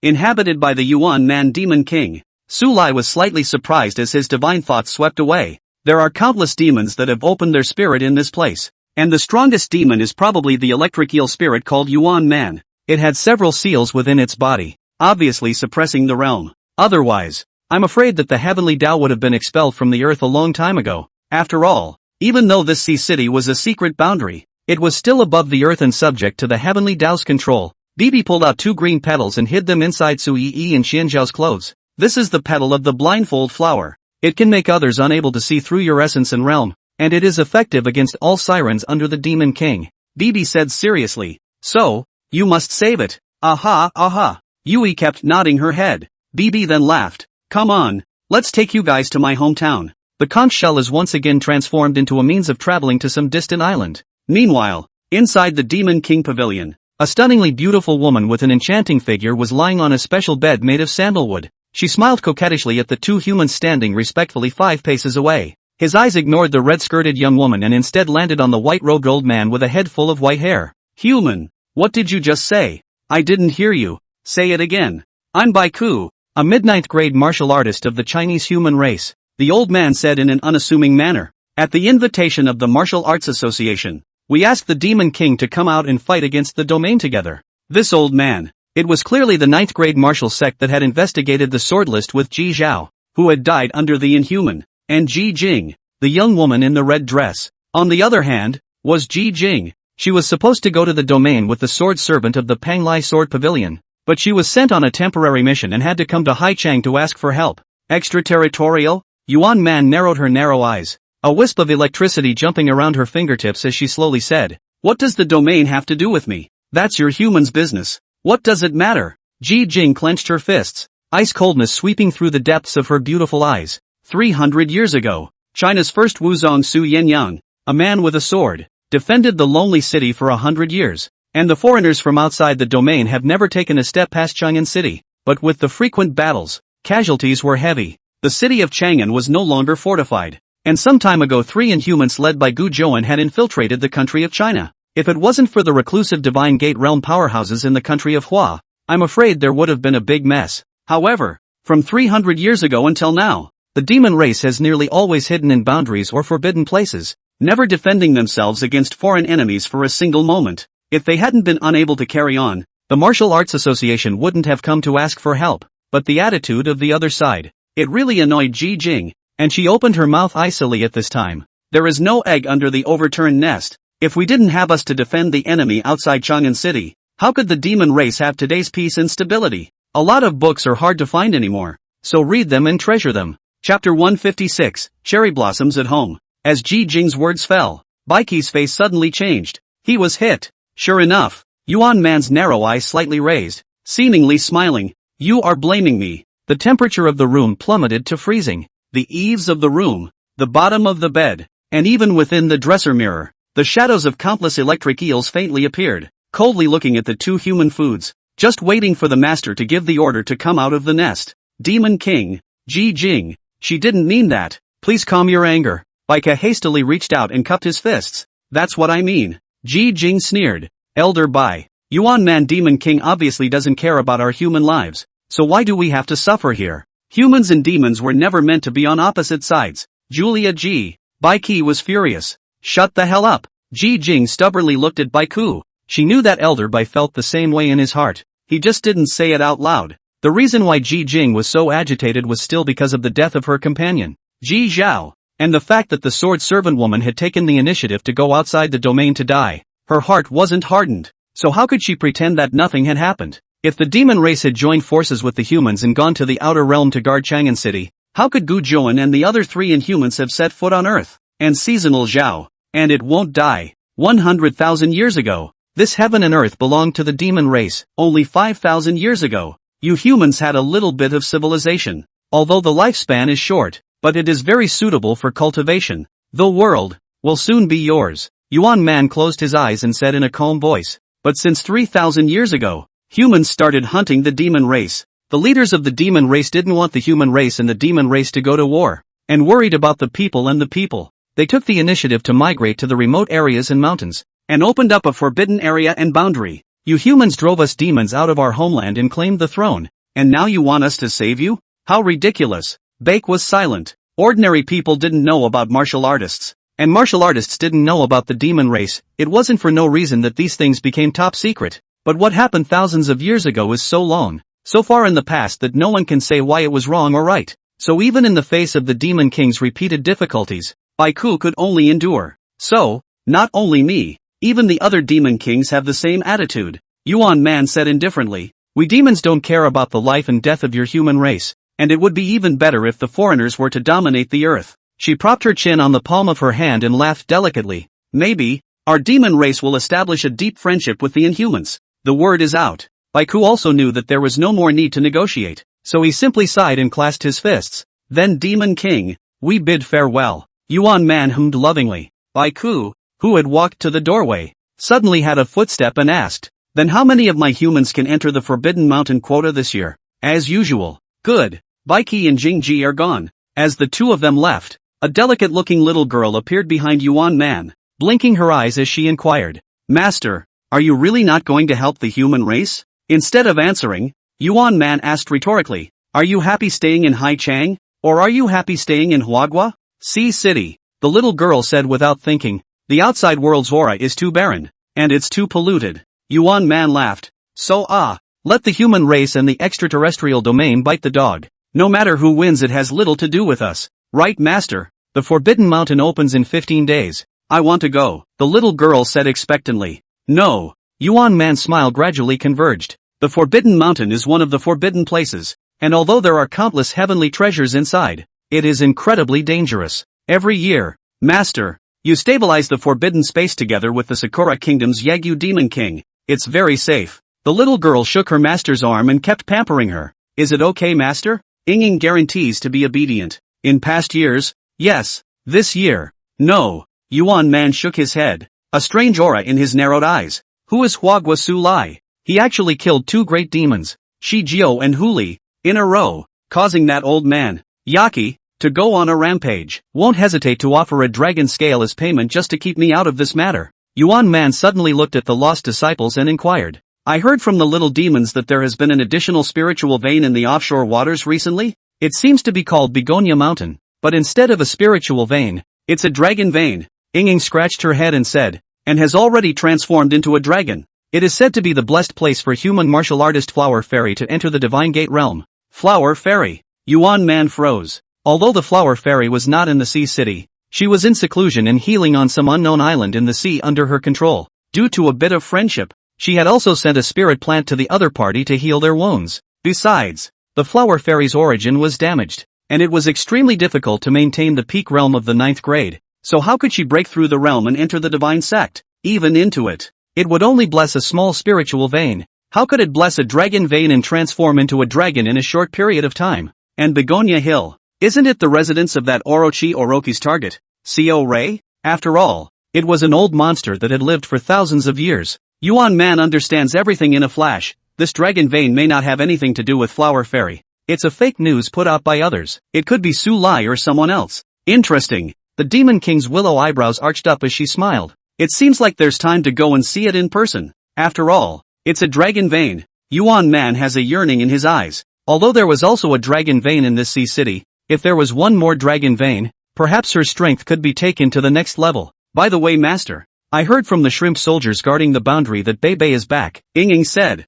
Yuan Man raises his eyebrows. wanting to say something. Finally, he sighed. Just come back. Since she has given up her identity as a sea city demon general, treat her as an ordinary sea demon. Aha! The other side. On top of a certain island, Bibi stepped on the incomparably white sandy beach and said excitedly, "This is my hometown. Wow!" Sui Yi and Xian Xiao have marveled out. It's too beautiful. The sand is clean. The sea is clear and blue. And there are no coconut trees or anything on the island. What is blooming are actually countless cherry blossoms. Pink petals fluttered in the wind onto the beach. Again, as the water rose to the surface, it was a sea of pink as far as the eye could see. It made the two small children almost mistake them for entering a fairy tale world, bouncing on the beach with excitement. At this point, a voice of vicissitude came, and within it was a sigh of relief. The cherry blossoms in your hometown bloom and shed, and you finally returned. Bibi, follow the sound. It was actually an equally anthropomorphic shellfish siren, but instead of a conch, it was a scallop, about the same size as Bibi, a kindly old woman. She came trembling on a pearl-studded cane. Ah, matriarch! Bebe excitedly waved at Sui Yi. This is the matriarch of our shellfish, Granny Curly Bay. As for Su Lai and Xian Xiao, they were directly ignored. A lot of books are hard to find anymore, so read them and cherish them. Chapter 157, Walking You. Having seen extremely many sirens along the way, Xian Xiao and Sui Yi gradually adapted, and said, "Good day, Granny." Granny Curly Shell smiled lovingly and suddenly sniffed her nose. Looking skeptical. Human? Bibi tensed instantly. One could clearly see that she was very bad at lying, and snorted, "How could it be a human? Ha ha, Granny, you're overthinking it." "Then what kind of demons are they?" Granny Curly Shellfish said with a serious look on her face.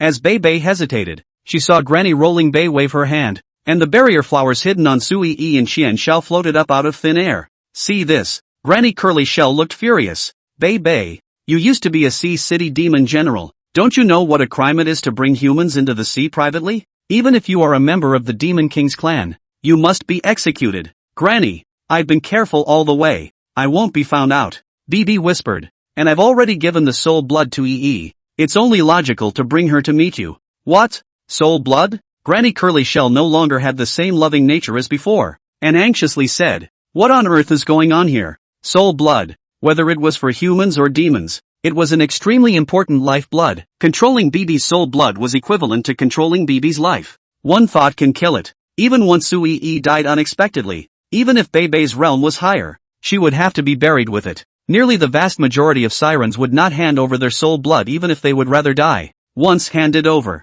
life and death are not up to you. Don't get excited, Granny. Bibi hurriedly explained the matter. When he heard that Bebe had been chased by two disciples of Sakura Country's Demon King Yachi to the point of near death, he was furious and kept gripping the walking stick in his hand. She glared. "Then you can't be so reckless as to offer soul blood." Bibi smiled sarcastically and scratched his head. "Dad, what is soul blood?" Sui Yi inquired in a low voice. She listened for half a day, but didn't understand a thing. "It's okay." Su Lai laughed as he looked toward Granny Rolling Shellfish and calmly said, "This is the karma between them. So those of us who are elders don't need to get involved." "Your Excellency is..." Granny Curlybeard narrowed her eyes. Although the man in front of her did not have the slightest realm fluctuation, it caused a very raging fear to well up in her heart. Her intuition told her that she mustn't make a move, or she would end up in a very miserable situation. Su Lai, Yi's father. Granny Curly Shell fell into silence for a long time before coldly saying, "Bebe, rules are rules. As a siren you have to abide by them.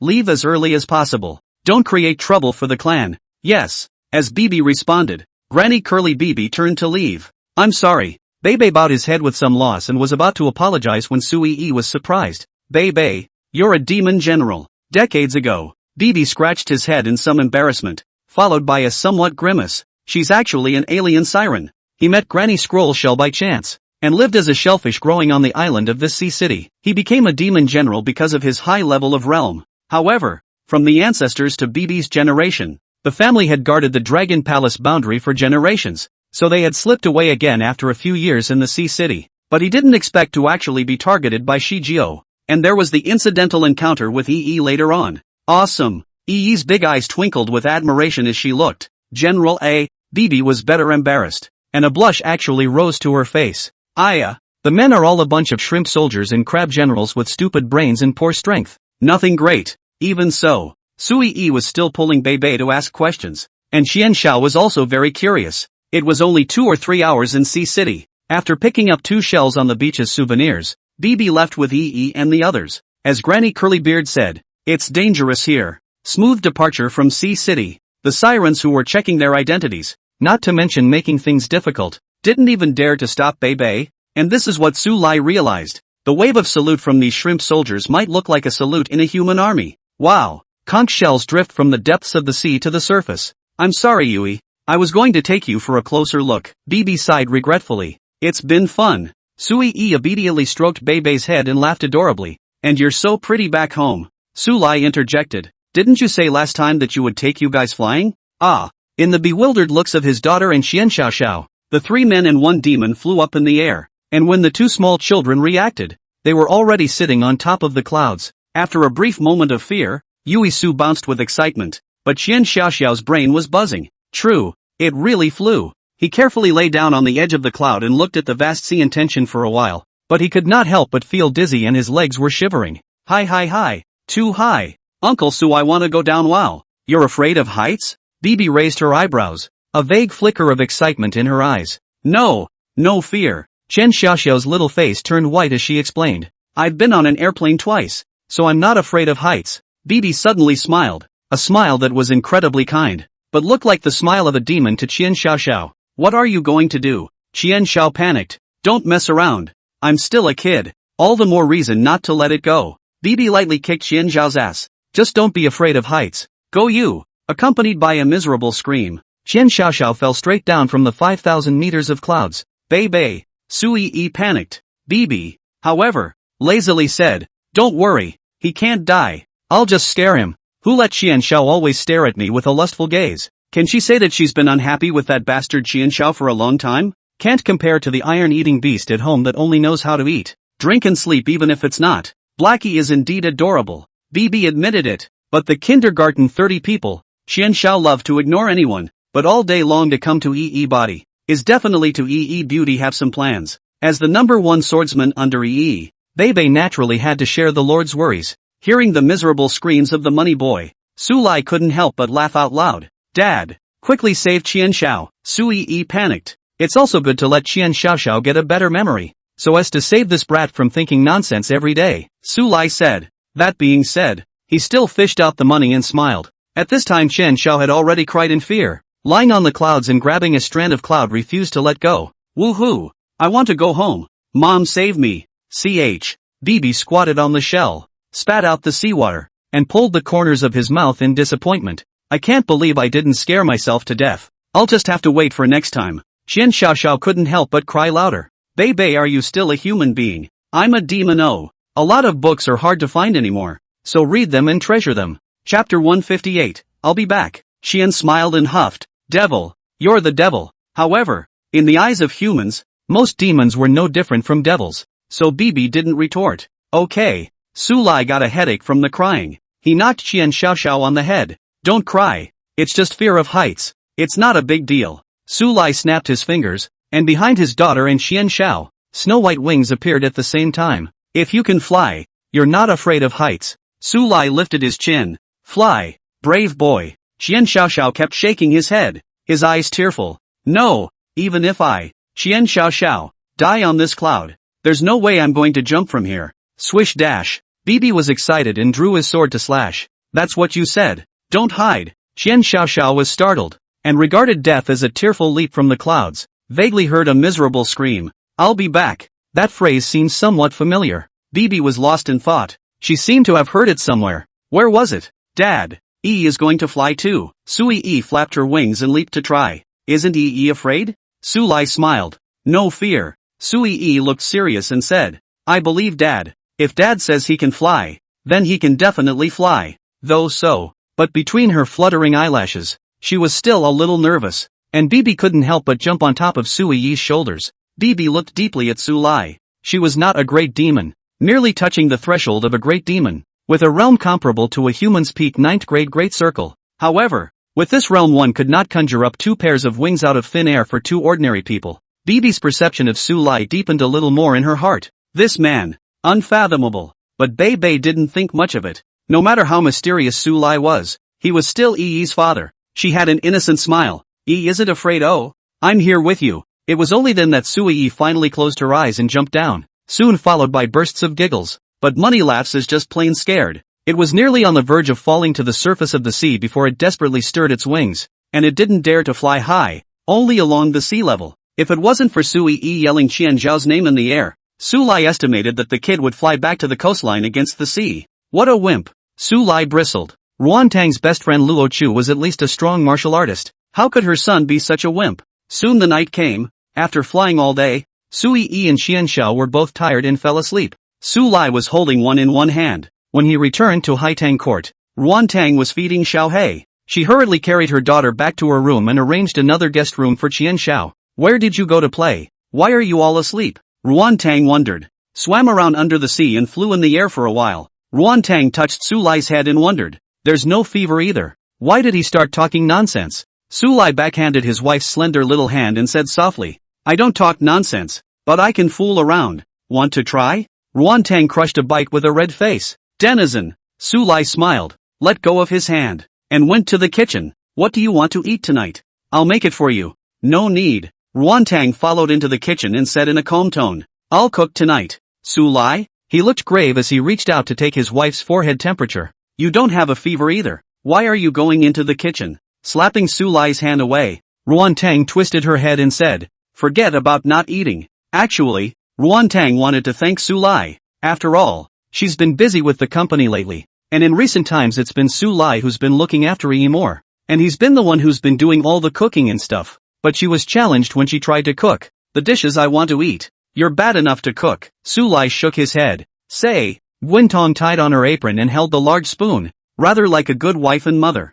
Sure, also the queen of the dark cuisine world. I want to eat. Su Lai paused for a long time before he came to Ruan Tang's ear and said, You. Ruan Tang pushed Su Lai out of the kitchen with a black face. Instant noodles. Love it or hate it. Su Lai stifled a laugh and sat on the couch while the black and white round roll sat on the ground. This iron-eating beast from the immortal realm. Well, pandas have thoroughly adapted to life on Earth and have even learned to be cute. It hugged Su Lai's calf and just looked so adorable, obviously wanting the purple bamboo to eat it. However, Su Lai is not his wife Ruan Lan or Ruan Lan, much less Su Yi, and mercilessly carried the giant panda by the neck and threw it to the backyard. Don't keep me from being alone with my wife. Waited about 5 minutes. A bowl of instant noodles was served. I have to say, your wife is a man of her word. And when she says she'll cook instant noodles, it's just instant noodles, not even ham, eggs or anything else. But Su Lai's eating was still incredibly delicious, yummy. Nguyen secretly breathed a sigh of relief. It was one of the few foods she could get out without blowing up the kitchen. Hesitating a little, Ruan Tang sat on the sofa opposite Su Lai and squirmed. Su Lai, I actually did something wrong to confess to you. Sis, you're not greening my brother-in-law, are you? Ruan Lan appeared at the second floor fence at some point. Shocked. Ruan Lan. Ruan Tang's forehead was lined with black lines. What was all this about? Why is it instant noodles? Ruan Lan went downstairs and was a little disappointed to see the meal. But gossip overcame hunger. Her beautiful eyes brightened as she said, Sister, confess what ah. Phew. Ruan Tong took a long deep breath before suppressing the murderous anger in his heart. Go back to your room and continue studying the chess game. Always take a night off. Ruan Lan stretched tiredly. She had only slept a few hours a day for the last few days, studying Su Lai's game with her senior sister Luan and the other members of the Go Club. Not to mention, I had a great time at the gym yesterday, so I had to treat myself. What the hell is going on? Su Lai ate his noodles and stifled a laugh. My parents are coming to visit tomorrow. Ruan Tang bit her lower lip as she was a little nervous in her mind. Although Begonia Court had her name written on it, the house was ultimately bought by Su Lai, and she felt the need to ask Su Lai's opinion. Su Lai raised an eyebrow, and Ruan Tang froze. She was well aware of her parents' oddities, and with Su Lai's character, she definitely didn't like them. Aren't you angry? Our parents are coming. What are you angry about? Su Lai shrugged his shoulders. Although he didn't have much good feelings for his cheap father-in-law and cheap mother-in-law, they were after all Ruan Tang's parents and Yi's grandparents. Ruan Tang breathed a sigh of relief and whispered, Thank you. Just our parents? Or grandpa? Uncle? They also. Ruan Lan also lost the desire to watch the fun. Frowning lightly. Just dad and mom. Nguyen Tong wanted to say something she hadn't said yet. A lot of books are hard to find anymore, so read them and treasure them. Chapter 159. Nguyen Tong wanted to say something she hadn't said yet. The parents were very clear on the phone that they had come to agree on a marriage with their future son-in-law. Though, She sternly refused to let her parents talk about it. The night is cool as water. At 10 o'clock in the evening, Su Lai couldn't stand the fact that Ruan Lan had been pampering him, so he could only go to the kitchen to make a midnight snack for her. The main sister-in-law is so annoying. After simply ordering a bowl of noodles, Su Lai went back to his room to rest while Ruan Tang texted his best friend Luo Chu. Informs Money Smile that it is safe to sleep at her house. Do it all. She propped up her chin to look at her wolfish sister and propped up her forehead. Can't you eat more reservedly? Sis, how dare you talk about me? Which meal wasn't you eating the most? Ruan Lan bristled. What nonsense! Ruan Lan blushed and glared away with her beautiful eyes. Ruan Lan wasn't annoyed and took a long, cozy breath after filling her stomach. Sister, remember to go watch the match in the next 2 days. I've mastered quite a few stunts with Sister Luan, and when we meet the Xiaoyu Xiaoling sisters, we'll be able to slay their big dragons. Not waiting for Ruan Tang to speak, Ruan Lan said to herself, I just don't know why Kaji is relying on our Go Club and won't leave. And he keeps staring at Sister Luan, his eyes burning. It's weirdly scary. Sis, what do you think would be better for me to wear the day I win the championship? Ruan Lan talked to himself, and when he turned around to inquire, he only saw that the living room was empty, and his sister Sama had left quietly at some point. It was the following morning. At the foot of Begonia Mountain, there was a man and a woman with fiery gazes looking at the Begonia court at the top of the mountain. The middle-aged man was dressed in a suit, while the woman beside him was in an evening gown. Both dressed extraordinarily solemnly. Just, in the eyes of passers-by and tourists coming to the beach, it would look slightly comical. After all, it's not like you're attending some important party, so isn't it hot to be dressed like this? To be honest, it did get a little hot, but Zhu Fen looked excited with a hint of hesitation. Hidden Mountain. I think our clothes are still inappropriate. How is it inappropriate? Ruan Yinshan smiled and said, how grand. Zhu Fen then let go of her worries. That too. These two outfits were expensive. They cost them $20,000 or $30,000 to buy at the time, but they never got a chance to wear them. But Begonia Court is written in the name of our daughter. Su Lai got how rich 500 million. Out too generous. Zhu Fen Maisie said, have to hurry to let Ruan Tang marry Su Lai. The bride price money to charge him 180 million. The golden son-in-law cannot let go. Ruan Yinshan also held this intention. It would be better to turn his back on his future son-in-law when he was angry with the Ruan family all day long. Becoming a human being and stepping into the true upper ING class is just around the corner. Walk to the security booth. Zhu Fen ordered. I'm Ruan Tang's mother. You guys quickly send a special car to take us to Haitang Court. It takes at least an hour to walk to the top of the mountain, wearing so much on a hot day. Won't you die of exhaustion? Zhu Fen's tone of voice was a matter of course, causing the 4 security guards to look at them with a cutie pie's expressions as they looked over. Didn't you guys hear that? Zhu Fen reprimanded. My daughter lives in Begonia Court, and we're here to visit her family. So watch out for me to file a complaint against you. Last time there was another old man named Ruan Su, who brought an old man with an old woman to gang burglary, and said he was the grandfather of the owner of Begonia Court. A security guard squinted. Which one of you is it? Ruan Yinshan and Zhu Fen looked at each other. They naturally knew about this incident. Their father and Big Brother's family were beaten up and arrested at the police station, so ashamed they didn't dare to go out for a long time. At this time, Zhu Fen was also afraid of making this kind of mess, so she hurriedly called Ruan Tang to come down and pick them up. Soon, Wintong drove down the hill in his BMW 3 Series and dropped smug looks at the security guard when the two got in. To the Begonia Court, Qian Xiaoxiao and Su Yi, both small children, were still in bed, and Su Lai and Ruan Lan had both woken up. Looking at her parents' exaggerated dress, Ruan Lan was headache. Dad, Mom, aren't you hot? Even though it's hot, you can't lose face. Ruan Yinshan grunted. He and his wife Zhu Fen looked left and right. Both were unable to hide their delight. Worthy of being the first king of buildings in the East China Sea. The view. This decoration. It's just perfect, isn't it? Mom and Dad, have some tea. Ruan Tang simply made tea. Ruan Yinshan took a sip of tea and frowned. Ruan Tang, what kind of tea is this? It's also too hard to drink. It's not as good as the tea my friend gave me. Su Lai was reticent. This tea was produced from the Hongmeng tea tree, and each piece of tea was enough to drive immortal domain cultivators crazy, because it could raise cultivation without any side effects and perceive the great Tao. It was a well-deserved treasure, but he didn't say anything, even stopping Ruan Tang who wanted to open his mouth to say something. At this point, Zhu Fen carefully scrutinized Su Lai and slowly said, Xiao Sua, we've met at Ruan's house before. What about this time I'm here? I mainly have something to talk to you about. Su Lai raised an eyebrow. What was there to talk to him about? Before, Hidden Mountain and I didn't know you well, so there were some misunderstandings. Jufan said with a straight face, but now well. She touched the leather couch under her seat and surveyed the spacious living room before she smiled broadly. I think you're a good match for my eldest daughter, and I've come here today specifically to discuss marriage matters, such as the bride price and whatnot. Marriage. Sulai froze. Ruanlan also froze. Only Ruan Tang's face changed slightly. She had clearly instructed her parents several times on the way not to mention the marriage. At this point whispered, Mom, you shut up. Jufan glared. I'm doing this for your own good. Ruan Tong was silent. What for her sake? It's not for yourselves. Since she was kicked out of the Ruan family 5 years ago, her cowardly parents not only didn't plead for her, they forbade her sister,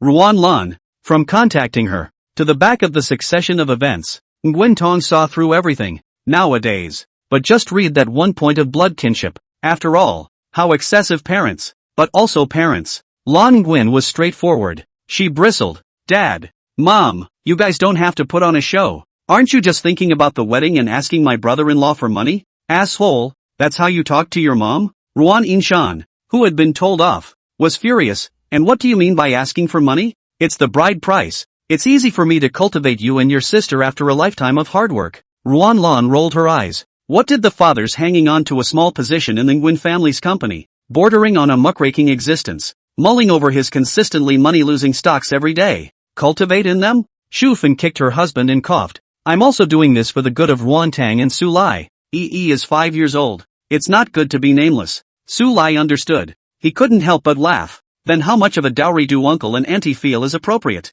Jufan was overjoyed, her eyes full of money symbols. But when your grandpa Zhou Hang's grandson got married, he took out a $3 million dowry and a downtown house. That Zhou family girl and Ruan Tang have always been at odds. Su Lai held out 5 fingers. $500,000? Jufan's face was vaguely displeased and was about to break out in curses when Su Lai shook his head. 5 million? Ruan Inshan's face was a little bit slower, but it was still a little unsightly. The money is too little. Right. So stingy. Su Lai still shook his head. $50 million. Jufan could not hide the joy on her face, and she could not help but grab her husband's arm in excitement. Su Lai still shook his head. How could Emperor Su Lai's wife be so cheap? Talking about money. That would be cheesy. That's why Su Lai opened his mouth and said, 500 million stars. Ruan Lan was shocked and interrupted. $500 million?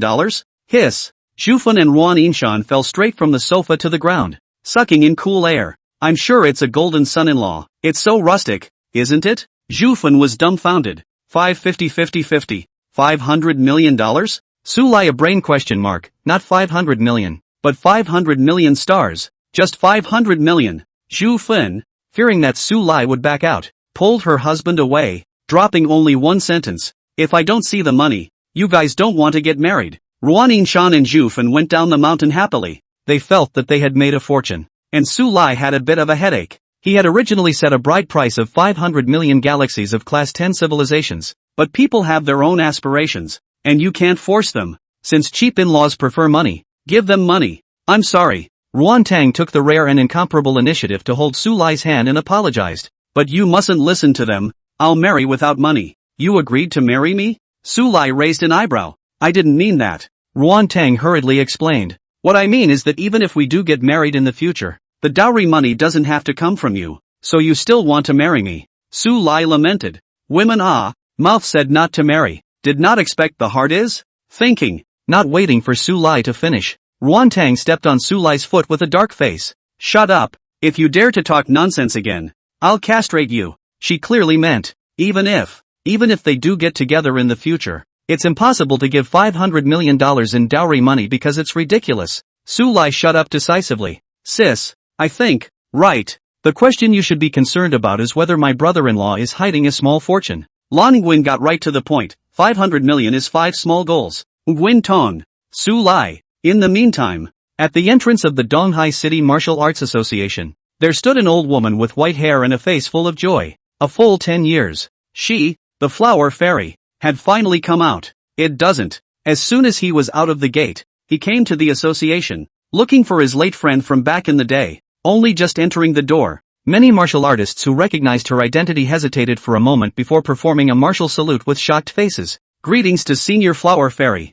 Greetings to Senior Flower Fairy. Respectful voices rose and fell, vaguely tinged with a burst of fervor. The Flower Fairy was a little confused. She has obviously been hidden for 10 years. How come there are still so many people who remember him? Even the 15 or 16-year-old teenage martial artists. All of them have a face of adoration seem. But the flower fairy didn't think much of it and nodded with a smile. With entering the dark building of the Martial Arts Association, a group of martial artists instantly became excited. I've finally lived to see a Divine Gate Realm powerhouse. The Divine Gate Realm is as terrifying as it is. And just being looked at by Senior Flower Fairy makes me tremble. Ha ha ha ha. My country of China is blessed with the Flower Fairy. Who? Divine Gate Realm. The Flower Fairy, whose realm had fallen to the middle of the 9th rank, was in a daze at the moment. P.S. Got word from my editor that it's going to be on the shelves tomorrow, which means it's going to be charged. It took 2 months to write 320,000 words during the free period, so it's really Smokey's handicap, so rest in peace.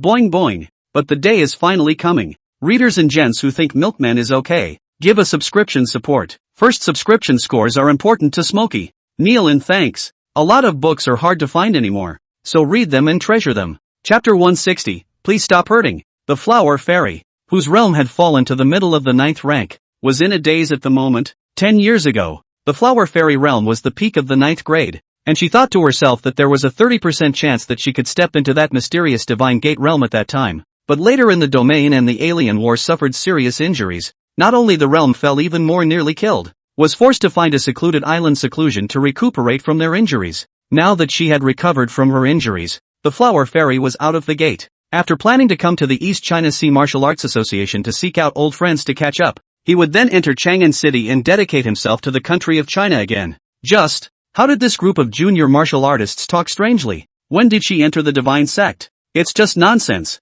The heart could not help but be slightly disappointed. Now the juniors were simply too rude. They all dared to arbitrarily make up the realm of their seniors. Flower Fairy had just entered the dark building within a few steps when she was greeted by an old man in a tang suit. It was Gao He. Ko-Hop has had a spring in his step lately. After all, the first Divine Gate of China, Li Forge, was reported by him personally, and this credit was so large that it was incalculable. Hearing from his men that the Flower Fairy had appeared at the association, he quickly greeted them and respectfully clasped his fists. Greetings to Senior Flower Fairy. I am the president of the East Sea Martial Arts Association. Peak 8th grade martial artist Gao He. Where's President Shay? Flower Fairy was stunned. President Xie was her longtime friend, and the two of them were friends for life. Back to Elder Gao He looked gloomy and said, 3 years ago, President Xie died in a foreign land, and his clothes grave was buried in Chang'an City. Oh, dead ah. Also, she is only at the early stage of the 9th grade. It is not strange to die in a foreign domain.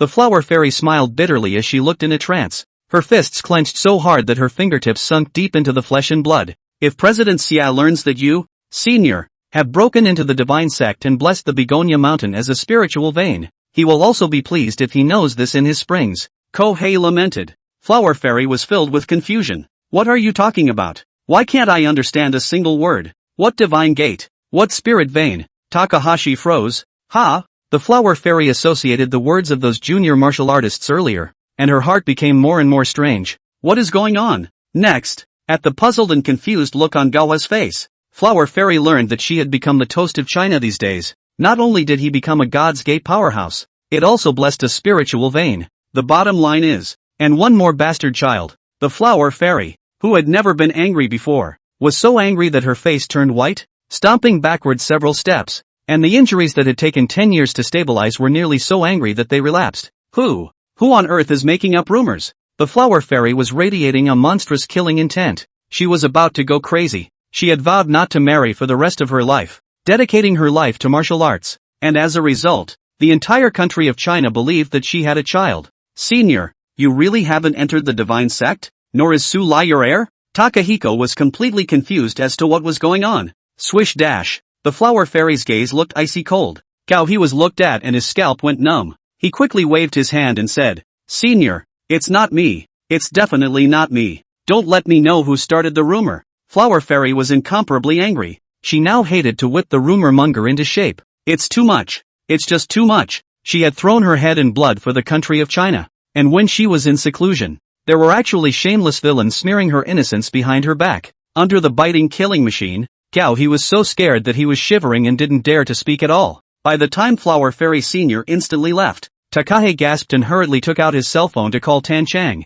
who wanted to know what the hell was going on. After all, Tan Chang was a close confidant of Senior Flower Fairy. Wait, if this guy was really a close friend, then he should have known that Senior Flower Fairy had not yet entered the Divine Gate realm. So why hadn't he said anything? Do. The phone went unanswered, prompting the phone to be turned off. Gaoha continued to call, still prompted off the phone. He couldn't help but have a dark headache. What the hell is going on here? But after thinking about it, he hastened to report the news. There was always a need to return the Flower Fairy Senior's innocence, wasn't there? Never make a mistake. The moment. Inside an apartment room in one of the blocks at the foot of Begonia Hill, Tan Chang stayed in the toilet for a full hour, staring at the cell phone that had fallen into the toilet bowl. In a long tangle, eventually cleanliness overcomes reason and the phone is thrown into the trash by Tan Chang using psychic manipulation. Go back and get a new cell phone. Tan Chang is a little heartbroken. He had no money. Buy a cell phone and several thousand. Blame it on that sneeze earlier.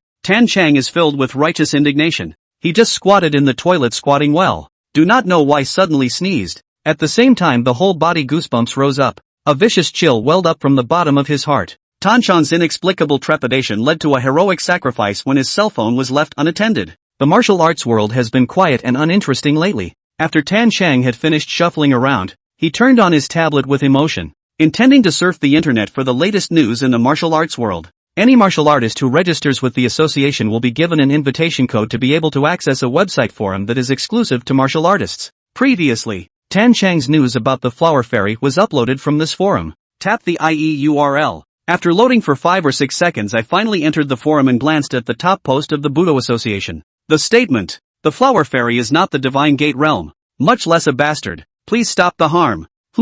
Tan Chang froze, clicked into the post and read it, then snorted. Bull ********. It's just bull ********. This statement is full of lies and loopholes, like the one about the spiritual vein not being blessed by the flower fairies. Who could it be if not the Flower Fairy? Wait, could it be that someone is trying to erase Senior Flower Fairy's credit? Tan Chang sucked in a breath of cold air, instantly thinking of countless conspiracy theories. Damn it! I'm the Flower Fairy's wise counselor. I have to uphold the reputation of the Flower Fairy's predecessor. I mustn't allow the villain to succeed. Tan Chang bellowed. Keys come. Snap, snap, snap.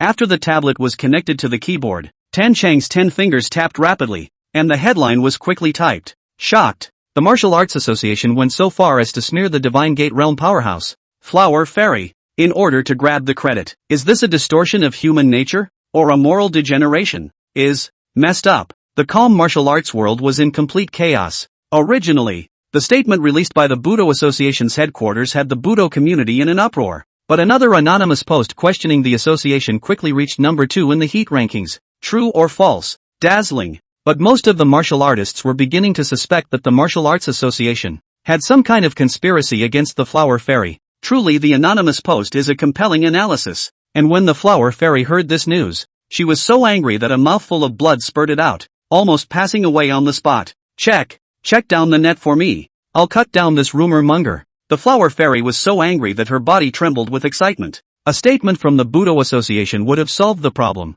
but suddenly here comes a conspiracy theory. It was clearly aimed at her. A lot of books are hard to find anymore, so read them and treasure them. Chapter 161, I was wrong. It was clearly aimed at her. But what made the Flower Fairies even more indignant was that there wasn't just one anonymous post, but a dozen in quick succession. The content of the post, ostensibly devoted to defending her honor, is all nonsense. What enmity? What grudge? How dare you smear Fairy Yuhua like this? Even Gao he was annoyed. Enter the forum in person. Battle with that anonymous post. Even though this was a martial arts forum, as long as one was human, one would gossip. For a while, the martial artists came sniffing around, joining the two camps, those who believe in the Martial Arts Association and those who believe in the anonymous posts. A war of verbal abuse ensued. Sure, the originator, Tan Chang, didn't know what effect his post had had. He only knew that his sidekick's name was Justice. Never let any bad person smear his respected Flower Fairy Senior. And Flower Fairy received a call from Gao He, saying that in just 3 days, she would be able to follow the IP address to find the person behind the curtain. 2 days. Flower Fairy gritted her teeth and said, 2 days at most. I can't stand it for too long. Yes. Sunday morning at 10 a.m. The weather was bright and cloudless. Fortunately, a rainbow sprung up on the sea in the distance. Su Lai beckoned, and 2 rainbow candies landed in the hands of Yi and Xian Xiao respectively. Xian Xiaoxiao was so moved that he was about to cry. It's so blissful to have just woken up to this absolute delicacy. Especially with this first love-like flavor. It's to die for. Uncle Su, do you want to be my godfather? Qian Xiaoxiao said seriously. Su Lai glanced at him and said with the same seriousness, don't want to. Money Smile's little scheme fell flat. Originally, he thought that if he could become Su Lai's godson, it shouldn't be too much to eat 10 or so cloud candies every day, right? It's the possibility of tooth decay. Bei did not know when the conch shell on. Mocking opening, Qian Xiao. You want to not be my godson it. My mom is not a conch. Qian smiled and muttered. In case you get eaten without even knowing it. Then Qian Xiaoxiao was chased by just Bei with a sword, accompanied by that crisp but ferocious sound. What's wrong with a conch? Who dares to eat me? If Qian Xiaoxiao hadn't crashed headfirst into the black and white round roll, the chase might have lasted a day. Giant pandas. Qian Xiaoxiao was once again shocked, and it is illegal to raise this privately. But it is too cute. Boing boing. After holding the purple bamboo and nibbling on it twice, Little Black cocked his head and looked at it with big puzzled eyes. It's called Blackie-O. Leaped. Blackie, shake a paw with Money Smile. Xiaohei stretched out his furry and soft bear claws and touched Qian Zhao's hand, and Qian Zhao's heart was instantly adorable. Qian Xiaoxiao was silent for a moment, hugged Su Lai's thigh and didn't let go of his hand. Hissing, Uncle just recognize me as your godson. Su Lai. Didi was at home with the kids for Co Rei as he slowly made his way down the mountain to Tohashi University. Li Shouzhan's group of old men and women are still not there. It should be studied to a critical point. Only Lu Nanwei. Su looked at Zhou Feng's seat and was a bit hesitant. This guy never misses work. Went to the Go Club to see Koji. Lu Nanwei stretched her waist. Very bored she mused. Director Su. Just the two of us here. Want to do something interesting? Su Lai looked her up and down and shook his head. I'm sorry. I have a family. What were you thinking? I have a family too. Lu Nanwei covered her face and said. I mean playing chess. Should we play some Go too? Not next. Su Lai refused. He made himself a cup of tea and sipped it like an old cadre while reading a geography magazine. The days passed slowly, uneventful and cozy, and in the blink of an eye it was a little over half a month, and the National Collegiate Go tournament ended in an uproar. Even after 10 days had passed, Ruan Lan was still incredibly excited when this matter was brought up. In Begonia Court. Sis. I know. Ruan Tang said breathlessly. Ruan Lan had said it at least 100 times. I was the brightest star in the gym that day. Ruan Lan said proudly. Auntie, it's the champions who shine the brightest. Sui Yi blinked her big eyes and said adorably. You're the top 8A.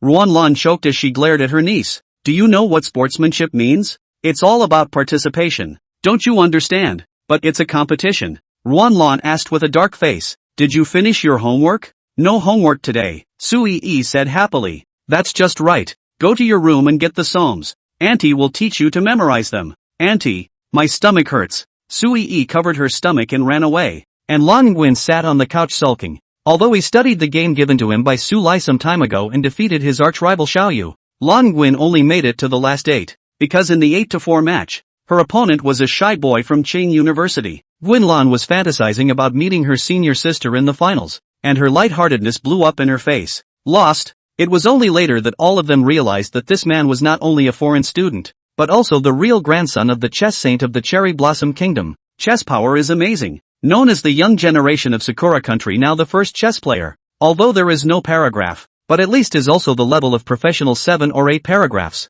Eventually, Lu Wen, who defeated Xiao Ling to enter the finals, plays a summit duel with this Sakura Nation chess player. After a fierce battle, Lu Wen with white narrowly won by a quarter of a disc. To this point, the road to domination of East Sea University only ended here. Xiao Ling and his sister Xiaoyu left the stadium with a despondent look. In the meantime, a major earthquake in the chess world of the Sakura country. After all, after the Sakura country's national chess saint, what a humiliation to lose to a Chinese amateur chess player. It's just that when they reviewed the video of the match, they were shocked to the core. Tricky chess paths, a stereotype that has never been seen in chess before. Is this really an amateur chess player? When they watched all the videos of the matches in the Chinese Go competition, their scalps went numb, and after counting, the two women used different jinxing styles in each game. The number reaches a terrifying 70 or so, but compared to the joyful, like New Year's Eve, Tohashi University Go Club, Su Lai more curious is that in recent times, Tan Shang not only did not go out to protect Sui Yi, but also the nose and face sitting on the beach. It was a full 10 days of sitting. Not only did he not have his old vigor, but he was also looking at the ebb and flow of the tide with a confused look in his eyes, bearded and greasy hair. The whole man was incredibly disheveled and obviously skeptical. Swish! Su Lai's figure disappeared into the begonia court and came to Tan Chang's side, seemingly sensing an arrival. Tan Chang, who kept the same movement without moving, finally turned his head to look at Su Lai, eyes full of resentment and complexity. I was wrong. A lot of books are hard to find anymore, so read them and cherish them. Chapter 162, Forbidden Mountain. Su Lai had a head full of question marks. This guy is off his meds, isn't he? What's wrong with? Tan Chang said to himself. I have always felt that everything I guessed was the truth. It turned out to be that I have always made a fool of myself. Tan Chan's eyesight went back to the ground and tears came to his eyes. Tan Chang had forgotten the flower fairy's appearance, but still remembered the severe beating that afternoon. A flower fairy in the middle of the 9th grade. Disregarding his status as a senior, he pressed Tan Chang and beat him up, yelling, "You're the one who ruined my innocence." At first Tan Chang argued his case, telling the conversation between the two and all the things he had done for the flower fairy. This red-blooded loyalty is enough to move heaven and earth. But when she heard these unwarranted brainstorms, the flower fairy was so angry that she almost spewed out blood, and she no longer showed any mercy. The scene is so brutal that even Takaho, who was initially incredibly angry at being lied to, covers her face and leaves, unable to look at it again. But compared to the physical pain, even more overwhelming for Tan Chang was the psychological trauma. I thought I was Zhuge Tan Chang, playing a string song on a high platform. And then I could wait for the east wind to blow by, with a feather fan lightly shaken. I could become a wise man in the eyes of future generations. In his bitterness, Tan Chang picked up the bottle of white wine on the ground and took a large mouthful of spirits into his throat. I'm so stupid. I'm so stupid. I damn well turned out to be a retard. Although he didn't know what was happening, Su Lai said softly, it's good to be brave enough to recognize yourself.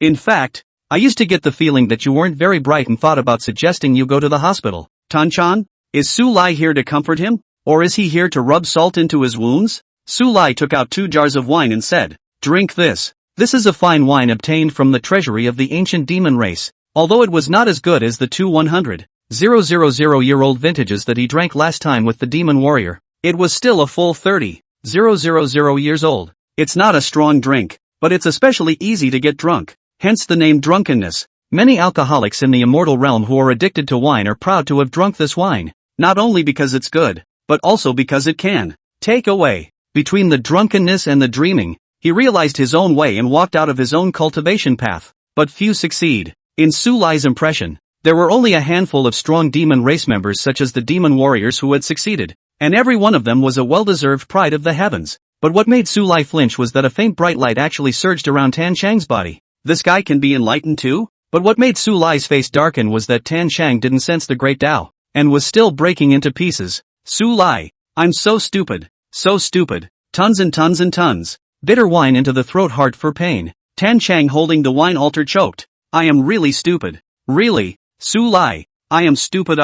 Su Lai was getting a little tired of listening. With a wave of his hand, Tan Chang fell into a coma. Su Lai said softly, go to the dream realm to sense the great Tao. As for what you can sense, depends on your fortune. It's still the same. Tan Chang still has the talent, just a little shorter and a little dumber. Su Lai turned around and left, returning to Begonia Court. And at this point, after more than 10 days of fermentation, the martial arts world also knew that the matter of the flower fairy breaking the mirror and entering the divine sect was a misunderstanding. The country was not in an uproar. But the flower fairy still chose to protect Tan Chang. She was afraid that the pressure of public opinion would ruin this newly minted martial sect in China, and only said to the public that it was her little joke. Soon, the gazes of the martial artists then turned to the Forbidden Mountain, Forbidden Land, with infinite fire and anticipation in their gazes. The Forbidden Mountain Sanctuary. It opens once every 100 years, and each time it's only for 3 short days. It was rumored that the Forbidden Land possessed countless heavenly treasures and spiritual plants everywhere. Every time the Forbidden Mountain was opened, the Chinese nation would send out 10 of its top experts to enter the Forbidden Land to explore and find treasures. However, each time, only 1 or 2 people could get out of the Forbidden Land alive, and all of them were able to quickly break through the realm in a short period of time, accomplishing a party of giants. Like 100 years ago, of the 10 martial artists who entered the Forbidden Mountain's Forbidden Land, the only one who walked out alive was a middle-aged strongman called Ji Qingshan. In just 3 short years, Ji Qingshan had gone from a mid-9th grade to a peak 9th grade grand martial sect, and as a result, the Ji family became the Yinjing martial arts leaders. And Ji Zhao, the early 9th grade martial artist who died not long ago, was also a member of the Ji family. Therefore, although the Forbidden Mountain was filled with endless dangers, It was also extremely mysterious and extraordinarily desirable. It was even used by the Chinese martial arts sects as a treasure trove where they could make a quick breakthrough. The martial artists were eagerly discussing which seniors had entered the Forbidden Mountain this year, but these had little to do with Su Lai. On the contrary, Bei was packing a large amount of food in the begonia court, obviously going out for a long trip, but her face was worried, and there were even sighs coming from time to time. Bibi, where are you going? Ruantang asked softly. At home. Su Yi was her eldest daughter, while Bei was treated as her second daughter, with all kinds of precious hand-me-down clothes piled up. After all, in this face-oriented society, cute and pretty is justice. Bibi looked back and forced a smile. I'm going to protect something. Protection? Ruantang couldn't understand, but he stroked the conch girl's head and softly said, then be careful and go home early. Bibi's eyes moistened a little. Ruantang looked like her mother who had died guarding the dragon palace. The same tenderness, the same beauty. I'll be back. Bibi smiled brightly to keep the tears from flowing, adding silently in her mind, and alive. Without bidding farewell to Su Yi, who was napping on the second floor, Bei turned to leave. Su Lai, who was leaning against the door, felt the determination in Bei that looked at death as a home. Unable to help himself, he said meaningfully, just call out my name when you need help.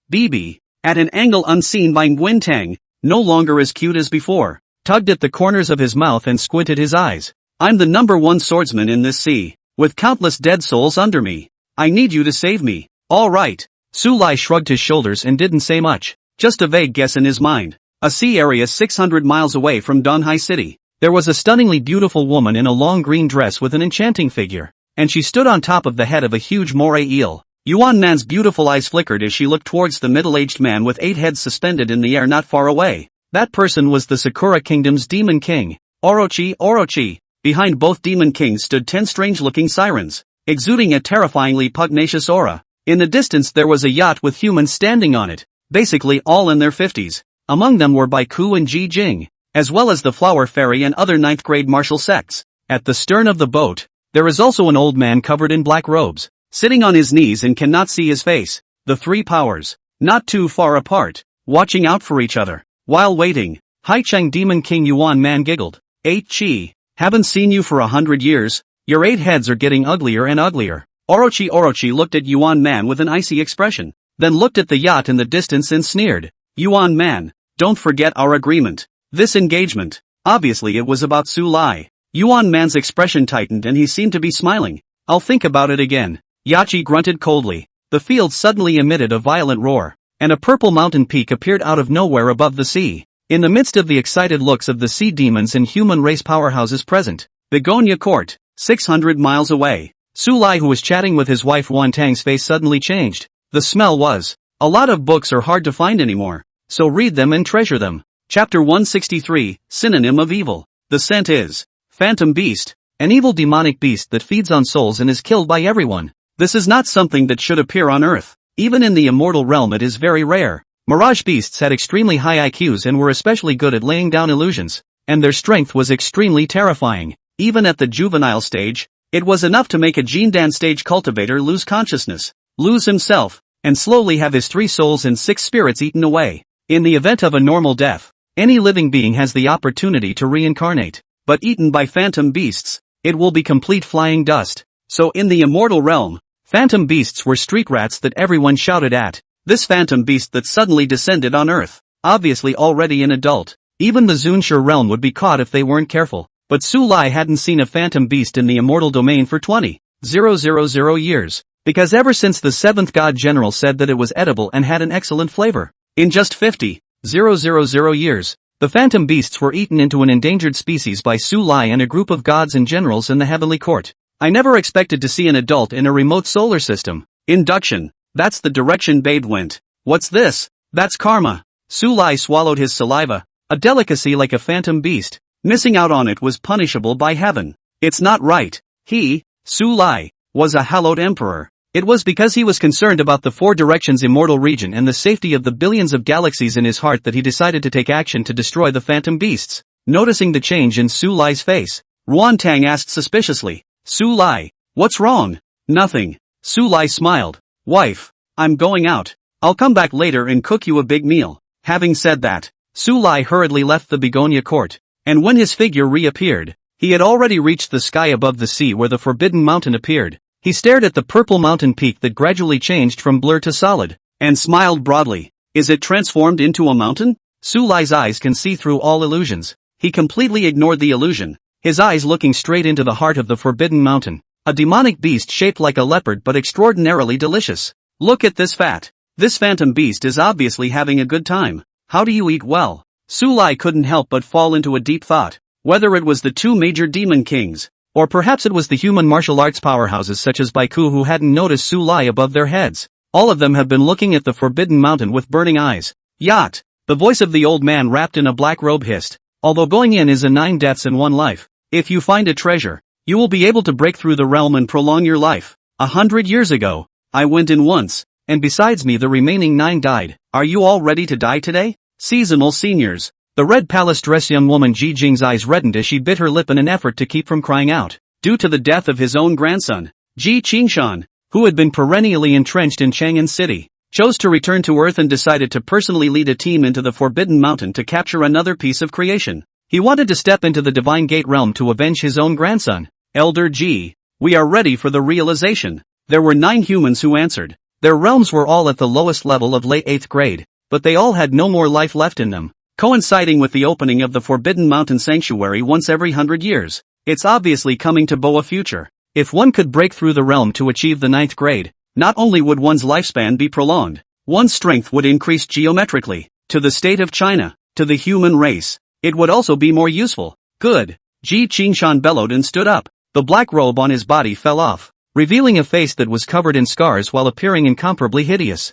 Rumble. The Forbidden Mountain finally coalesced above the surface of the sea, setting off huge waves. Yuan Man and Yagi Orochi looked at each other with solemn faces and simultaneously struck a peak strike at the Forbidden Mountain. Rumble. In an instant, heaven and earth changed color. The sea rolled up 100 feet high waves, and the void crumbled by inches. Dang! With muffled sounds, the attack landed on an invisible barrier around the Forbidden Mountain. Just like 100 years ago, there are barriers. Look for the weakest point. Yuan Man's narrow eyes narrowed, his gaze staring straight at a certain void, and he said in a low voice, "There." The 2 demon kings teamed up to attack the weak spot of the barrier, and even used their own magic treasures. The attack lasted a full half hour. A wisp of a gap appeared at the weakest point of the barrier, and at that moment, Yuan Man and Yagi Orochi were near exhaustion. However, they did not continue their attack, but instead flew backwards at the same time in tacit agreement. Human! Yachi Orochi shouted angrily. It's your turn to strike.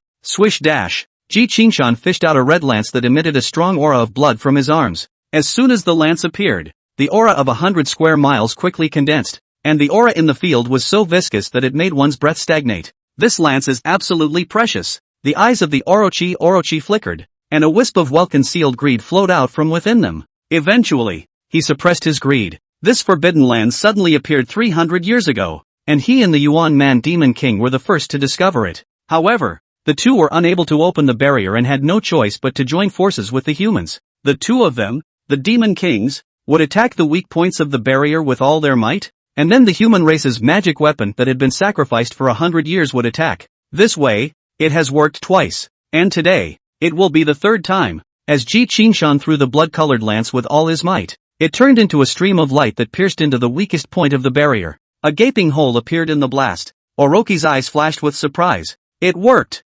Phew! The nervous Yuan Man breathes a long sigh of relief and rushes. While we're at it, whoosh, whoosh, whoosh. Not only the 10 demon generals under Yuan Man, even the 10 disciples of the Sakura Nation's Orochi, as well as the 10 human powerhouses led by Ji Qingshan, all flew towards the Forbidden Mountain. Baiki and Jingji, toward the backs of Ji Qingshan and the others, he performed the martial arts salute, silently praying in his heart for their safe return. Ah, cut! The phantom beasts within the Forbidden Mountain inexplicably shivered. It looked left and right and up and down, with a humanized flash of hesitation in its eyes, always feeling that it was being stared at by something evil. It should be an illusion, the phantom beast muttered. After all, it was synonymous with evil. Besides, with its strength, it was near sweeping on Earth, but cautious as it was, it did not forcefully suppress the Earth. Instead, they utilized the illusionary realm to create a small world, placing all sorts of heavenly materials and treasures into it, and then adding barriers to lure the humans and demon races in, then eat most of the prey's souls, leaving 1 or 2 of the 10 prey behind. they were allowed to leave with a small amount of heavenly materials. After all, that's how the prey will keep coming in, by taking the long way around. And, Phantom Beast, it only dares to appear once a century. It wasn't that the Phantom Beast didn't want to be high profile, but it was too scared. The galaxy inhabited by the grandfather of its ninth uncle's son's dog has a kindred spirit, and just because of the high-profile soul-eating, this chain of relatives has been exterminated. As evil demonic beasts, this Phantom Beast, it was very prescient and fled from the immortal domain before the accident. It fled for a full 20,000 years before stopping in this remote galaxy. Running so far, and so understated, shouldn't be discovered, right? The Phantom Beast licked its lips. The once-in-a-century feast was finally about to begin. A lot of books are hard to find anymore, so read them and cherish them. Chapter 164, Go, Little Conch. But the Phantom Beasts were not anxious to open the feast. This illusion lasted for 3 days, first letting these sirens and humans continue to collect the heavenly treasures it had thrown here. How else will we set up the next 100 years to continue the scam? While the Phantom Beast waits, Sulai made a wave. 300 miles apart, BB, who was still riding on a conch shell and was rapidly approaching this way, appeared in his palm. Space shifted, and BB's complexion changed drastically. When she saw Sulai's face, her expression froze. Sulai, how did you get here? Following that, she waved her pink fist and anxiously said, You get out of here. It's dangerous here. Forbidden Mountain is a man-eating demon. Sulai raised his eyebrows in surprise. You know this is an illusion? BB's small face surged with bewilderment. What illusion? The conch girl hesitated again and again before whispering. My ancestors up to my generation have been guarding the Dragon Palace boundary, but 100 years ago, the last dragon princess of the Dragon Palace secretly left and entered the Forbidden Mountain, but never came out. Again. Sulai understood everything. No wonder Bebe packed her bags and came with determination, obviously knowing that there was something wrong with Forbidden Mountain. But for the sake of the Dragon Princess, she had to come. No need to go in there. She's dead. Sulai sighed softly. Not only did he die, even his soul was eaten by the Phantom Beast, and there was no possibility of reincarnation. Bebe stepped hard on Sulai's palm and said in exasperation, You're talking nonsense. The princess has always been alive. It's a Phantom Beast. Sulai briefly recounted the terror of the Phantom Beasts. Bebe lost his soul in an instant. Tears like pearls kept dripping. I don't believe it. The princess is a demon king. How can she die here? Sulai beckoned. A pile of dead bones from the illusion appeared at his feet, which were dragon bones. See these bones, as well as that familiar scent. Bebe howled. Azee, we agreed to go to the starry sky together, and swim in the starry river together. How can you leave me behind? Sulai didn't comfort. In these 100,000 years, he had seen too many births and deaths and had become completely numb. It's just too much of a shame to die in the mouth of a Phantom Beast. Break the path of reincarnation, not to mention, when those who remembered this dragon princess died again with the passage of time, there would no longer be any trace of Azee's existence in the world. Years, brutal as always. BB's face was spent from crying, but she quickly clenched her teeth hard and wiped away her tears,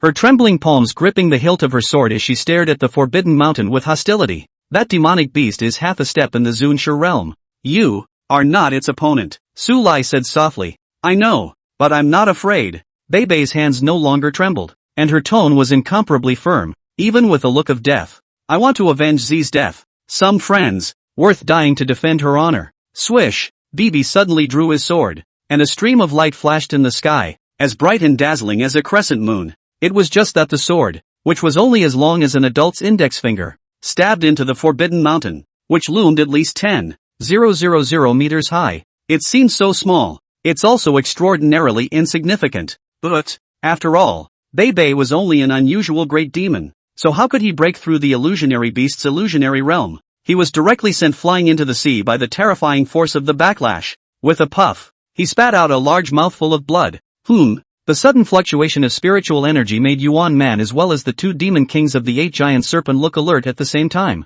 When he learned that a sea demon wanted to try to attack Forbidden Mountain, Yagyu Orochi snorted. This forbidden land is something that even the 2 demon kings couldn't shake, and a mere great demon in the district is simply out of their depth. Yuan Man recognized Bebe and couldn't help but chortle in a low voice. Bebe, what are you doing? Revenge. BB gritted her teeth. It was still the same sword chopping away like a crescent moon. That's the only sword she knows, and only with this sword. Unsurprisingly, BB was once again shaken up. This time was not as lucky as the last time. BB was backfired and fell into the sea.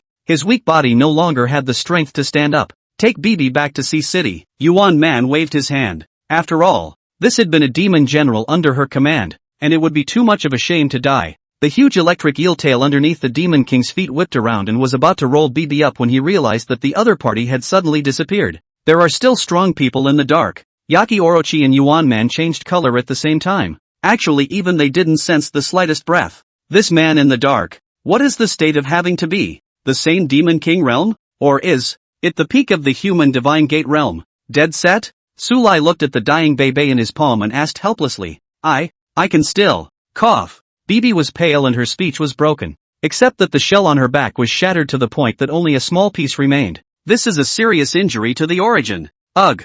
Sulai sighed softly. Bebe's body surface injuries instantly recovered after his divine thoughts swept through. Even the broken conch shell was perfect as before. Who are you? It was only after following the voice that Yuan Man saw Sulai standing in the void, his scalp tingling. When did this man hide there? Had she not taken the initiative to show herself? I fear she would have remained invisible. Sulai. Rather, it was the Orochi that recognized it at a glance. His 8 heads and 16 eyes glaring angrily at the same time. His angry voice resounding through the clouds. Su came. Those 2 words are like magic. When Yuan Man heard it, her beautiful eyes brightened instantly. This made the human that the Yaki Demon King couldn't forget to kill? So handsome. Especially those eyes, which looked like they hid the sun, moon and stars. And the phantom beasts that were staring at the feast in the illusionary realm winced as they heard the name that was like a nightmare. It swept its gaze skeptically beyond the illusion. Upon taking a good look at the face that was impossible to forget in this lifetime, in an instant, his heart was dead. Its limbs trembled with fear. How could the emperor appear in this remote galaxy? No way. This must be a fake emperor. Where did the phantom beast care about the food in the forbidden mountain of illusion? It tore open a spatial rift and was about to flee. However, the phantom beast soon despaired as space was blocked off. That is to say, there's no escape. You want to run away? Sulai looked at the phantom beast with a smirk, and the panther-shaped demonic beast shivered in its body, but it directly fainted in fear. And the guts are too small. Sulai bristled and directly threw Bebe over. I'll give you a chance to take revenge. Go ahead, little conch. Sulai. Orochi roared again. He was now furious, because he shouted his name twice. Sulai didn't even look at him squarely, which was a blatant disregard and provocation. I was going to wait for 3 days before going to China to kill you, but I didn't expect you to throw yourself into the net. So today, with your blood, I'll sacrifice the souls of my 2 disciples in heaven. The 8-giant serpent manifested its own body, with a torso 100 feet long and 8 huge heads with different faces. There are old men with gray hair, beautiful girls with long hairpins, and middle-aged men who don't look angry. A lot of books are hard to find anymore, so read them and cherish them. Chapter 165, A Great Secret. Those 8 different faces were all hideous and cruel, their narrow pupils staring at Sulai in a gloomy and incomparable manner. The cloudless sky was instantly covered with dark clouds and lightning. Ka-ching! A shocking thunder flashed, and silver-white lightning shone on that huge body. The end was horrifyingly oozing. The Demon King is furious. Whether it was the sirens from the Sakura Kingdom or the native sirens, they were trembling in fear. Many sirens directly dived to the bottom of the sea, wanting to escape from that terrifying pressure. Just diving into the bottom of the sea at 200 meters, one could still vaguely see the huge snake's tail. Even the Demon King Yuan Man, at this moment, vacated to a height of 100 meters and stayed far away from the Orochi, which was an unadulterated madman. It's just a pity for Sulai. What a handsome guy. If she could, she would have liked to take her under her wing, but she should never have angered the Orochi. Obviously, Yuan Man thinks Sulai is going to die in the sea today. Instead, she chose to stay on the sidelines and let the Yaki Demon King take on a favor from her. Bibi, what are you doing carrying a leopard? Come here quickly, don't get splattered with blood. Yuan Man looked at Bebe. She didn't recognize the phantom beast and didn't know that the true battle power of this demonic beast that was stunned by Sulai could sweep half of the galaxy. Bibi spat out a mouthful of seawater. She ignored the Demon King and instead had an ugly face. The sword was curling its edge, but it actually couldn't even leave a mark on this phantom beast. What kind of defense is that? It's almost scary as hell. The other side. The 8-giant serpent's voice was like thunder, and all 8 heads shouted angrily at the same time. Sulai, before you die, what else do you have to say? Can't eat. Sulai sometimes frowned, sometimes stretched, and occasionally shook his head in confusion. Yagyu Orochi laughed coldly in his heart. That's what scares you? Scared enough to actually start babbling. What not to eat? The head of the Yamanano Orochi hung low, and the large and greenish pupils were enough to scare the pants off of any person or demon who saw them. I just asked the 7th Divine General. You can't eat it, Su Lai said with some disappointment. The atmosphere in the arena stood frozen for a moment. Yuan man sucks in a breath of cold air. Eating the Demon King? Su Lai is so bold. The Orochi even cracked the corners of his mouth and laughed horribly. I'm afraid you've been scared silly by me, but you will soon die under me. Stupid or not, just one head is not enough to sacrifice my 2 disciples. I heard that you still have a wife and daughter, so take them. Without waiting for Orochi to finish, Su Lai pointed a finger. Put. The huge body of the Yamanano Orochi burst open, and a rain of blood fell from the sky, the fishy air drifting in the wind for hundreds of kilometers. Gulp. All the sea demons who saw the scene were horrified, looking at Su Lai as if he were a demon god, especially Yuan man. That pretty face was written with horror, but she was well aware of the strength of the Orochi, enough to reign supreme in a small remote country, and yet it died so lightly. It's unbelievable. But what made Yuan man's heart bitter the most was that as a Demon King level demon, one of the strongest people in this place in terms of battle power, Su Lai surprisingly ignored her and came straight to Bei's side. It's time to go home. Oh, only then did Bibi reluctantly put away her curled-bladed sword, her little foot kicking the phantom beast in the head a little harder. Senior, please stay. Yuan man mustered his courage and said, are you going to avenge that snake? Su Lai spoke faintly. Bottom line. It makes Yuan man's whole body surge with goosebumps and she denies it in a hurry. Senior has misunderstood. I am the East CC City Demon King Yuan man, and I would like to invite Senior to be a guest in my humble abode to do my duty as a landlord. Talking, she raised her face and bloomed into a stunningly beautiful and delicate smile, like a flower at the mercy of the king. Yuan man is still confident in her looks. Even a supreme powerhouse who had destroyed the 8-giant serpent with a single finger could not have ignored the active defection of a demon king, as well as dedication. In Yuan man's mind, in a moment, he had already thought of the picture of sweeping the other sea cities with Su Lai's help and becoming the true hegemon of this sea area, and his smile could not help but grow wider and wider. After all, in the demon race, it's a normal thing to cling to the strong for survival. However, Su Lai refused dryly. No go. Yuan man's smile stiffens on his face. A very awkward silence fell over the scene for a time. It was still Bei who broke the awkwardness. Su Lai, is Forbidden Mountain still in danger? The Forbidden Mountain is an illusion fictionalized by the Phantom Beast. If the Phantom Beast dies, then the Phantom Realm will naturally break down and all the living beings within it will die. Su Lai's gaze pierced through the illusion and landed on the several humans within the illusion. That's fine. Since it's fate that we met, let's send you a piece of creation. Su Lai's divine sense swept through, and the gold Dan in the unconscious Phantom Beast at his feet broke out of his body, suspended in the air, emitting a bright light. He crushed the golden elixir with one hand. Wisps of golden aura merged into the Forbidden Mountain. From then on, the Forbidden Mountain is no longer an illusion, but a real forbidden land with opportunities and dangers, as well as heavenly treasures. Just no more phantom beasts. The opening time, too, has changed from every 100 years to every 10 years. Above the yachts 300 miles apart, as Ji Qingshan and the other human martial artists entered the Forbidden Mountain, the 2 ninth-grade martial sectors, by Ku and Ji Jing, left. The terrifying pressure that erupted from outside the Forbidden Land caused both of their complexions to change abruptly.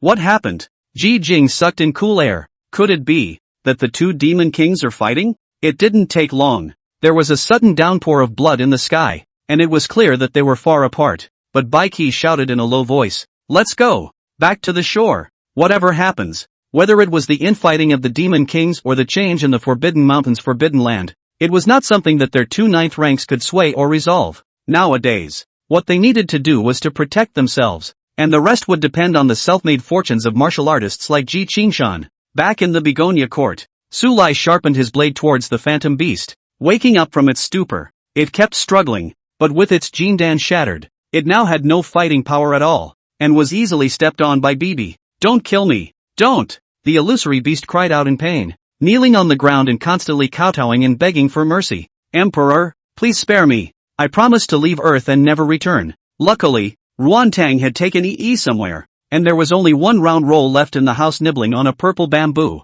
Otherwise it was still quite scary to see a leopard kneeling on the ground. "Su Lai, don't be soft-hearted." Bei tensed. "This is the culprit who caused Zi's death. Must be killed to avenge the princess." Su Lai bristled. "You think I'm a cutie? I haven't eaten a phantom beast in 20,000 years. Squeak." Su Lai continued to sharpen the knife. The voice heard the phantom beast trembled. "Emperor, you let me go. I will tell the other phantom beast's hiding place. There are 2. Not right. 3. I'll just search my soul. Sulai mused. 3 of them? They can be eaten for a while. The phantom beast despaired at heart. It hesitated before roaring. I also know a great secret. A lot of books are hard to find anymore, so read them and treasure them. Chapter 166, Bebe. You're great, Emperor. I'll use the secret in exchange for my life. The phantom beast cried out as if it had grabbed a life preserver. There was a ray of anticipation in those fearful eyes, and the Emperor's golden words would never kill it again as long as he opened his mouth. Just, Sulai didn't lift his head and said, don't want to hear it. Just kidding. What secret could be as important as eating? Even if the sky collapses, there is still a tall man on top. Wait. Sulai seems to be the tallest one. Earth has a quasi-emperor grave mound. The phantom beast hissed. I know the exact location. As long as the Emperor spares me, I will personally take you there. Hiss. Sulai sucked in a breath of cool air and said in shock, are you sure it's a quasi-emperor? Aha, aha. The phantom beast kept nodding, excited to the point of tears. To be saved? This secret it also only discovered in the last 100 years, never told anyone, and has been firmly hidden in the bottom of its heart, ready to wait until the realm is sufficient. After all, that was the resting place of a quasi-emperor realm powerhouse, which definitely hid countless exotic treasures, but likewise hid endless dangers. Quasi-emperor O. Sulai paused and asked seriously, do you know what realm I am in? Emperor realm. A wispaville will suddenly rose in the illusory beast's heart. Just so you know. Sulai snorted and continued to sharpen his blade. Boom! The phantom beast's mind exploded as it realized what its impending fate was with Sulai's words. In the eyes of the billions of races and countless cultivators in the immortal domain, they, the phantom beast clan, were an unforgivable existence that deserved death by 1,000 cuts. But in the eyes of the phantom beasts, it is the heavenly court that is more frightening, especially the Qingfeng Emperor and the 7th God General. So the phantom beasts struggled frantically, trying to escape, yet it was all in vain. No one could escape in front of an Emperor realm powerhouse, including the paramount emperor. You can't run away. You killed Z. I want you to pay in blood today. Bibi's eyes were red, holding the sword with the curled blade, when he was about to chop away. Nah, use this one. It's a fast blade. Sulai got up and handed the sharpened knife to Bebe. Remember to bleed it out. This thing's blood affects the meat. Bibi gave Sulai a bewildered look. She took the knife and turned her head sideways. The side of her face with the sun at her back looked grim to the phantom beast, like the most terrifying demon in the world. This day, miserable screams kept coming from the backyard in Begonia Court and lasted for a whole afternoon. Wait for the night. When his wife and daughters, including his sister-in-law, came home, they smelled the tantalizing aroma, and one of them was eager to eat. Smells good. Ruanlan's nose sniffed and she reached for the delicacies on the table to taste them, but he was hit on the back of the hand by Sulai with chopsticks. Wash your hands. Just wash it. Why are you so fierce? Ruanlan covered her hands and grunted. This evening meal was as delicious as it gets, but what makes Ruantang's several women side-eye is that Bebe cries while eating, seemingly remembering something sad. She softly consoled, life is not as good as it seems. If there are any problems, Bibi, you can talk to me. I'm fine. Biting her lip and shaking her head, Bibi picked up the bottle of white wine, which was much taller than she was, and took a few big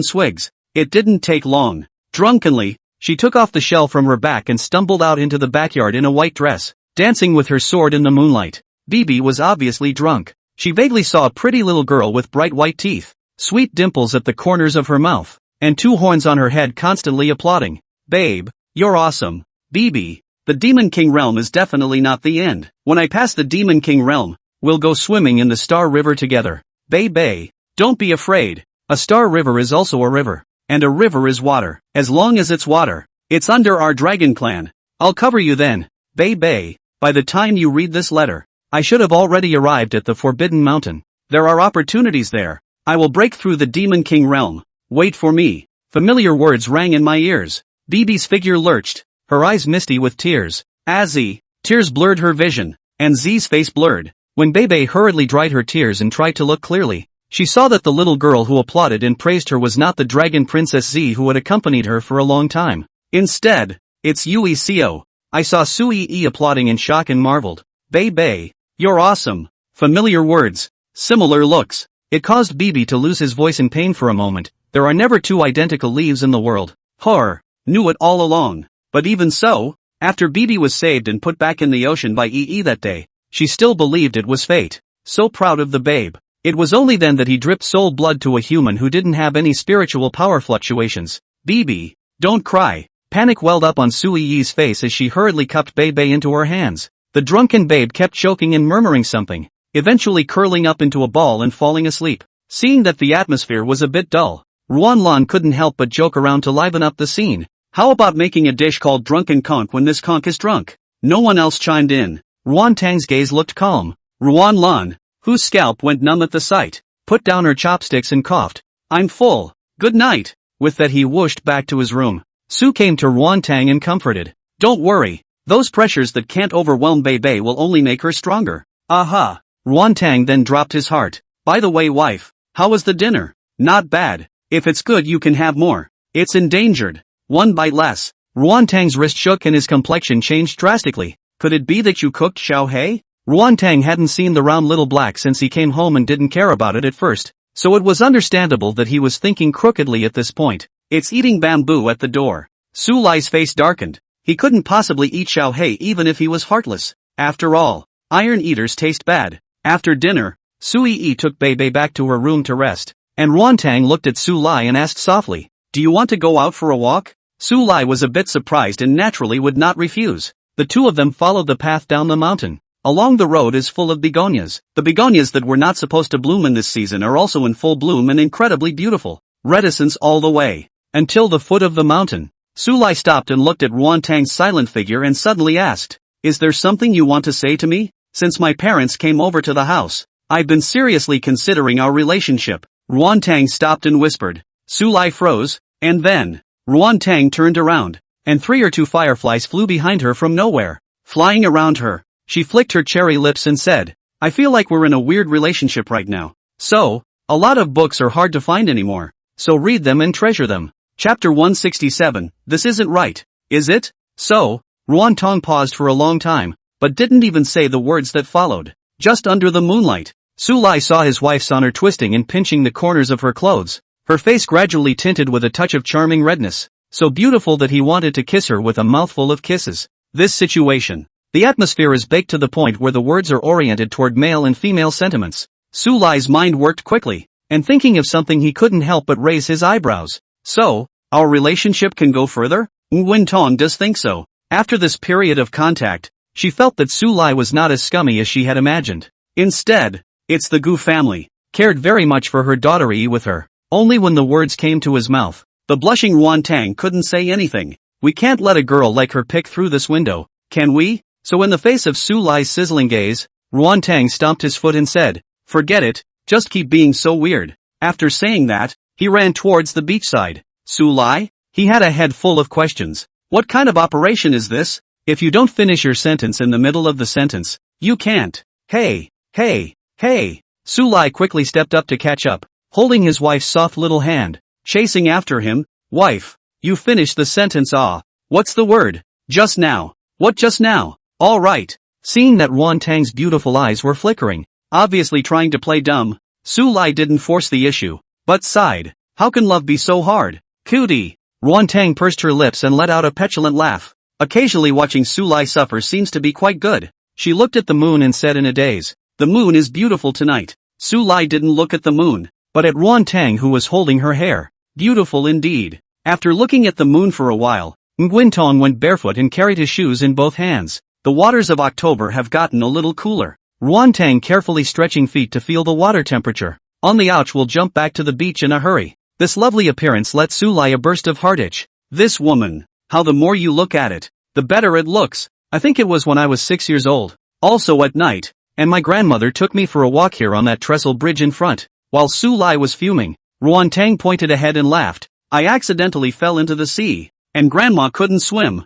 but she jumped down to save me without the slightest hesitation." Su Lai didn't say anything and silently listened. Later on, it was a passerby uncle who saved us. Grandma was obviously scared at that time too, but she still hugged me and said, "Tang Tang grandma is here, not afraid." Nguyen Tong raised his hands and stood on his tiptoes, wobbling on the sand where the water was soaked. It went on for a dozen meters without another word. It wasn't until she walked to the seaside trestle bridge that she put on her shoes and walked to the bridge, taking the initiative to reach out her hand to Su Lai, smiling gently. The day after tomorrow was the anniversary of Grandma's death. Why don't you accompany me to visit the grave? And bring your daughter with you. There's a half sentence she didn't say at the end. Let grandma see you too. Good. Holding Ruan Tang's hand, Su Lai nodded heavily. After all, he had promised grandma that he would take care of Yi and Ruan Tang. Co came. Always practice what you preach. Tan Chang had a dream that was patchy and jumbled. In the dream, he was sometimes a dashing swordsman traveling with a sword, sometimes a lonely emperor sitting on top of a throne, and sometimes a poor beggar with no food. Or sometimes it's the innocent civilians who flee the war with their sons and end up dying horribly under the hooves of the generals. As Tan Chang opened his eyes, hundreds of life moments flashed and reappeared in the eyes, and at the same time turned into a point of light, deep in the depths of the eyes. Drunkenness, dreams of death. Tan Chang looked across the miles to the vaguely blurred into begonia. He clasped his fists and bowed respectfully. Su Lai, Mr. Tan owes you another favor. With a bent bow, a massive amount of aura coalesced around Tan Chang's body, continuously surging into his body, causing his aura to insanely surge. Just 3 breaths. Several soft sounds came from inside Tan Chang's body one after another. Ka chow, ka chow. If there are martial artists here, we'll certainly be shocked to find that Tan Chang actually break through one after another. From the early 7th grade, a leap to the middle of the 8th grade. But that wasn't the end of it. Tan Chang's aura was still climbing, soon reaching the late 8th grade. Until peak 8th grade. It's often said that listening to you is better than reading 10 years of books, and drinking one of your Su Lai's wines today is better than countless things on earth. Tan Chang sighed softly. Instead of the old fickleness in his eyes, he had the composure of a man who had experienced the precipitation of hundreds of lives. Realm enhancement was secondary. Tan Chang gained a lot of insight in those lives. He had a vague feeling that he might have to feel out a path that was uniquely his own. A cultivation path that would definitely not be wrong as long as he went on. Why are you still here? Accompanied by a cold snort, Tan Chang's body stiffened, and when he twisted his head to look, he saw a white-haired old crone walking towards him. It's the flower fairy. Tan Chang looked incredibly embarrassed and hurriedly performed a martial arts salute. Apologizing. Senior, I'm sorry. Flower fairy interrupted Tan Chang and frowned. You broke through? She felt a sea of aura here, and even though it was close to the spirit vein Begonia Mountain, it shouldn't be this dense. Peak 8th grade. Tan Chang scratched his head in some embarrassment. Flower fairy was dumbstruck. What peak? Peak 8th grade. Tan Chang repeated it again. The flower fairy sucked in a breath of cold air. On the path of martial arts, every step was incomparably arduous. From the early stage of the 1st grade to the peak of the 6th grade, stopping 99% of all martial artists. When breaking through the threshold of that martial arts watershed, starting at the 7th rank of the upper 3, a martial artist will awaken a seed at the dantian in their body. The properties of seeds vary from person to person, but all of them needed to be constantly nourished with Reiki for their growth, a process that could only be piled up slowly with time. Back then, Flower Fairy had spent a full 10 years to cultivate from the early 7th grade to the peak of the 8th grade, in which she had also encountered quite a lot of chances. Tan Chang, it's only been 10 short days. How come he's at the peak of the 8th grade? She cited skeptically, sweeping around Tan Chang's body. Although there was infinite curiosity in his heart, he didn't ask more questions. After all, everyone has secrets. Just then, Tan Chang silently crouched down and skillfully held his head up with a look of resignation. What are you doing? Flower Fairy blackened her face. Senior has caused a stain on your reputation. It wouldn't be too much for you to beat me to death. Tan Chang gritted his teeth. I am indeed going to have a son, Flower Fairy said inexplicably. Indeed? To have? Son? There were too many elements, and for a moment Tan Chang froze. Suddenly, Tan Chang's brain has a spiritual light flashed. Could it be that the Flower Fairy is pregnant? Tan Chang's gaze could not help but sweep to the Flower Fairy's stomach. Looking appalled. You are over 70 years old. This is not right, right? Bang! Flower Fairy almost died of anger and kicked Tan Chang in the ass. Brat, what are you thinking about? I'm going to a foreign land. Before I leave, I want to recognize you as my godson. Are you willing or not? A lot of books are hard to find anymore, so read them and treasure them. Chapter 168, The 15th Moon is 16 full. It was a bit of a cool night at the beach. Tan Chang became the godson of the Flower Fairy in a daze. This was a bit strange for Tan Chang, who had been selected and raised as a shadow by the Jiang family from the orphanage since he was a child and had never experienced affection. The Flower Fairy rambled on almost as if she was giving her last words, including the do's and don'ts of cultivation and all her possessions. Former seniors, you are going to. Tan Chang opened his mouth stiffly. That mom, after all, did not have the heart to shout out. The Flower Fairy didn't mind either, smilingly saying, I still have a battle with someone outside the domain, so I always have to prepare for the aftermath in advance. Extraterritorial? Tan Chang was silent. Oh right. You were in the early 7th grade before, so I guess you don't know about the Inhuman yet, Flower Fairy calmly said. To put it in layman's terms, it's a group of foreign cultivators who want to invade Earth. Tan Chang was stunned. Foreign cultivator? To put it more plainly, it's cultivators from other star realms, or aliens as everyone calls them, Flower Fairy said.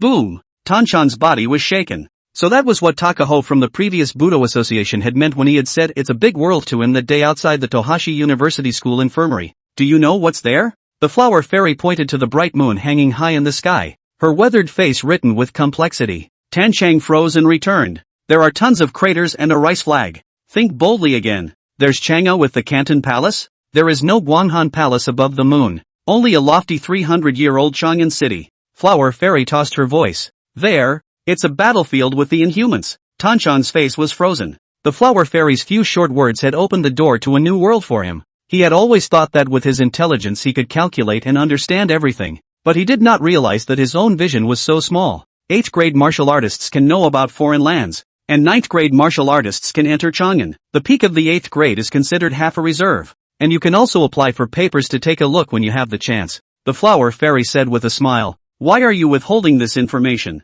Tan Chang asked nastily. The greater the capacity, the greater the responsibility, Flower Fairy calmly said. Besides, what's the point of knowing under the 8th rank? No one can confirm how long they can keep it. If they don't know, they may still be able to live happily. Tan Chang was silent, not knowing how to answer. Don't worry, you left a wisp of origin in the heavenly ranking when you were at the 7th rank, right? Then you should also know that the heavenly ranking is a sword that all the martial sectors in China, together, have been storing for 300 years. Flower Fairy patted the stupefied Tan Chang on the shoulder and said proudly, where the sword goes, the heart goes. 300 years ago, the martial arts world was planning for the worst and was accumulating a base card. Tan Chang suddenly understood everything, and also inexplicably suddenly more sad. It used to be the only bottom card, but now there's a real sword, Flower Fairy said. Tan Chang knows. This sword was the sword list that had appeared inexplicably. Tan Chang looked up at the moon, which he hadn't really liked before. It's not because he's still alone during the Mid-Autumn Festival when all the families are reunited.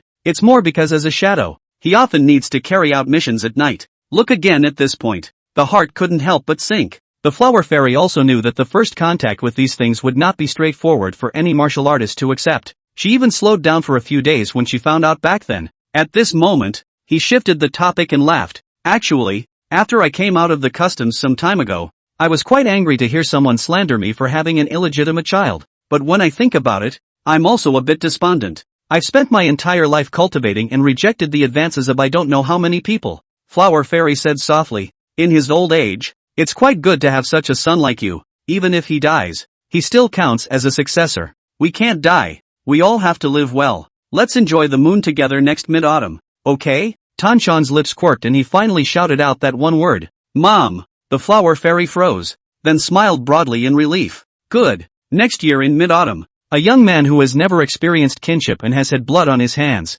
a dying old lady who won't fall in love with anyone but Budo. On this night, all find spiritual fulfillment in each other. Never having eaten mooncakes, they all started thinking about what flavor they would like to have for mid-autumn. All are also very much looking forward to next year's 15th moon. Is it as round as in previous years? The next morning, after Su Lai sent his daughter to the kindergarten, Tan Chang came out of the darkness. He looked silent and looked at Su Lai for a long time without saying anything. Honey, drive yourself to the office. I'll chat with my friend for a while, Su Lai said to Ruan Tang and the co-pilot. Aha. Nguyen Tong drove off alone and said on his way out, don't forget, you're going to my grandmother's house tonight. Su Lai nodded. Tomorrow is the anniversary of Nguyen Tong's grandmother's death, but because it's a long way to travel, we have to go there early this evening. Su Lai, I've broken through to the peak of the 8th grade. All thanks to that altar of wine you had yesterday, Tan Chang solemnly said. You're welcome. Su Lai laughed. So there's something else to tell me. Tan Chang came out of the shadows.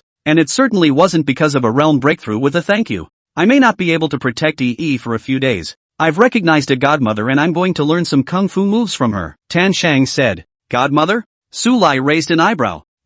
Flower Fairy. Tan Chang looked saddened and said. I thought her son was you, but I didn't realize I was the son. Su Lai pondered why this sounded a bit strange. Yet, he still responded. Go ahead and go ahead. Not to mention a few days, but a few years. It was only on a whim to use Tan Chang as a bodyguard in the beginning. Not to mention the fact that EE now had the additional number 1 swordsman of the sea, Bei, which was an actual great demon. A man can't stand without trust. This matter of being EE's bodyguard for 10 years is something I won't forget, much less excuse myself. So I'll take 5 days off. Tan Cheng finished and turned to leave. Co Ray, on the other hand, walked slowly towards Dongni University. Upon arriving at the school nurse's office, he found that Li Shouzhong and the other doctors had finally returned. But, what's with all the old men and women? Su Lai held his forehead. One of the old men he recognized was Zheng Zong.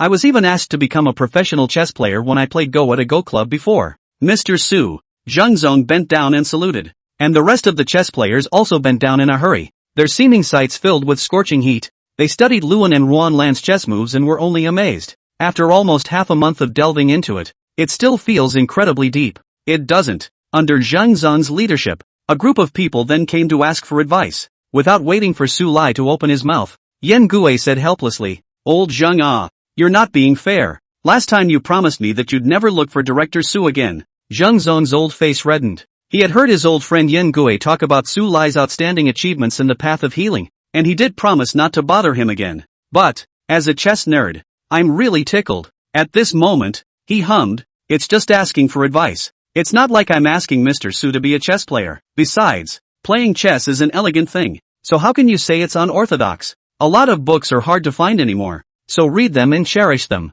Chapter 169, Quarrelsome Ways. Next, Zheng Zong talked about all sorts of difficult specialized Go terms. What de fei de long de guan de I de pan and a whole lot of other things. Listening to Yan Gui, Li Shouzhong crowd of doctors' head is big, but they weren't wimpy either. Backhanding all sorts of medical terminology and popularizing Su Lai's great contributions to the medical world. Corner. A middle-aged doctor pulls a handsome 8-dan female chess player and speaks in all seriousness about postpartum care. The female chess player blushed as she listened. She's only 30. She's never been in a relationship. She's been single all her life. And having kids is too far away. Nope, this guy is not a gynecologist, but a veterinarian, because the other guy was talking about postpartum care for sows? You're the pig. The female chess player couldn't help but glare hard at the middle-aged veterinarian in front of her. The veterinarian was stunned. Look at this full of curiosity eyes. This little girl looks quite know how to do it. With the ecstasy of meeting his soulmate, he spoke even more vigorously at that moment.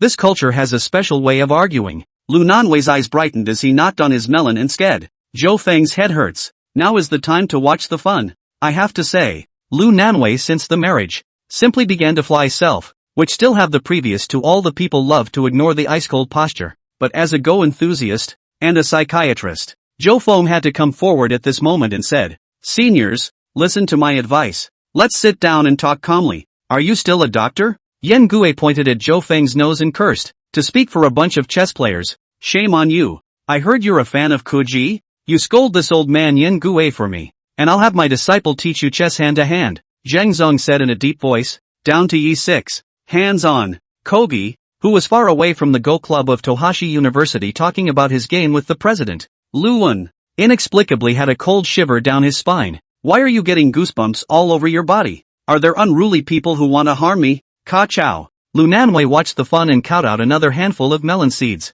after looking at it for a long time before slowly reminding, "Noisy as it is, but Director Su has long since left. Su Lai is gone." Both sides of the argument froze, looking around and confirming that Su Lai had indeed left after looking at each other. "I blame you guys," Yan Gui said glumly. "Originally, there was a research result to report to Director Su today. Blame you guys for that." Zheng Zong was also very annoyed. "There are still things we don't understand that we want to ask Mr. Su." It's a fight again. Feeling noisy, Co Ray left the school nurse's office and strolled through the Tohashi University campus. Speaking of which, apart from the day of his posting when Su Dai briefly showed him around, he hadn't even done much shopping. After all, Tohashi University is one of the top private colleges in the country and has a very beautiful environment. Su Lai sat at the gazebo on the shore of the artificial lake, staring at the calm water and fuming. Handsome looks are a lot of trouble. After sitting for just short of an hour, 3 waves of female students came over and hit on me. Well, there was one male student. After Su Lai politely expresses that he already has a family, several students leave with regret. "Brother-in-law?" Accompanied by a surprised, crisp voice, Su Lai turned his head to look. It was Yu Xiao Xiao and Li Li. Only Ruan Lan wasn't there. The 2 girls ran over happily. "Brother-in-law, are you also going to the Go club to watch Ruan Lan play chess?" Lily softly said. Su Lai had nothing to do, so he nodded and followed Yu Xiao Xiao and the girls to the Go Club. A glance at the corner shows Kogi and Luan studying the game of chess.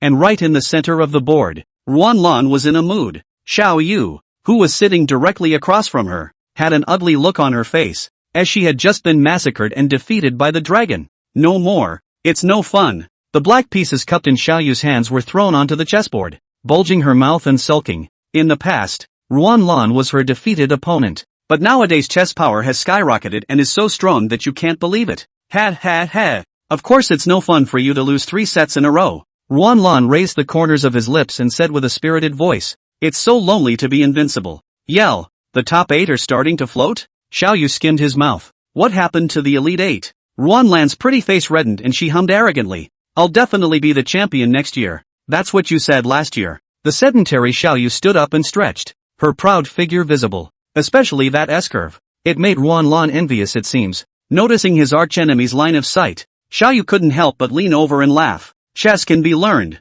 but the body well, he said, and gave Ruan Lan a meaningful look at his chest. In Ruan Lan's ironic face, Xiao Yu left with a victor's stance. On seeing Su Lai, Xiao Yu's voice was delicate as she said, Brother-in-law, do you have time to go to a bar together in the evening? There are more interesting things than playing chess. Oh. Ruan Lan was even more furious. She was afraid that her cheap brother-in-law would be hooked, so she hurriedly pulled Su Lai back and said, Brother-in-law, don't believe this vixen's words. He. Xiao Yu only felt that the depression in his heart was swept away, and he went away. Damn. Ruan Lan was annoyed and stomped her feet. She was obviously also the man of the hour at Donli University, the goddess schoolgirl in the hearts of many men. Versus Xiao Yu, it also loses just a little bit of stature. Ruan Lan looked at Su Lai and said defiantly, Brother-in-law, who do you think is more attractive, Xiao Yu or I? In her thoughts, Su Lai is at least her brother-in-law. In public, how to maintain her face, right? But wait is a sentence, in good conscience.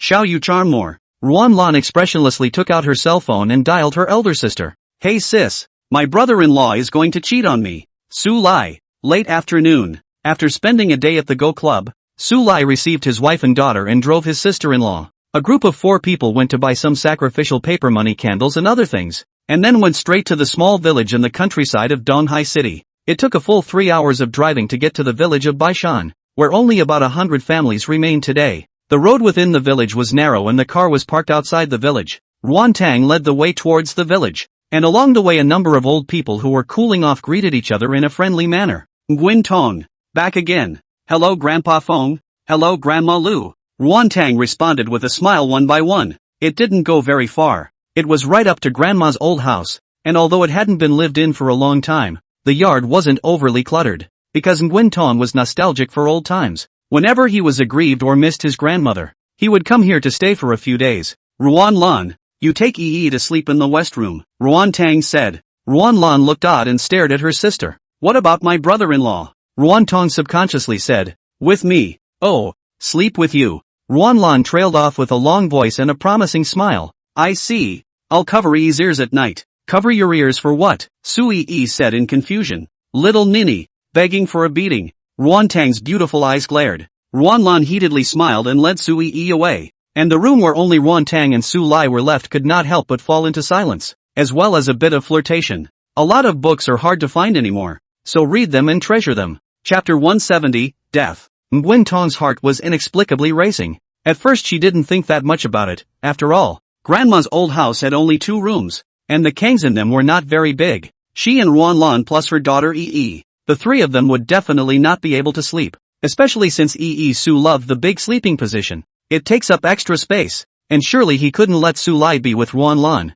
so he subconsciously assigned it this way. Just being teased by his sister like this, Ruan Tang couldn't help but explain. I didn't mean anything else. Don't think too much. I know. Su Lai nodded his head and suddenly moved in front of his wife, laughing. Are you blushing? How could Ruan Tang admit it? No. Yes? Su Lai seemed to smile. But I heard your heart beating so fast. Well, now it's speeding up again. Your bull asterisk ting me. Ruan Tang was panicked, but didn't believe that Su Lai could hear her heartbeat. Consider me to be talking nonsense and go to sleep. Su Lai didn't explain. After washing up, Ruan Tang turned off the light and turned around again to rustle around behind Su Lai's back to change into her pajamas. That's when she realized one more thing. There's only one quilt.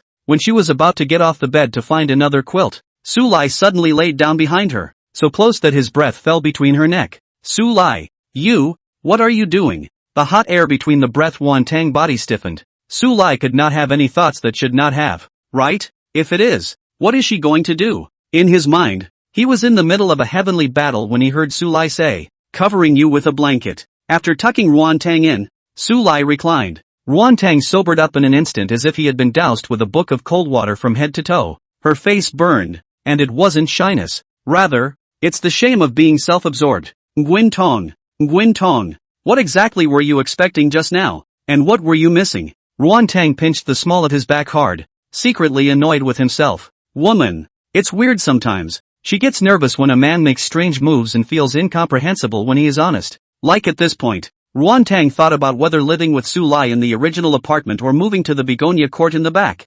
Sulai was only occasional flowery mouth. Most of the time he was still very serious. Not like that night 5 years ago. Although she was the one who initiated the conversation when she was drunk on alcohol, Sulai was completely anticlimactic in the back. But now, Wantang stretched out his fingers and gently touched Sulai's arm, carefully saying, Sulai, let me ask you something. Don't be angry, haha. You asked. Do you have a problem in that area? Or has your sexual orientation changed in the last 5 years? The moonlight penetrated the window and fell on Wintong's face. When Sulai saw his wife's incomparably serious look, black lines couldn't help but well up on his forehead. What is this woman thinking? He was a gentleman because he respected her. But Sulai's silence, it made Wantang understand something as well. And she had a complicated expression. And no wonder. Normally, it's not hard for a man to be a willow once. But to be a willow every time is problematic. Honey, you were playing with fire with what you just said, you know? Never try to provoke a man. Sulai sat up and looked at Wantang's eyes that were flickering slightly brightly in the darkness with a serious expression.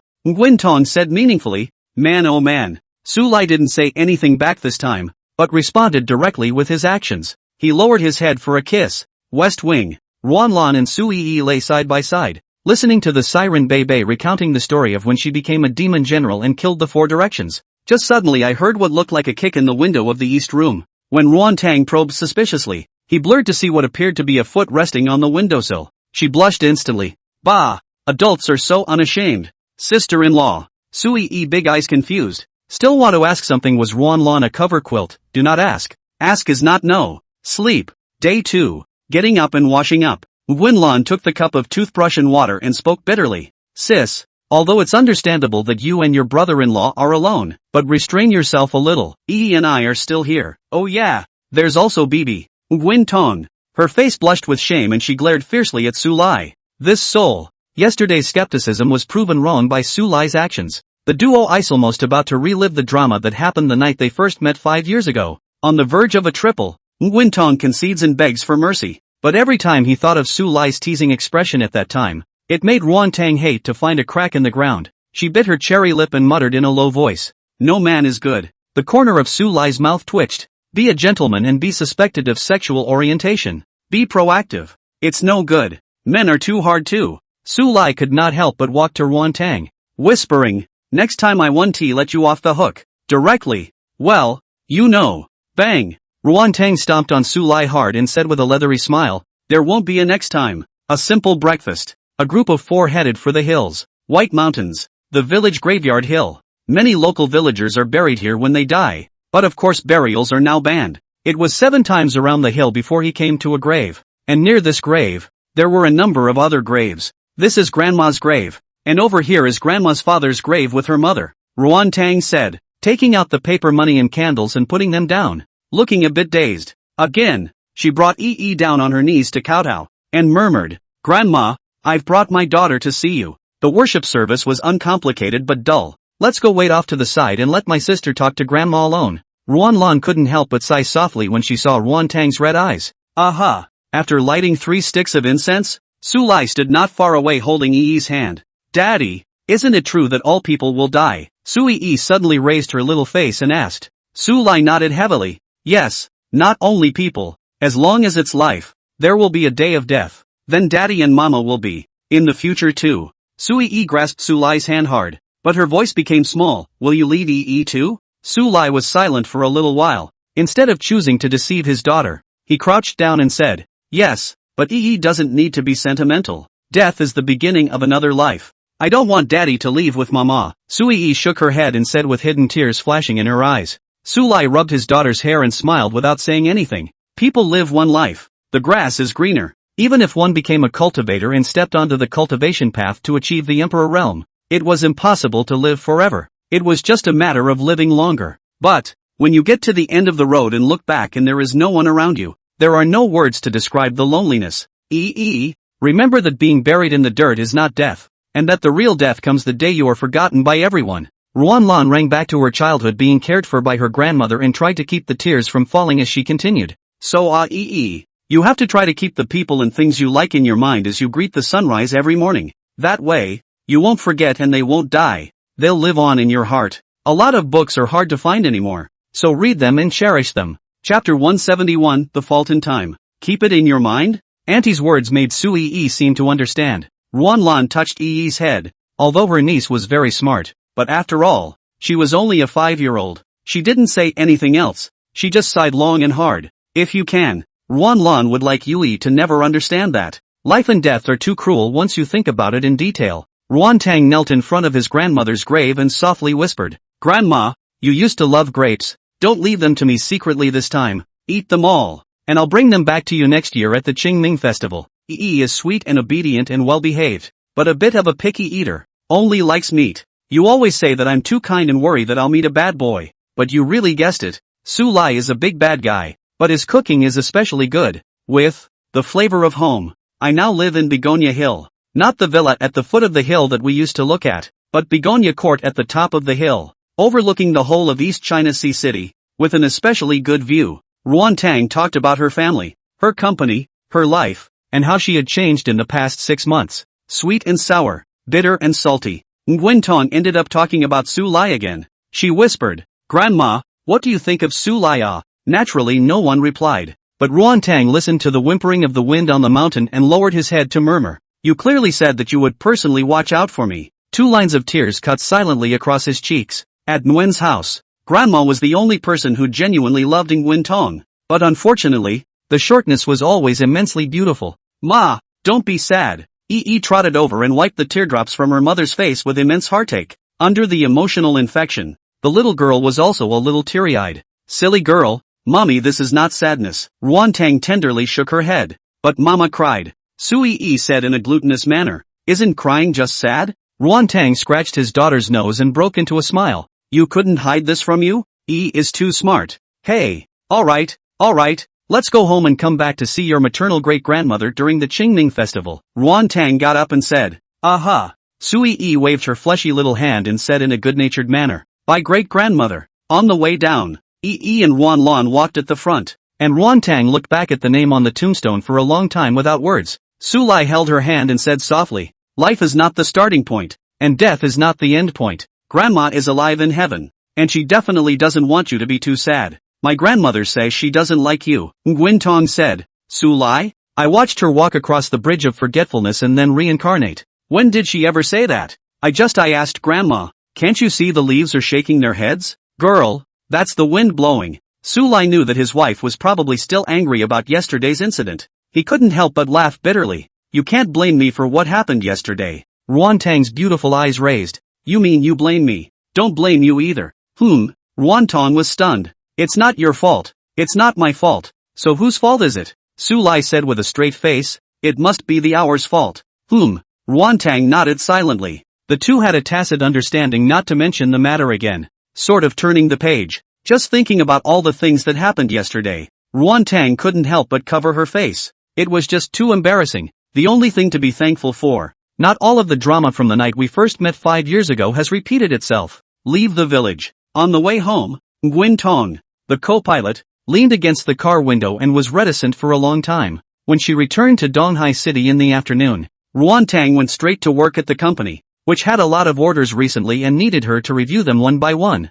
Sulai didn't send his daughter to kindergarten, because the little girl had fallen asleep in the car. She carried her daughter back to her room and put her down gently. It was in the second-floor balcony room that the rounded blackie was seen lying on the floor huffing and puffing with a purple bamboo at his paws. The sun was warm and cozy and it rolled over. Sulai lamented. "This guy's little life is also too moist. Eat and sleep. Sleep and eat. But only for a few years. The gold-swallowing demon clan had a 3-year chaos period in their infancy due to their talent, waiting for the spirit enlightenment at the age of 3. At that time, Xiaohei would no longer be a cute round roll, it would be a terrifying ferocious beast that was about to rise up, as long as the adult. Even if this gold-swallowing beast was a waste that was rare in a million years and was unable to cultivate, the lowest lower limit was still comparable to the human Jindan realm. This was the innate racial talent of the gold-swallowing demon race. Only seemed to sense something, Blackie opened his eyes in a daze, sniffed his nose, and followed the smell to see Bibi. Brightness twinkled in his big eyes,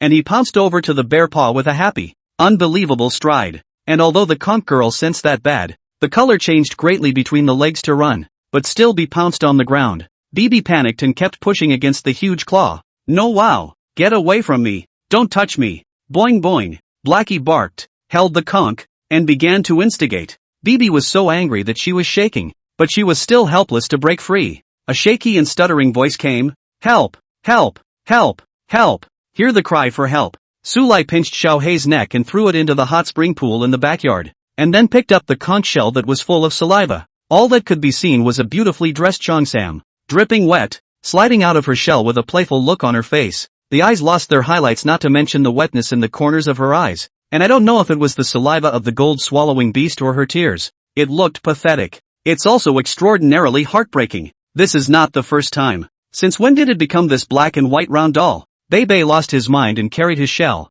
His little nose huffed and puffed. The more he thought about it, the more aggrieved he became. And in the end he couldn't help it and cried out with a wow. How can it be so hard to be a conch life? God, you're not being fair. Sulai does not know how to comfort Bebe. After all, the chaos stage gold-swallowing beast, who does not listen to anyone's words, completely at will, just like the sky oldest Tuat boss. Just because of that, gold-swallowing beast 3 years old before there is no one can leave the gold-swallowing demon clan ancestral land, for fear of going out for the community to attract trouble. Although the gold-swallowing demon race was strong, it was not an invincible existence when looking at the universe. And Blackie, presumably, is the only special case in these several epics. I'm going to cultivate hard, and when the time comes, I'll throw you into the sea for 3 days and 3 nights, so you can drink seawater until you're full. Bibi choked and cried as she fled Begonia Court and jumped into the ocean. She was going to take a nice bath and at the same time work hard on her sword skills. She swears by the name of the first swordsman of these seas, there will be revenge.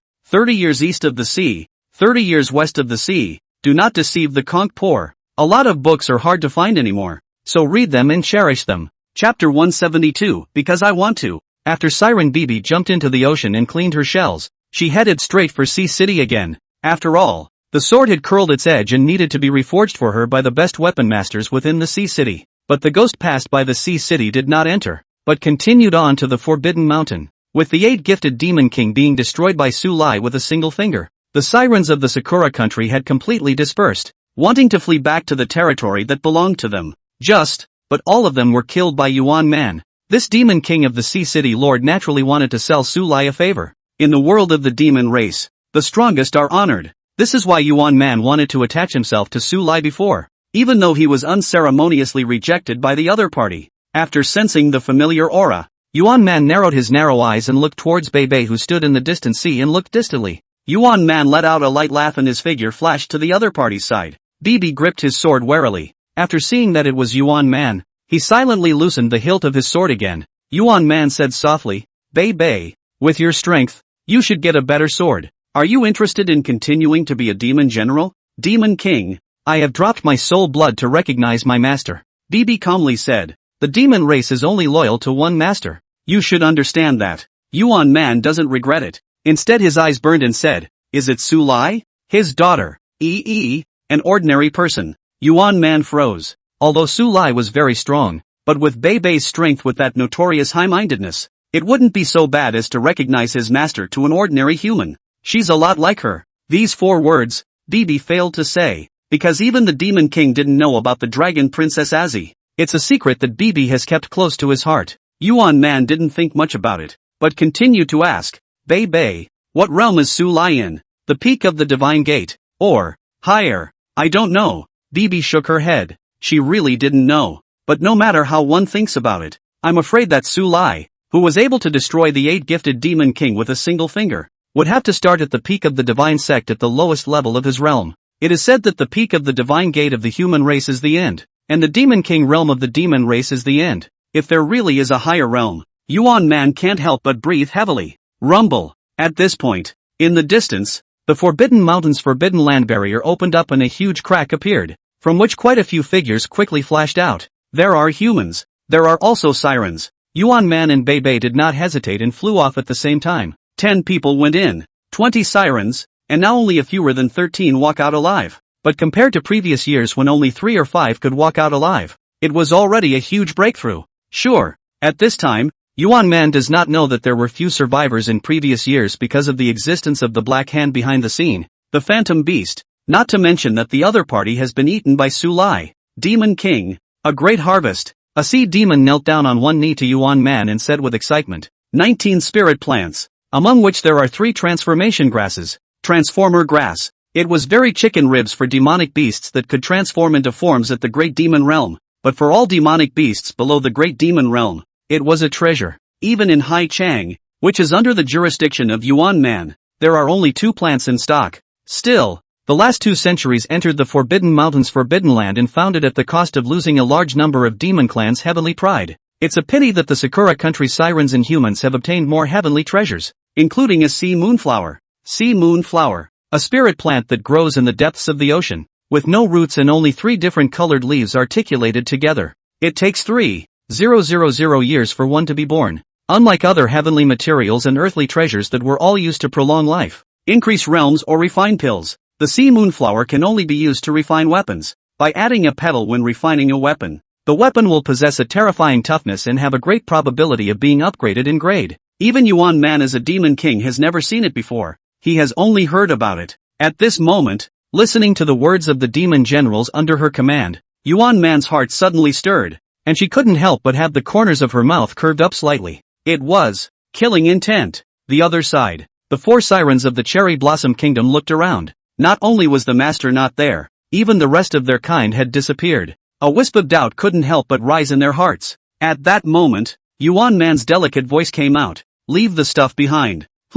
A sea demon with an octopus head shouted angrily. Yuan Man Demon King, what do you mean by this? Are you going to start a war with my master? The 4 sirens behind him were all filled with ice coldness and were not afraid in the slightest. Orochi? Yuan Man said in a nonchalant manner. He died 2 days ago. Boom! The siren of the Sakura Kingdom's heart shuddered. Master is dead? Impossible. Not to mention putting an eye on Sakura country. Even if you look around the world, the Demon King realm could walk sideways. So, do you guys want to hand over the spirit plant voluntarily? Or do you want me to do it myself? Yuan Man asked indifferently. The octopus siren's inky black face was twisted with rage. However, the master was not present, and he was ultimately facing an invincible Demon King. Hold your horses. The octopus siren suppressed his anger and said, since the Demon King opened his mouth, there's no reason not to give it, but there has to be an argument. Because I want to. Yuan Man stood on top of the giant moray eel's head and said slowly, is this reason enough? The octopus siren was silent,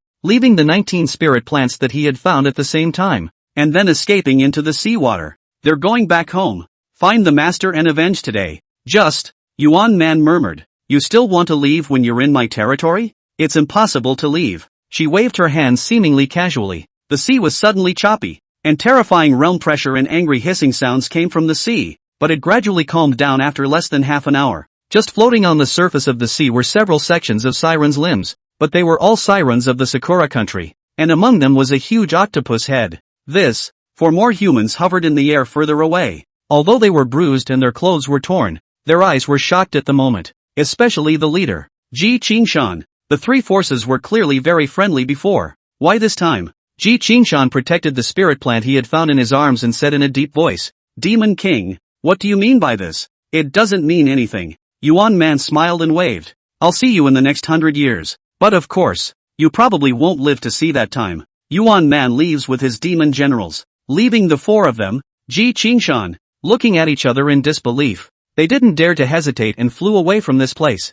Demon King, why don't you kill and kill? One of the demon generals who entered the Forbidden Mountain excused himself in disbelief, allowing the 4 humans to leave, in case they informed the Yaki Demon King of today's events. I'm afraid, Yachi died, so it doesn't matter that his apprentice died. The several demon generals' entire bodies stiffened like an electric shock, and they sucked in cool air. Really dead? How is this possible? Killed by Su Lai. The Yuan Man Demon King looked at the direction that Ji Qingshan had left from afar. The greed in his eyes continuously pressed down. And in the end, there was only one sentence. It's great that the human race has Su Lai. A lot of books are hard to find anymore, so read them and cherish them. Chapter 173, Eating Date Pills. Su Lai was lying in the backyard sunbathing, and suddenly sensing something, he walked to the entrance hall with a smile on his face, opened the door, just saw a 16-year-old girl, looking squirming standing at the door. Seeing the door open, she hurriedly retracted her long, slender, snow-white fingers that wanted to press the doorbell. It's the center of gravity. The heavy bird demon clan's present-day-old ancestor. Chongyang spoke with some urgency. Emperor? Su Lai raised an eyebrow. Brother. Shigeo whispered. Aha. Only then did Su Lai nod his head in satisfaction. Standing in the doorway, what are you gawking at? Quickly come in and change your slippers yourself.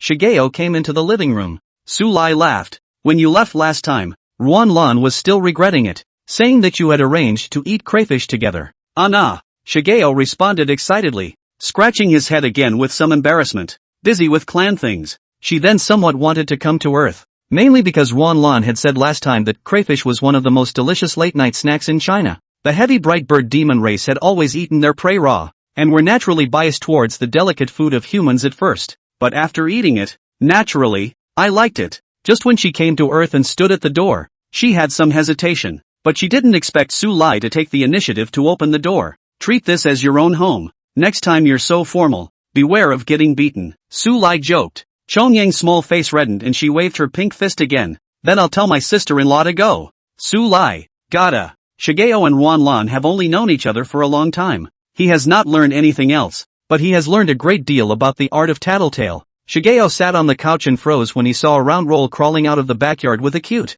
cuddly stride. Tunicates that have not yet been activated. Aha. Su Lai said with a headache. Wanted a pet rabbit last time, and that Tao Tai guy brought a bunch of them, and there was this one inside. I'll send a voice message to contact the clan and tell them to hurry up and lay an egg and send it to them. The heavy bright bird can be much better looking than the gold swallowing beast. Su Lai hurriedly stopped Chongyang and said with a dark face. No, it's enough to have Xiao Hei and Bei at home. Who is Babe? A conch. Food? Sirens. Oh, when he heard that he couldn't eat it, Shigeo was a little unconcerned. By the time Ruan Lan came back in the evening, he was naturally excited to see Chongyang, one mouthful of yang, and he didn't even plan to eat at home. Go. My friend's lobster place has been open for a month and has been waiting for me to go. Ruan Lan was excited. I'm embarrassed to go if you don't come. Chongyang hesitated. Let's join together when sister-in-law comes home. Wait for what? Ruan Lan pulled Chongyang away. Let's just eat. We have other activities tonight.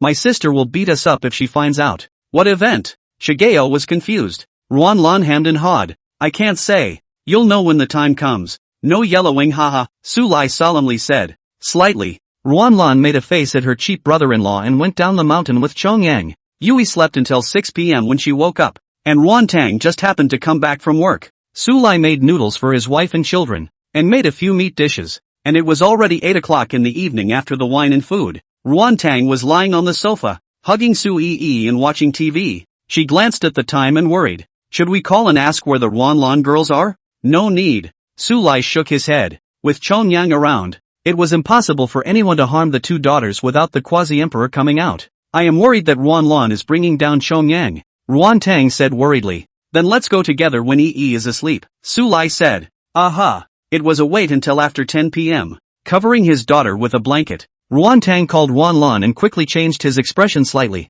She's not answering her phone. Su Lai. Will she be in danger? Su Lai's divine sense sensed, and the corner of his mouth couldn't help but twitch. Don't worry. They're safe now. They're pressing their feet. Nguyen Tong? Go. A certain bath. In the box, Ruan Lan cozily patted her stomach while a red-faced Chongyang lay beside her. Yo, comfortable to press, right? But number 7 isn't as handsome as he used to be, and that little brother of yours, number 9, has a pretty good body. Ruan Lan took a sip of tea and exhaled a cloudy breath. Shigeo blushed and said, the feet are a little ticklish from the pressure. From a big, delicious meal of crayfish in the evening, Nguyen Tong brought her here for a bath, sauna, plus a full-body massage, especially that foot massage. It made Shigeo couldn't help but keep laughing. She sighed in her heart. No wonder Brother Emperor liked Earth. It was indeed a better place to live than the immortal region. There's not as much of a battle between the devil and the devil. or between life and death. And the greenhouse here is actually mixed gender.